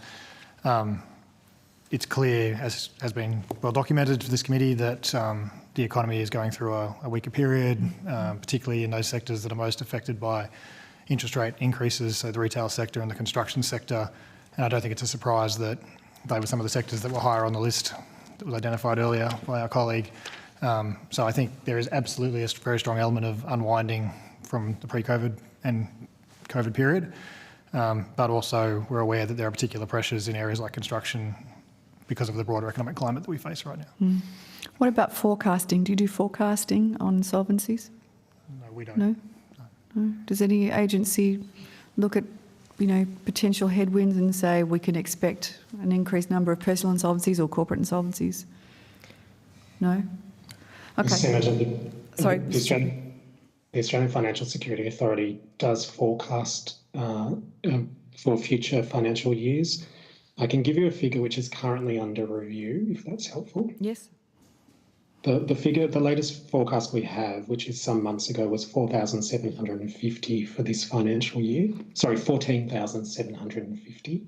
That does compare against the 10-year average of 21,252. So I think that what I'm hearing is that in terms of insolvencies, the data is playing out that nothing to see here. This isn't really a big issue. We're just on average trajectories. Is that, that certainly sounds like the evidence that you're giving us, Mr Dixon. So I wouldn't say absolutely nothing to see here, because we do want to interrogate the data and make sure that we're drawing out of it everything that we can. But insolvency data by itself really doesn't provide a lot of meaning and context to what might be going on when you look at other macroeconomic factors. So, for instance, I won't step on my macro colleagues' toes, but you wouldn't just look at insolvency alone. You would look at other things like unemployment rate, and you would ask, well, are you seeing the number of insolvencies translate into uncomfortable levels of unemployment, which we aren't seeing that occurring. So I think when you look at the broader story, you wouldn't say that insolvencies by themselves are a cause for alarm, particularly when you take into account that although we've got perhaps 3,000 more than average in the last year insolvencies, we've added 160,000 companies to the register in the last year. So it has to be taken into proportion. Is there a connection or regular communications between your agencies and the Small and Family Business Ombudsman? He was telling us that 1 in 5 businesses have no cash flow at all. We heard stats this week that 1 in 11 hospitality businesses in Victoria are expected to fail before the end of the year. There was another statistic that was 46% of small businesses are currently unprofitable. These are all coming from those that are sort of closest to the action. How do you incorporate that data, or do you incorporate that data in the work that you're doing? Well, I might ask Treasury that one. So in relation to insolvency law policy, so we are looking at the data from the perspective of asking, is the insolvency system working correctly? So we wouldn't use that data, but we do actually engage with all of the agencies that you can see here today, and from time to time we also engage with small so you're more about whether the insolvency system is working correctly as opposed to what can we do to stop insolvencies. That's right. Yes. I think there's three points here, Senator, that I think get used interchangeably amongst the different discussions that happen here. Well, one is particularly at the small business end of the spectrum, and others are more expert than me in this, but at the small business end of the spectrum, there is a reasonably frequent turnover of businesses, so there's always a certain proportion of businesses that are turning over and refreshing, and new businesses emerging. So some of the statistics around how many businesses are under pressure or maybe likely to fail in the near term, I don't have all the benchmarks in front of me, but there's always a relatively high level of turnover in some of those sectors. So there's that point. There's the broader economic climate, where at the moment it is certainly the case that because of higher interest rates and some of the inflation challenges in the economy and the slowing of demand that's been caused by those higher interest rates, that retail sectors in particular and the construction sector in particular are facing particular challenges now, and we're aware of that. So there are individual businesses, no doubt, that are finding the economic environment more difficult than it was at some points in the past. And then there are these sort of structural factors, these longer term trends that play out in the broader statistics that have been discussed. And I think what we're saying is, in those broader statistics, we can't see, while insolvencies are elevated in the current period, when you look at those structural trends, you look at the COVID breaks and you look at the rate as a proportion of total businesses, we don't see anything particularly unusual there, but we are well aware that there are certain businesses in particular sectors that are under significant pressure at this time. Okay. If I might, yes, forgive me, just jump in as well from an ASIC perspective. There is, I referred earlier to the fact that we receive information about particular insolvencies from the initial statutory report that's lodged with us from registered liquidators and other insolvency practitioners. So on that form, it does ask for the causes, like what, or the failure reasons. So I thought, to your earlier question, Senator, you'd be interested to hear the top 3 reasons that were provided in the 23-24 financial year. The first was inadequate cash flow or high cash use. So that was 53% of reports. People can choose more than one. It's not an exclusive, so you'll hear the numbers are more than add up. The second was poor strategic management of business. So that was 48% of reports. And the third were trading losses. So fairly general causes there. To the second question you asked around the engagement, whether it be with ASBEFIO, Mr Bilson or others, and also more widely with the business community, certainly at that regulatory level, we at ASIC and Treasury and others belong to what is called the Financial Regulators Action Group that Mr Bilson convenes to talk particularly about small business issues, including regulatory issues. But ASIC does have a wider program of engagement and education through which we do support small businesses. It's not just at that point of strain or insolvency, it's about creating businesses, running them. You know, there's a lot of work associated, particularly if they're incorporated in, you know, what is directors' duties and things. So there is an educative part of ASIC's responsibilities that we direct towards small business, but it does have an aspect of it about how do you wind up or if your business is under strain. And we do have, in addition to those general activities and work streams, we do have particular engagement. So we met, for example, recently with the Master Builders Association to discuss, well, what educative or other materials from ASIC might be of value to their members to support them at times such as these. So a workshop and other support can be provided. So there are some additional things just to bring to your attention. Thank you. The ATO aren't here today, so obviously I can't ask this question of them, but we have heard from witnesses that both the ATO and ASIC's stance is far more aggressive than perhaps it was during COVID, that people feel that the regulators are really leaning in and leaning on small businesses. Is that your experience, Ms O'Rourke, or is that feedback that you have received, and how does ASIC respond to that? Surely that roundtable would have brought this up. We have not heard that feedback in relation to ASIC and our regulatory posture in relation to small businesses. I have informally heard it in relation to the ATO, but I'm interested to hear if that's what you've been hearing in relation to ASIC as well. You'll recall that the regulatory settings that applied during in relation to insolvency were changed during COVID. So there were specific steps taken during COVID that changed how many companies entered administration. I'm sure you'll remember there was a temporary increase in the statutory demand threshold from $2,000 to $20,000 for statutory demands. There was a period, an increase in the period of time to comply with statutory demands, and there was indeed temporary relief for directors in relation to personal liability for insolvent trading. So there were settings that changed, and they did at an appropriate time. They were sunsetted, come to a conclusion. So I'm not sure whether that has played into the perception that you've referred to, but we in fact have enforcement priorities that are very much recognising that sometimes small businesses are actually are more like consumers in the sense that there's, whether it be predatory lending or other unconscionable conduct that can be directed at small businesses, and we are live to those and indeed have enforcement priorities to protect small businesses. Thank you. And can I just ask the Attorney General's Department a similar and related question? There were positions taken during COVID that were more lenient on personal bankruptcies and personal insolvencies that were also wound back. Do you think that there are learnings that have come from that period of time that is something that we could adopt in a non-COVID environment? Thank you, Senator. That is correct. So during the COVID period, there were changes to some of the settings within the bankruptcy system. So for a period of time, the minimum amount of debt that can trigger a bankruptcy was increased from $5,000 to $20,000. Additional time was also given for a person to respond to a bankruptcy notice from 21 days to 6 months. And there was also an increase in the period of time that a person could receive temporary debt protection from 21 days to 6 months through that period. When those arrangements ceased, the bankruptcy threshold was increased from $5,000 to $10,000. Recently, the Attorney General announced that the government is intending to introduce some reforms to ensure that the system is fair for people in financial distress.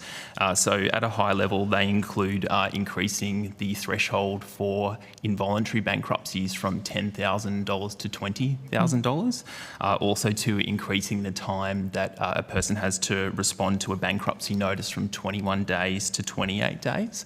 And there would also be some changes to the way that bankruptcy is recorded on the National Personal Insolvency Index as well, along with some associated changes to what is recognised as an act of bankruptcy. So government is actively considering responses. I think those dollar thresholds, it's really important to consider the impact of inflation on those. $5,000 or $10,000 isn't what it was a few years back. We haven't done that in the corporate sector, though, with equivalent corporate insolvency rules. Is that something that would be considered potentially, Mr. Dixon? So yes, in terms of when we think about what the right thresholds are, actually one of the things that we do is we look at the personal insolvency world and make sure that there's a degree of alignment in the way that those things operate.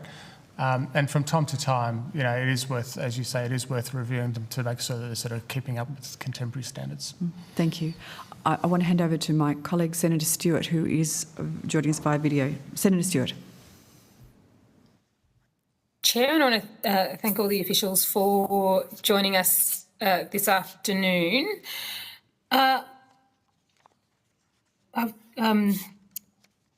think most of my questions are going to be going to Treasury.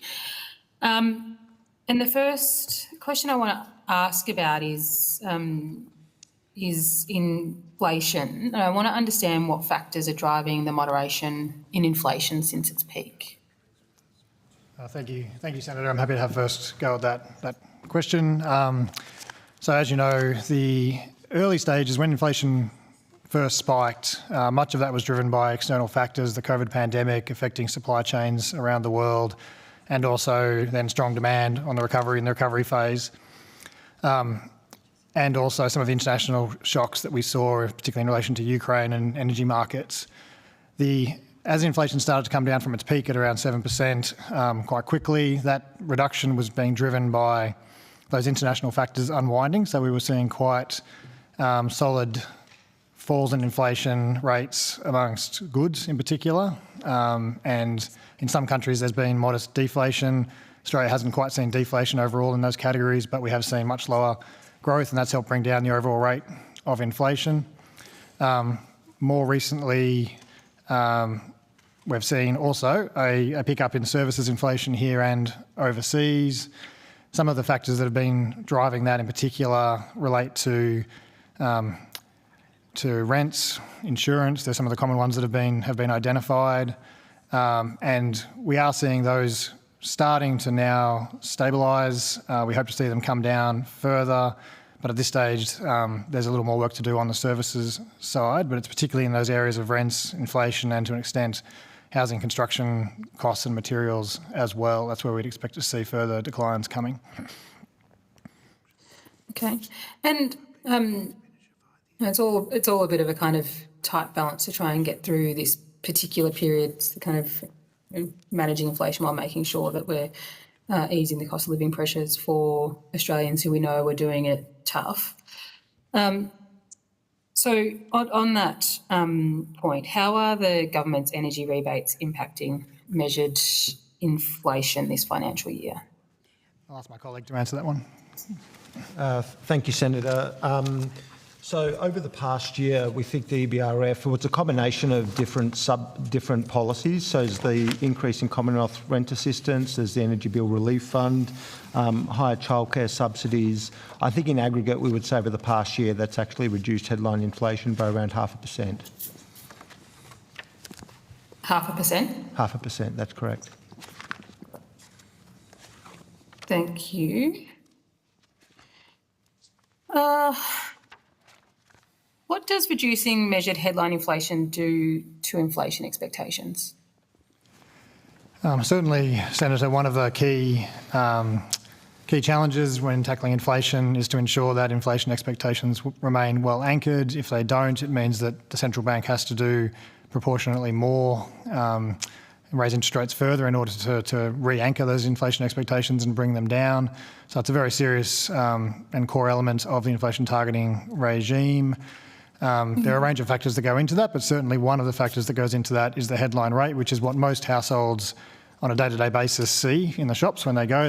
They're not interested in core underlying measures per se, they're more interested in the headline rate, which reflects their basket of goods. So if they're seeing headline inflation coming down, if they're seeing the goods that they commonly purchase, the price of those reduced, that helps to anchor those long-term inflation expectations. It's one of the factors, it's not the only factor by any means, but it's certainly an important factor.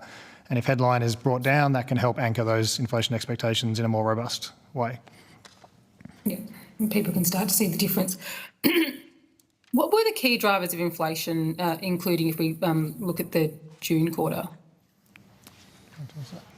Yeah, so if we take a look at the June quarter outcome that was released a couple of weeks ago, the main contributor to the quarterly outcome was housing. That will include rents, and the other factor there is construction of new dwellings. And as has been discussed previously, a lot of that's being driven by construction costs. And so there are some factors involved in that. So there's a higher cost of certain materials like cement, glass, up until recently steel. So that's actually been driving that to some extent, and that's been elevated for quite some time. We are seeing a little bit of signs of easing in terms of those input materials, but it's still too early to say at this point what effect that might have going forward. Yeah, I'm sure people who are kind of ready to start building some new dwellings will be happy to hear that some of those things are hopefully starting to come down.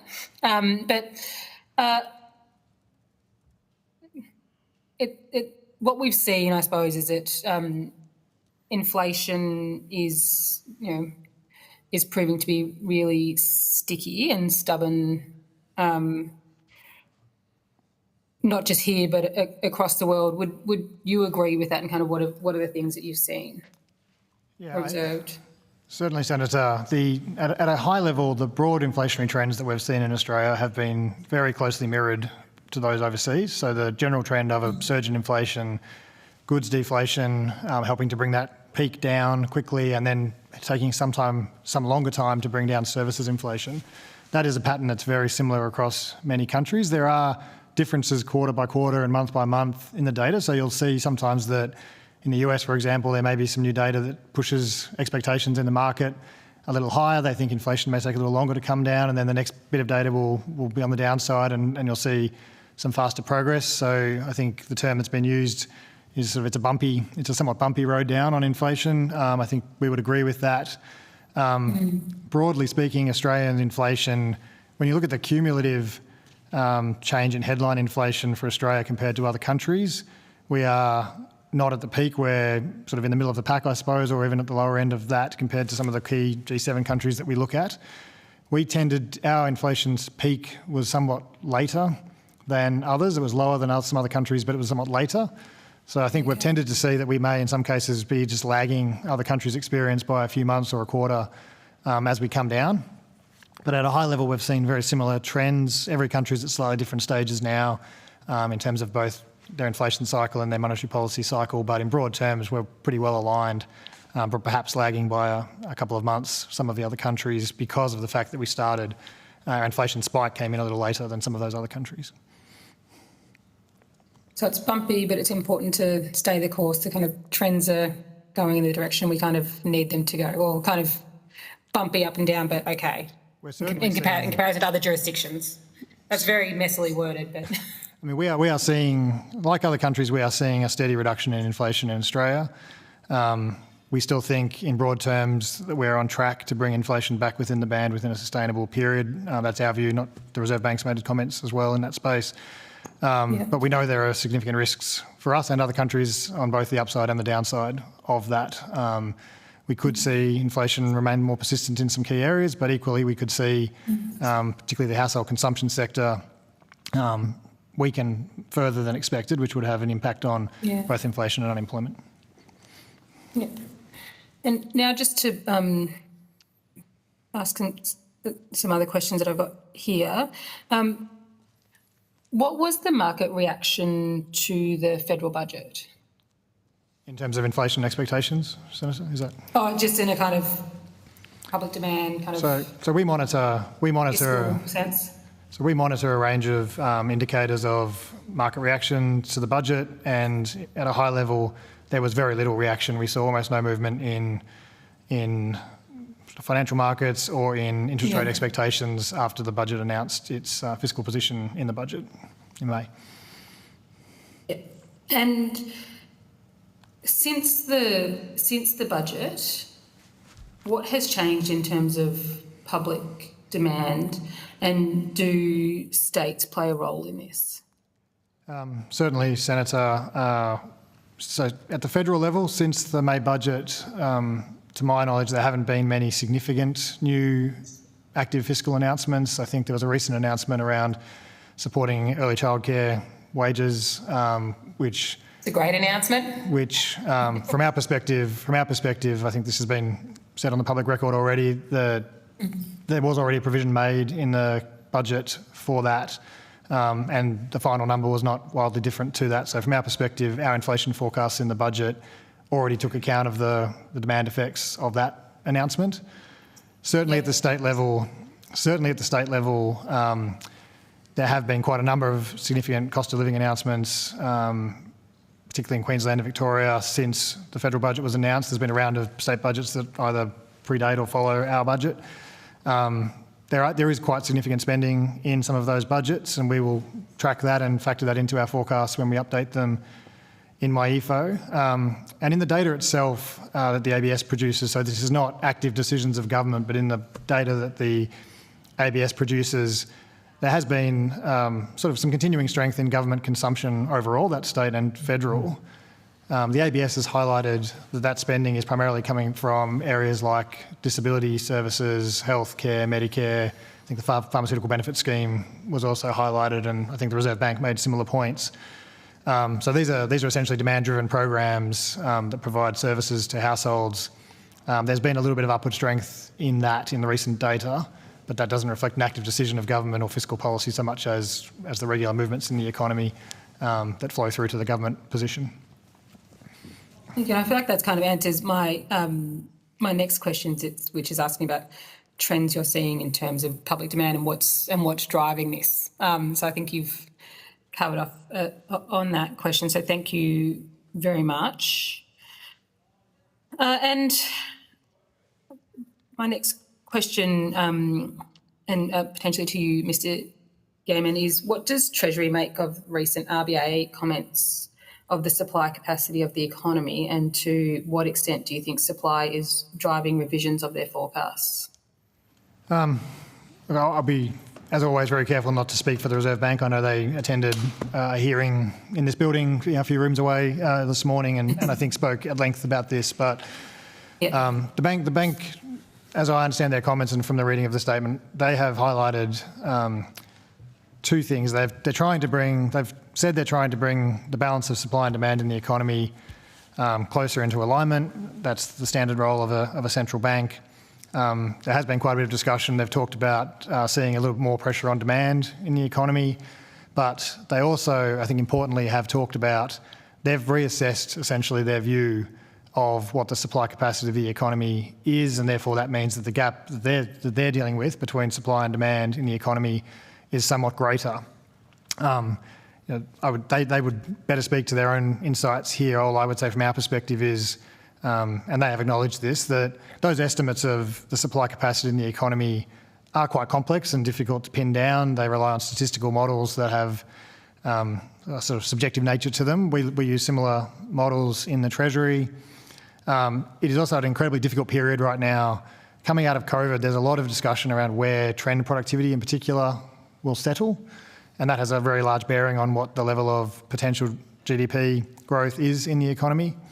So the Reserve Bank has made that call. They've put in their documents that they see some, I think they used the language that was, I will get the words a bit wrong, but they used the language this morning that it was a small adjustment, but they have lowered what they see as the supply potential of the economy. At this stage, we at Treasury haven't done that. We haven't formed that view, but we keep it under close assessment, and we review our forecasts, as you know, in the budget and MyEFO, so later this year we'll have a look. But yeah, the bank has made that assessment. I'd just say it's quite a difficult, complex task to make precise judgments in that space. Thank you. And I'm trying to be kind to the chair and wrap up my questioning. So thank you very much, Chair, for your indulgence. I suppose I'll finish up just by asking, do you still think we're on the narrow path?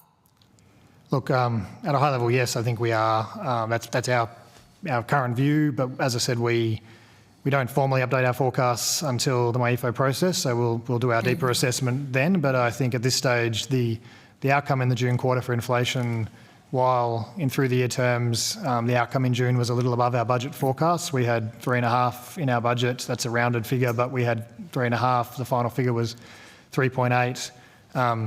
That hasn't materially changed our assessment of inflation going forward. So we still expect to see inflation coming down towards the target band, broadly consistent with our budget forecasts. But we have said, and we'll continue to say, there are very substantial risks on both sides of the fence here. I think it's important to stress both sides of the fence. We are concerned about persistence in some areas of the inflation basket, and that could see inflation stay higher for longer. But just as equally, we are also concerned about the weakness in the consumer sector, and we could see that if that was to be weaker than we currently expect, we could see inflation come down more quickly and we could see unemployment rise more quickly. So we are tracking both of those things. It's a very delicate balancing act, but at this stage, broadly speaking, we still think we are on the narrow path to use the vernacular. Yes. Thank you very much. Appreciate it. Thanks, Chair.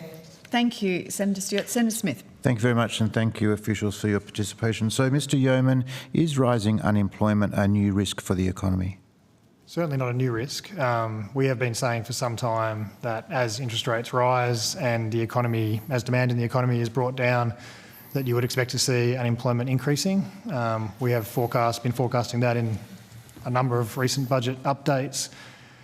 The labour market has shown quite a bit of resilience, probably a little more than we and other commentators would have expected. But we are definitely seeing underneath that sort of clear signs of a softening in the labour market. When you look at things like vacancy rates, you are seeing that come off, but broadly in line with our expectations. So perhaps a little slower than we may have expected because of that resilience, but in broad terms, still in line. And so while we still expect to see further increases in the unemployment rate, we're still of the view that the end point in that cycle will still be at historically low rates of unemployment compared to previous cycles. So what are some of those other signs of the softening of the labour market?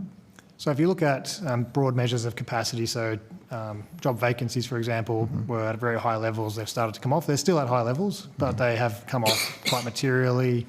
We look at, in the latest data, participation jump, but broadly hours worked across the economy has also been coming off. So while we call the heads, while the number of people in work has been growing reasonably solidly still, the aggregate hours that people are working in the economy has been coming off.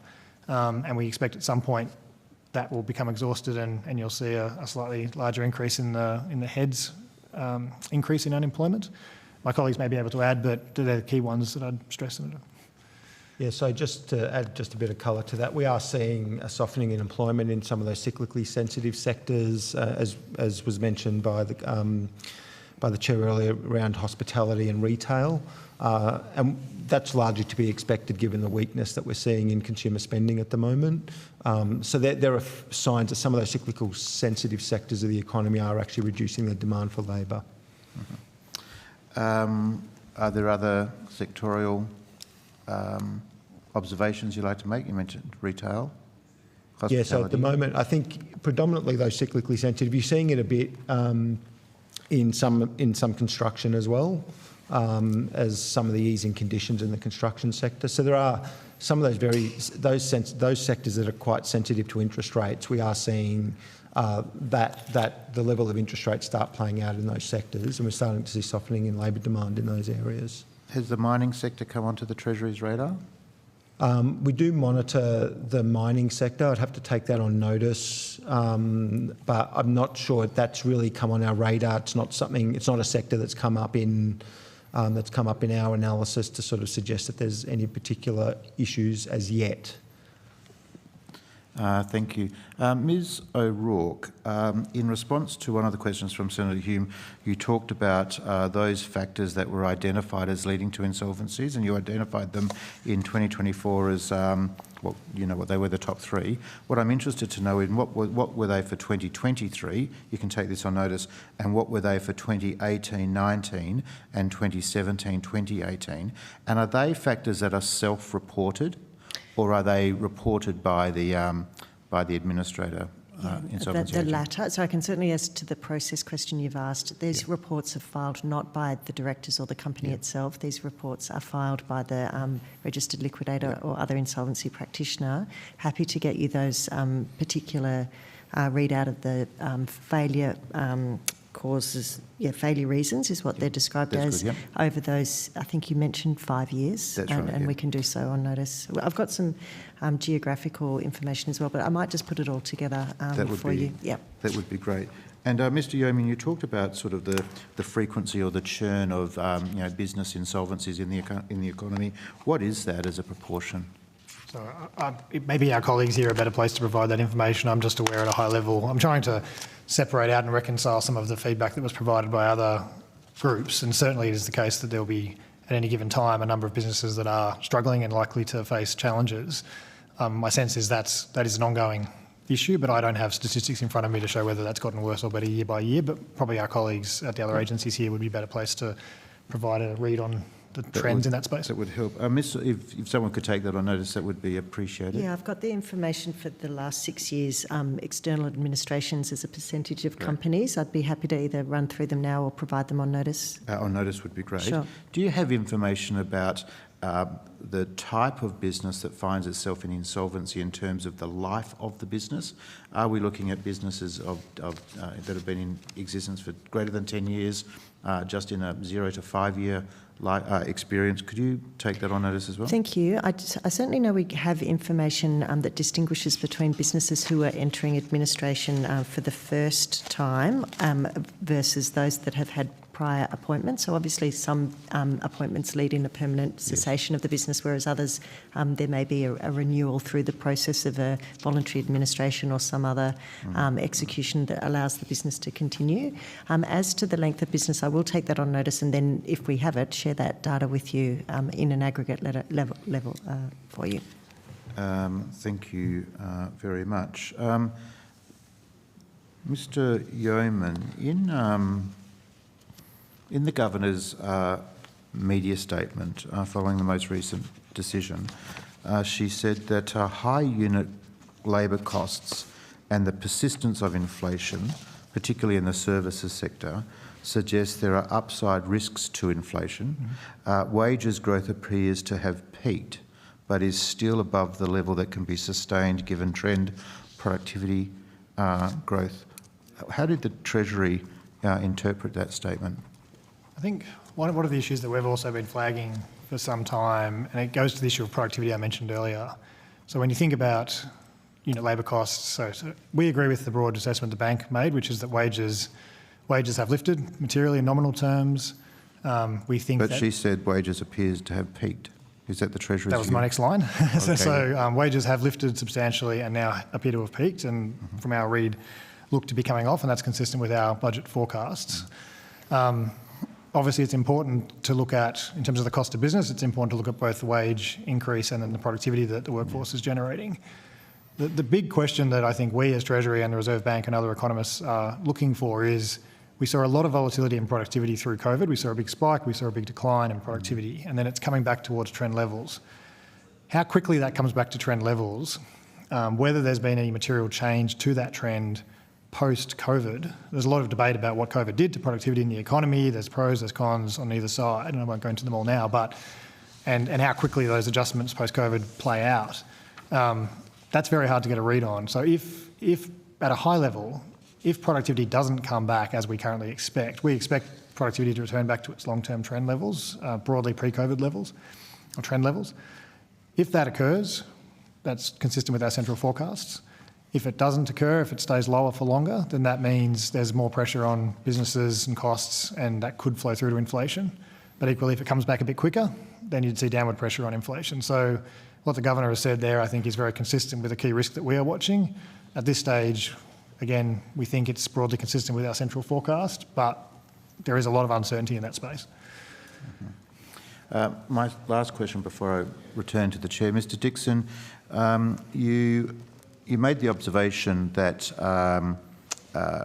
post-COVID considerations or COVID reactions were a contributor to the insolvency experience in Australia.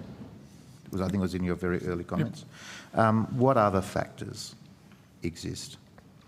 So in addition to what might be driving insolvency beyond just COVID factors. Yeah. So I forget the term that you used, but it did have COVID in it. It was like COVID experience or COVID reaction or something like that. Sure. So, at a very micro level, you would have heard from colleagues about, well, what are the number of different drivers behind an insolvency?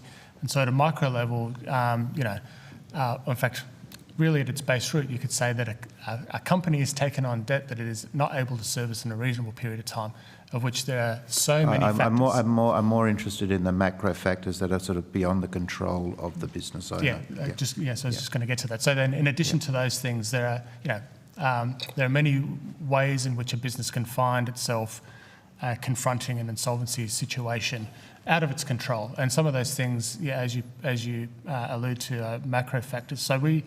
In our area, which looks at insolvency law, doesn't tend to delve deeply into the entire macroeconomic environment, but I think you've heard evidence from colleagues about, well, what are some of the other macroeconomic conditions?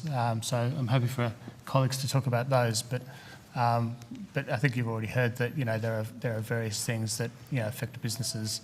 Does the Treasury agree with some of the evidence we've received today that labour shortages, high cost of credit, and regulation and rigidity of the industrial relations market might be driving insolvencies?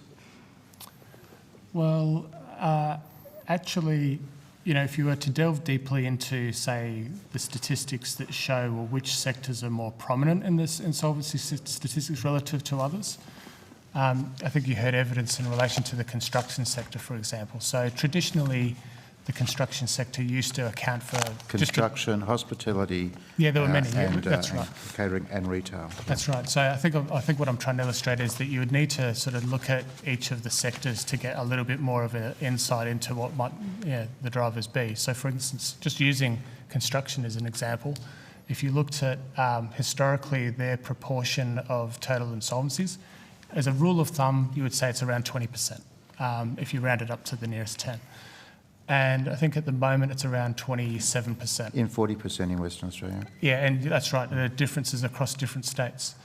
And there what you heard was evidence around, well, what were some of the structural factors in terms of the way that that actual sector operates that might actually magnify the consequences of one insolvency in that sector. So what you heard was that subcontracting is a feature of that sector.